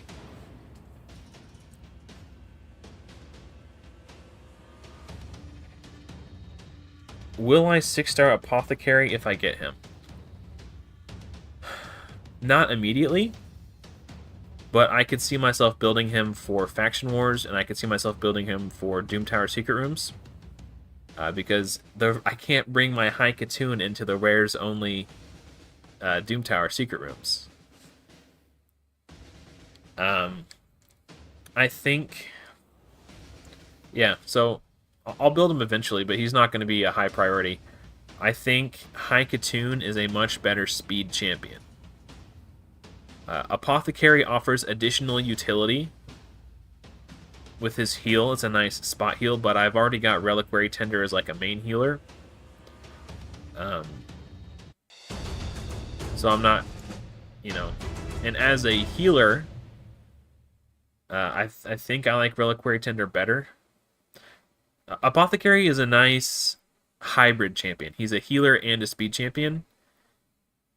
But because he's a hybrid, he's neither the best speed champion nor is he the best healer. But he's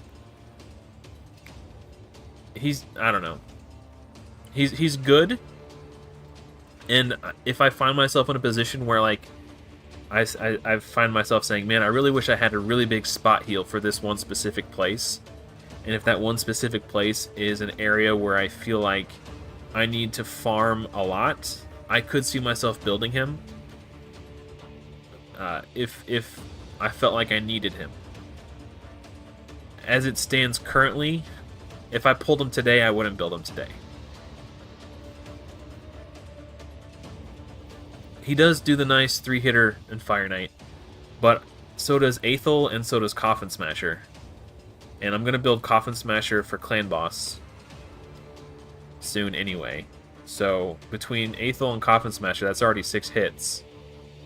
I'll have Drexthar. He does a 3-hitter A1, and Drexthar will probably actually be my AoE wave damage dealer for Fire Knight 20. So I'll have Drexthar, Coffin Smasher, and Aethel. That's 9 hits off the shield, and then, you know, Haikatoon, Armiger, I'm set. That's my whole team. So I wouldn't build Apothecary specifically as a Fire Knight champion. At least not right away.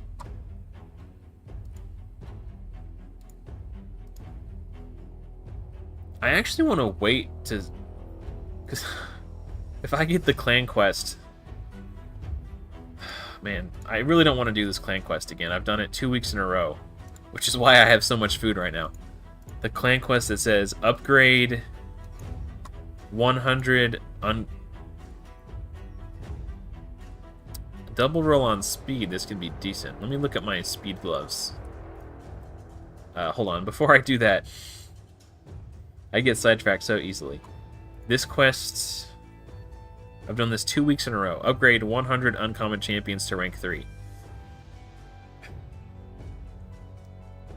A quest is a pain in the butt. However, it encourages me to make lots of food. So if I get that quest this week again, it might be worth it to wait to rank these guys up. Because there's only a small handful of those quests that I could do. Okay, let's crack some mystery shards. We have 203 mystery shards. Let's pop these shards, baby. Gnarlhorn, Frozen Banshee. Oh, I need to check the arena real quick before we get into this. Yep.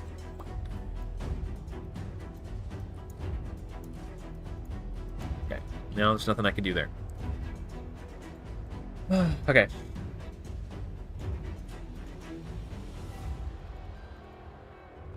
We're looking for a Gnarlhorn and Frozen Banshee. Cudgeler.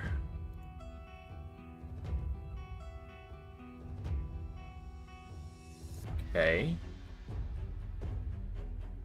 The fact that this grants an extra turn is actually kind of cool.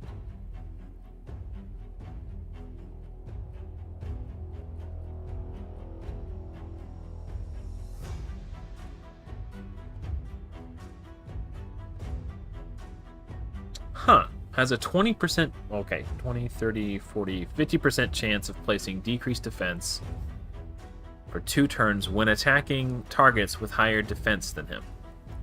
Has a 50% chance of decreasing the damage taken by 20% when attacked by enemies with higher attack than this champion. Huh. And he's got a counterattack. But he gives himself increased attack, so it makes it less likely that he will have damage and mitigation on himself. This is a guy whose kit is just interesting enough that I want to look into him a little bit more. At the very least, Faction Wars. I almost panicked, but I forgot I have another one of these guys in the vault. Okay, we'll put him in the Faction War vault for now. What was I doing? Oh, we're gonna pop some more mystery shards.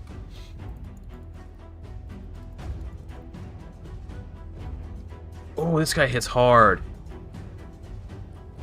Oh. Oh, man. Okay, hold on. Attacks one enemy. Damage increases by 20% if the target has no active buffs. 40% stealing 2 random buffs from the target. Places an extra hit. Any buff is stolen. There's a 40% chance of removing 1 random buff from the target. Okay, I can use this guy in Magic Keep to steal the shields and stuff. Accuracy in dungeons by 20.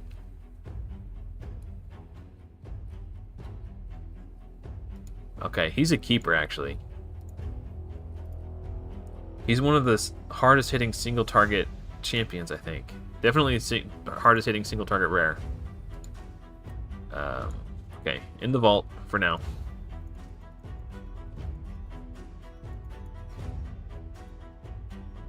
Dun dun dun dun dun dun dun dun.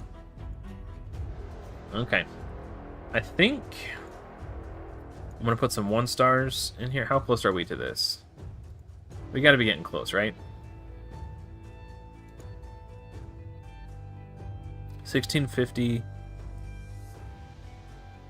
Oh, we need like 1 more run, assuming we get gear from it. Okay. Well, I kind of just...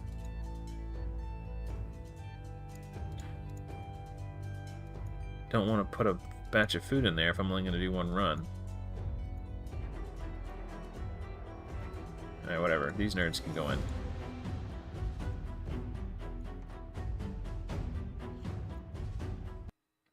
Yeah, the ogre smacks. Let me look up his damage multipliers real quick. I remember Hell Hades did a video about him a long time ago.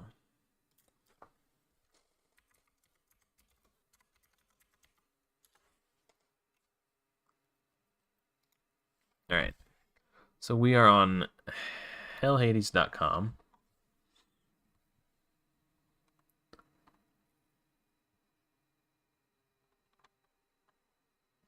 .5 times attack is actually a really strong for an A1. 6 times attack. And then places an extra hit. Okay, so if the enemy has a buff and he steals the buff, then he's doing like a 12 times attack. Holy moly. Damage increases by 20%. So if... okay, wow. So it has to be able to steal a buff in order to get this to go off and hit as hard as it can hit. Okay, so it takes a little effort. But something to think about. Okay, we didn't... I didn't get a piece of gear. I gotta do it again. You know... Man, this is why turn attacks are so much better than the... When these guys crit, they do like a little bunny hop, toss their bow in the air, and then shoot. It's so fruity. Another option for Fire Knight is something I've always wanted to try.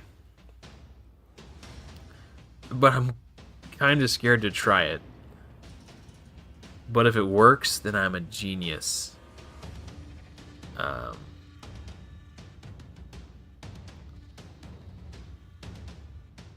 There's a common champion. He looks like this guy, but I don't think it's this guy. I think it's Novice.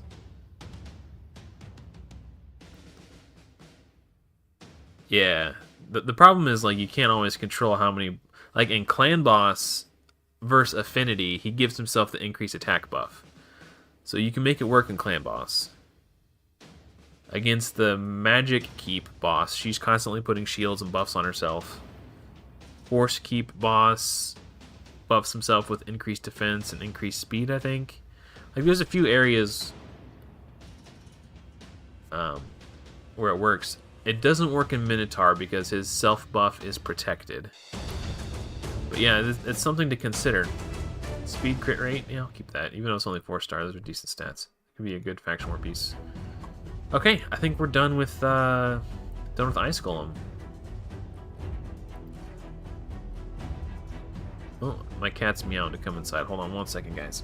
I'll let my cat inside. I'll be right back.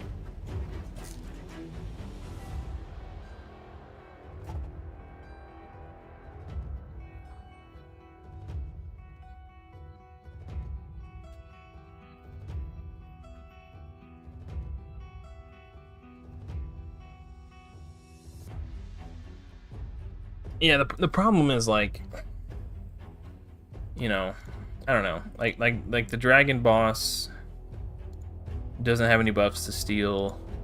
Spider doesn't buff themselves. Fire Knight doesn't buff himself. Like, there's just the use case for him is so rare. Maybe you could. What are his base stats? Maybe you can use him in like a go second arena team. So you wait for the enemies to go, buff themselves up, etc., etc. Like if he can be built kind of tanky. Oh, he's a rare. Maybe something like that. It's not terrible base defense. I don't know. It just seems like a lot of.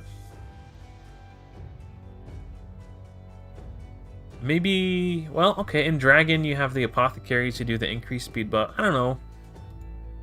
Maybe. He's interesting enough that I'm not going to use him as food. Man, you're tearing that up. Good luck, Mike. Where am I at? I can get this if I want. So... what is this? Oh, okay. I think what I'm gonna do, because the clan quests reset tomorrow, 24 hours from now.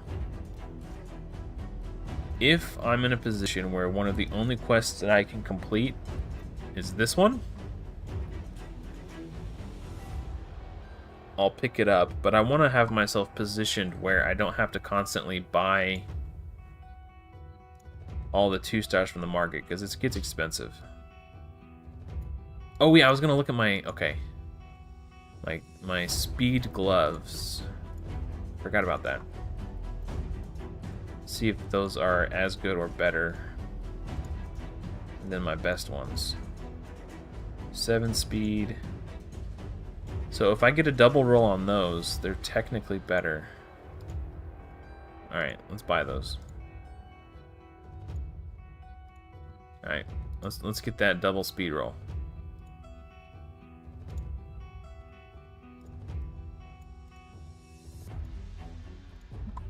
Alright. No. Okay, can I roll 4 on them? And if so, would that be better? Equipped. It'd be just as good if I rolled 4. Well, I have attack percentage instead of flat defense.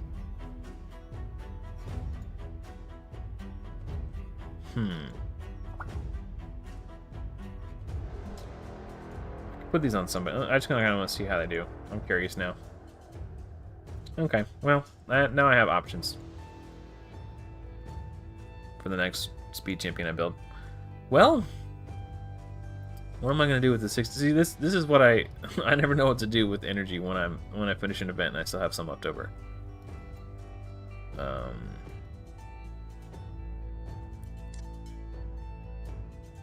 could do spider and start farming accessories, or I can start farming food. I don't want to start farming food now though, so if I have to do that advanced quest tomorrow, then I'll have to farm, you know. Alright, let's just take a break from farming food, and we'll start farming accessories and spider, I think.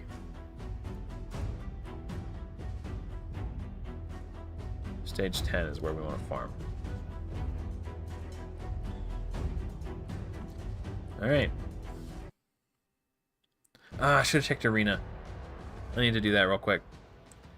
As soon as this battle's over. I already spent the energy, I'm not gonna... Yeah, spider, I think you're right.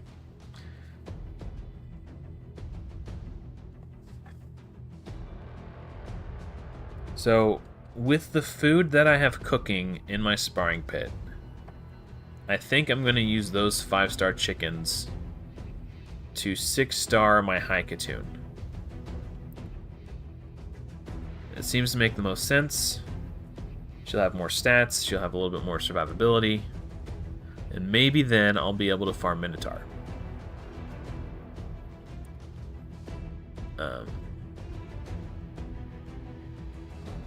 But then who should my next 6-star be? I'm inclined to think that it should be Coffin Smasher. So now that I got my all-purpose team built, these guys will be my core dungeon team in all dungeons. Until, well, I could either do Coffin Smasher or I could do my crowd control guy, Longsword Torux. If I build Longsword Torux, he will either replace Aethel or Shield Guard. Depending on the... Probably depends on the affinity of the dungeon. If it's a magic affinity... Well, he's same affinity as... I guess if it's force affinity, he'll probably replace Aethel. I don't know. I'll have to think about it more critically. He basically just took 3 turns in a row. Yeah, Shield Guard is just kind of like too good. But I guess once I get to higher dungeon stages, he's not likely to do, at least not with the gear I have currently, he's not likely to do damage equal to 30% of the enemy's max HP and trigger that Cycle of Violence Mastery. I was really hoping she had a cleanse for Haikatoon. I think she's going to die here. Oh! Haikatoon has become the spider tank because she has less HP than Shield Guard. Defense with HP, 5-star. We're keeping that, baby. Alright. So yeah, if I can 6-star Haikatoon and make sure her max HP is higher than Shield Guard's. Oh. Another thing I could do. I don't like to do it because she really needs the accuracy. But I could take Steadfast instead, and this will deter enemies from attacking her. To a certain extent. How much HP does she have? 13,000. Shield Guard has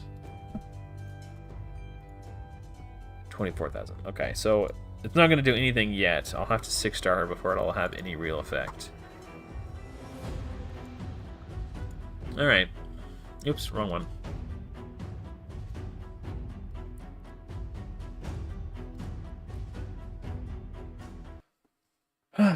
Yeah. I think I really do think I do Coffin Smasher, because not only is he going to be really good on Clan Boss, his big version of decreased attack will help me in Dragon, and so will his HP burn. So he's going to bring 2 things to Dragon that'll help me clear it. Like, he's going to be a good boss killer for me. It's either Grave Chill Killer or Coffin Smasher, and I think Coffin Smasher just has a little bit more utility, especially with his passive. He's got a 5% damage reduction from AoEs. So every time the dragon attacks, my team takes 5% less damage. Plus, if he's got the decreased attack out there, then they're taking 50% less damage because he reduced the boss's attack by 50%. I think that has a little bit more. In the HP burns, they're not as good as poisons because you can only have 1 at a time. But, you know, still good boss damage regardless.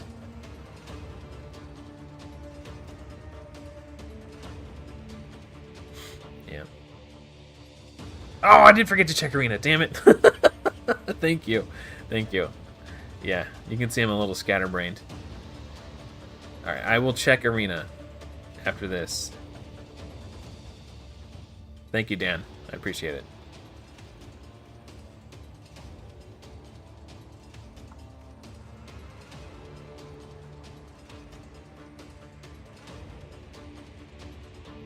Got some turn meter reduction out there from Haikatoon. I really like Shield Guard as my tank for this because, like, with the lifesteal gear, he just full heals every time he attacks. That is such a... Alright. Arena. Checking Arena. Hitting the button. Ooh, ooh, ooh, what? Okay. Hopefully I don't lose. It'd be kind of embarrassing if I did. What I really need is to find someone who has like a whole team of like 4 food champions. So I can get my, oh damn. Okay. Luckily that she didn't hit that hard. the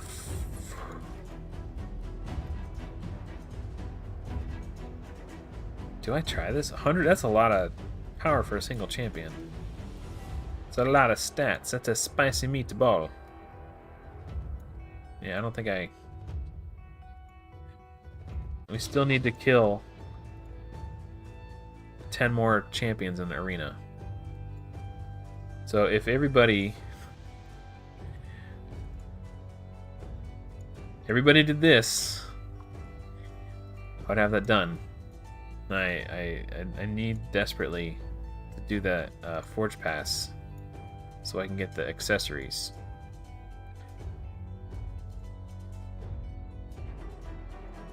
I guess I could do super raids. I didn't even think about it.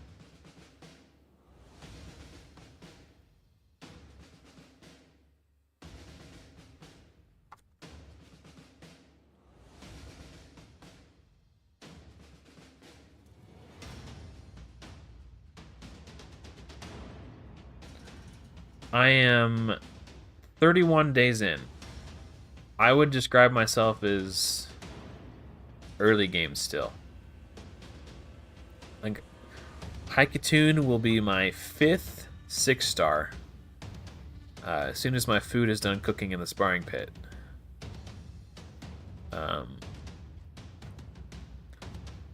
I would say if I can get to like stage 17 of dungeons, that's probably transitioning. That's probably like the gray area when you're like maybe mid game but probably still early game. I don't know. The definition of early, mid, and late game changes constantly as new content is being dropped. Because when Raid Shadow Legends came out, the highest dungeon levels I think were 15. So level 15 dungeons were end game when Raid first came out, and then they pushed them up to 20, and now that was endgame. You know, then they came out with Doom Tower, so then now Doom Tower Hard was endgame. And then Hydra came out, then Hydra was endgame. And then Ultra Nightmare, like, so they keep moving the goalposts, so it's hard to like put a hard definition, but I'm definitely still early game. That's how I would explain it.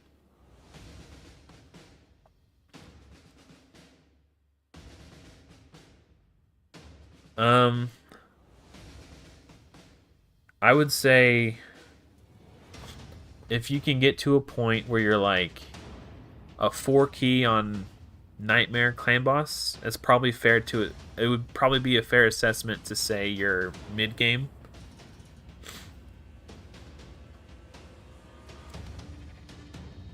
I don't know. It's hard to say. There's a lot of things to factor in. It's a hard status to define. I would say I'm definitely early game.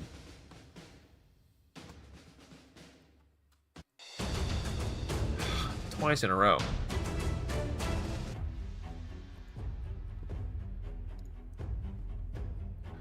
Yeah, if you can give me an idea of sort of like where you're at in the game, I can try to assign an arbitrary value of what stage of the game you're in if you want, but it's really hard to define because every time a new content comes out, it like the goal, you know, it changes the perspective of what is, you know, is Hydra still endgame or is the Cursed City now the official endgame? You know, like, you know, I don't know. Let's do super raids. Oh, you know, I don't have enough energy for 2, so I'll do 1 and then I'll turn super raids on. Kitty cat, what you meowing at? I'm the only one in my house who's awake and the cat's meowing in the living room. You need something? I don't know. Whatever.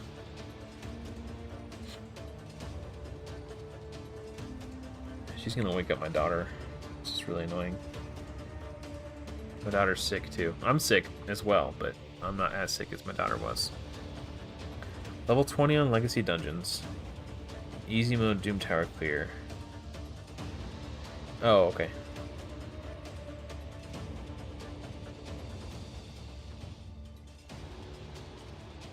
Okay, I would say you are venturing into the late game.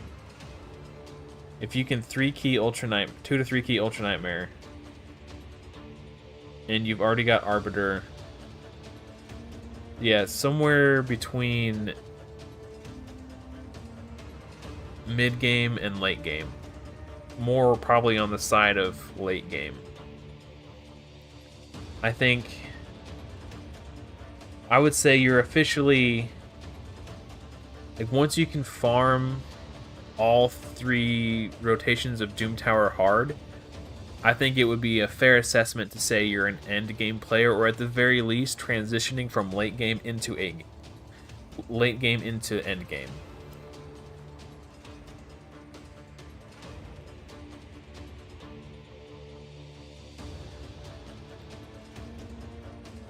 Or faction wars completed. I don't see. There's so many factors to consider. Like, I don't know. I think, okay.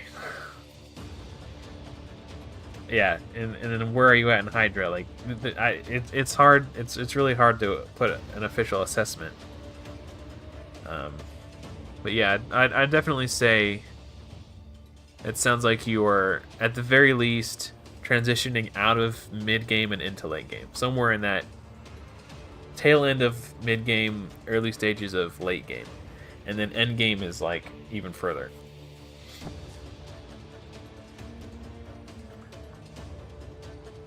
Yeah, but it really is hard to put an exact value on it. You gotta, like, Iron Twins, Sand Devil, Shogun, like, defense amulet. I'll keep it for now. I don't have anything better on my account. I know it hasn't been 15 minutes yet, but in the back of my head I have this nagging, like, check arena, check arena, check arena. Because I really do need to get that mission done.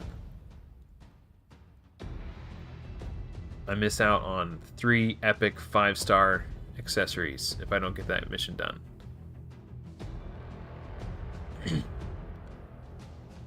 And if I get hosed by that mission again tomorrow, then I miss out on 40 5 to 6-star Ralathos set pieces. So I can get double hosed if they screw me tomorrow too. I'm like really stressing about it. Like, if I don't get it after working so hard on it on Friday, like literally, like, from the moment, so midnight UTC when the quest reset is 6 p.m. for me. So from the moment, from like 6 p.m. until I went to bed at like 7:30 p.m. or 7:30 a.m. So 12 hours straight, I was like, it took me that long to finish it.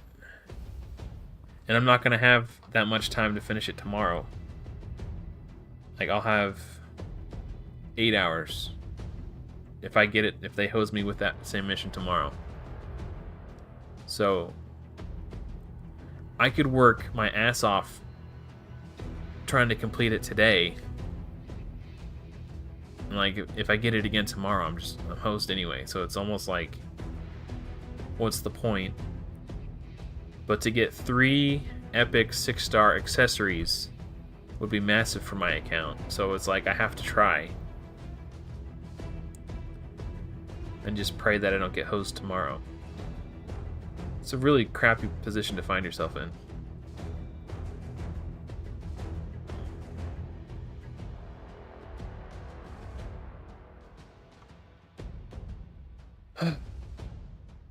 And the worst part is, like, it's not anything that Plurium has done that's putting this gate, this obstacle before me. I guess maybe I did it to myself. Like,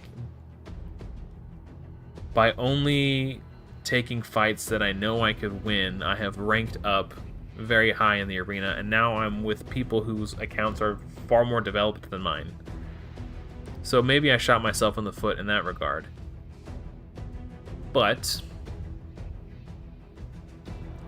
you know, if everybody put out easy defenses, it wouldn't be an issue.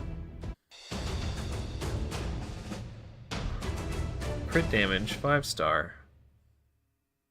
I will keep it for now because I don't, you know, I'm not really building any demon spawn at the moment. and it's only a 4-star. So if I had someone I was actively working on, I would keep it, but I don't, so we'll sell it. You got the soul? Nice, dude. Oh, yeah, the bruise is the way to do it. Nice. Nice in the clutch. 8 minutes to spare. Well, I'm out of energy, so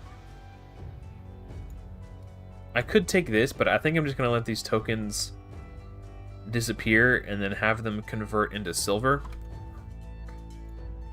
Unless, I mean, I'm 5 points away from 1,000. There's nothing I can get for 1,000, though. I can get another key, but it doesn't. Yeah. All right. I'm just gonna let these turn into silver. Well, that's pretty much it. I'm just gonna sit here and hit this button every 15 minutes for the rest of the night and pray to sweet baby Jesus that I can finish this. Because if I don't, then I don't get these. And I need these desperately. So. And I hope I don't get it tomorrow either, because I really need these too. Man. Well, that's it. I'm out of stuff to do. Unless you guys want to watch me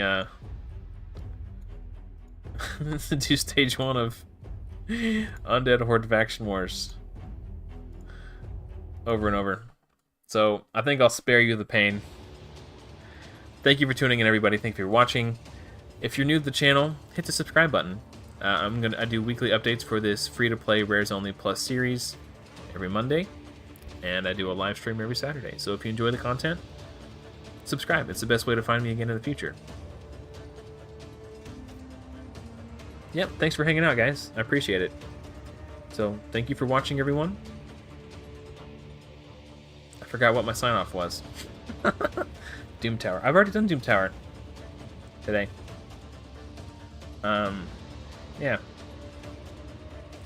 I got to the Nether Spider, and then it's just, I wasn't even close. There's no point in me smashing my head against it over and over again, because it's not a... It's so far out of my reach that I'm not going to try again until... Yeah, I'll try to do a run. Just so you can see.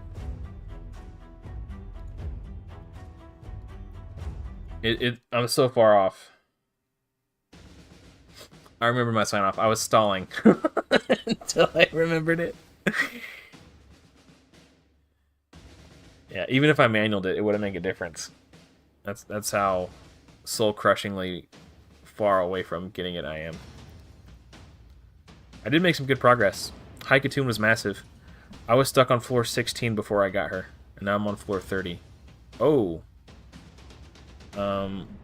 We need to kill this wave stat before these bombs go off.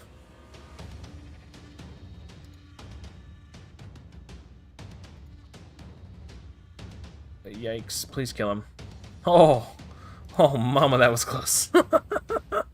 Thank you, I'm gonna need it. Yeah. Thank you, Philip.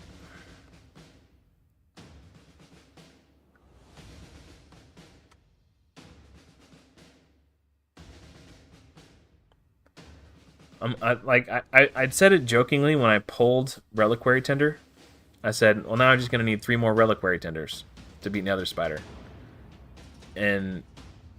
Or I need like a Giga boss killer, like someone who could do tons of boss damage, like a Cold Heart, or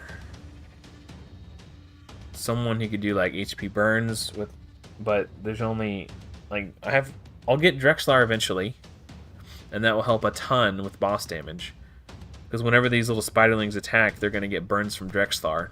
And then Drexlar does the HP burn on his A1. Like, I'm not even close. Like, this isn't even worth, like, oh, maybe if I auto it, or maybe if I manual it, I can get there. This isn't... Like, if I was getting him to, like, here, or getting her to here, then I'd be like, alright, well, that was close. Let me retry it. But I'm like... This isn't even... It's not even close. So I'm pretty much hard stuck. Maybe, I mean, she's 6-star, but she's not level 60 yet. So maybe once she get to level 60, maybe I get some accessories on her. She survives longer. She can keep reviving and healing everyone. Maybe I can make a bunch of shield... healing cleanses 1 debuff, but yeah.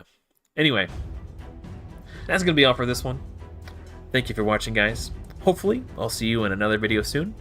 But until next time, happy raiding. Nailed it! Heck yeah. I was stalling because I couldn't remember it, but I got it down. I got it down now. Alright, see you later, guys.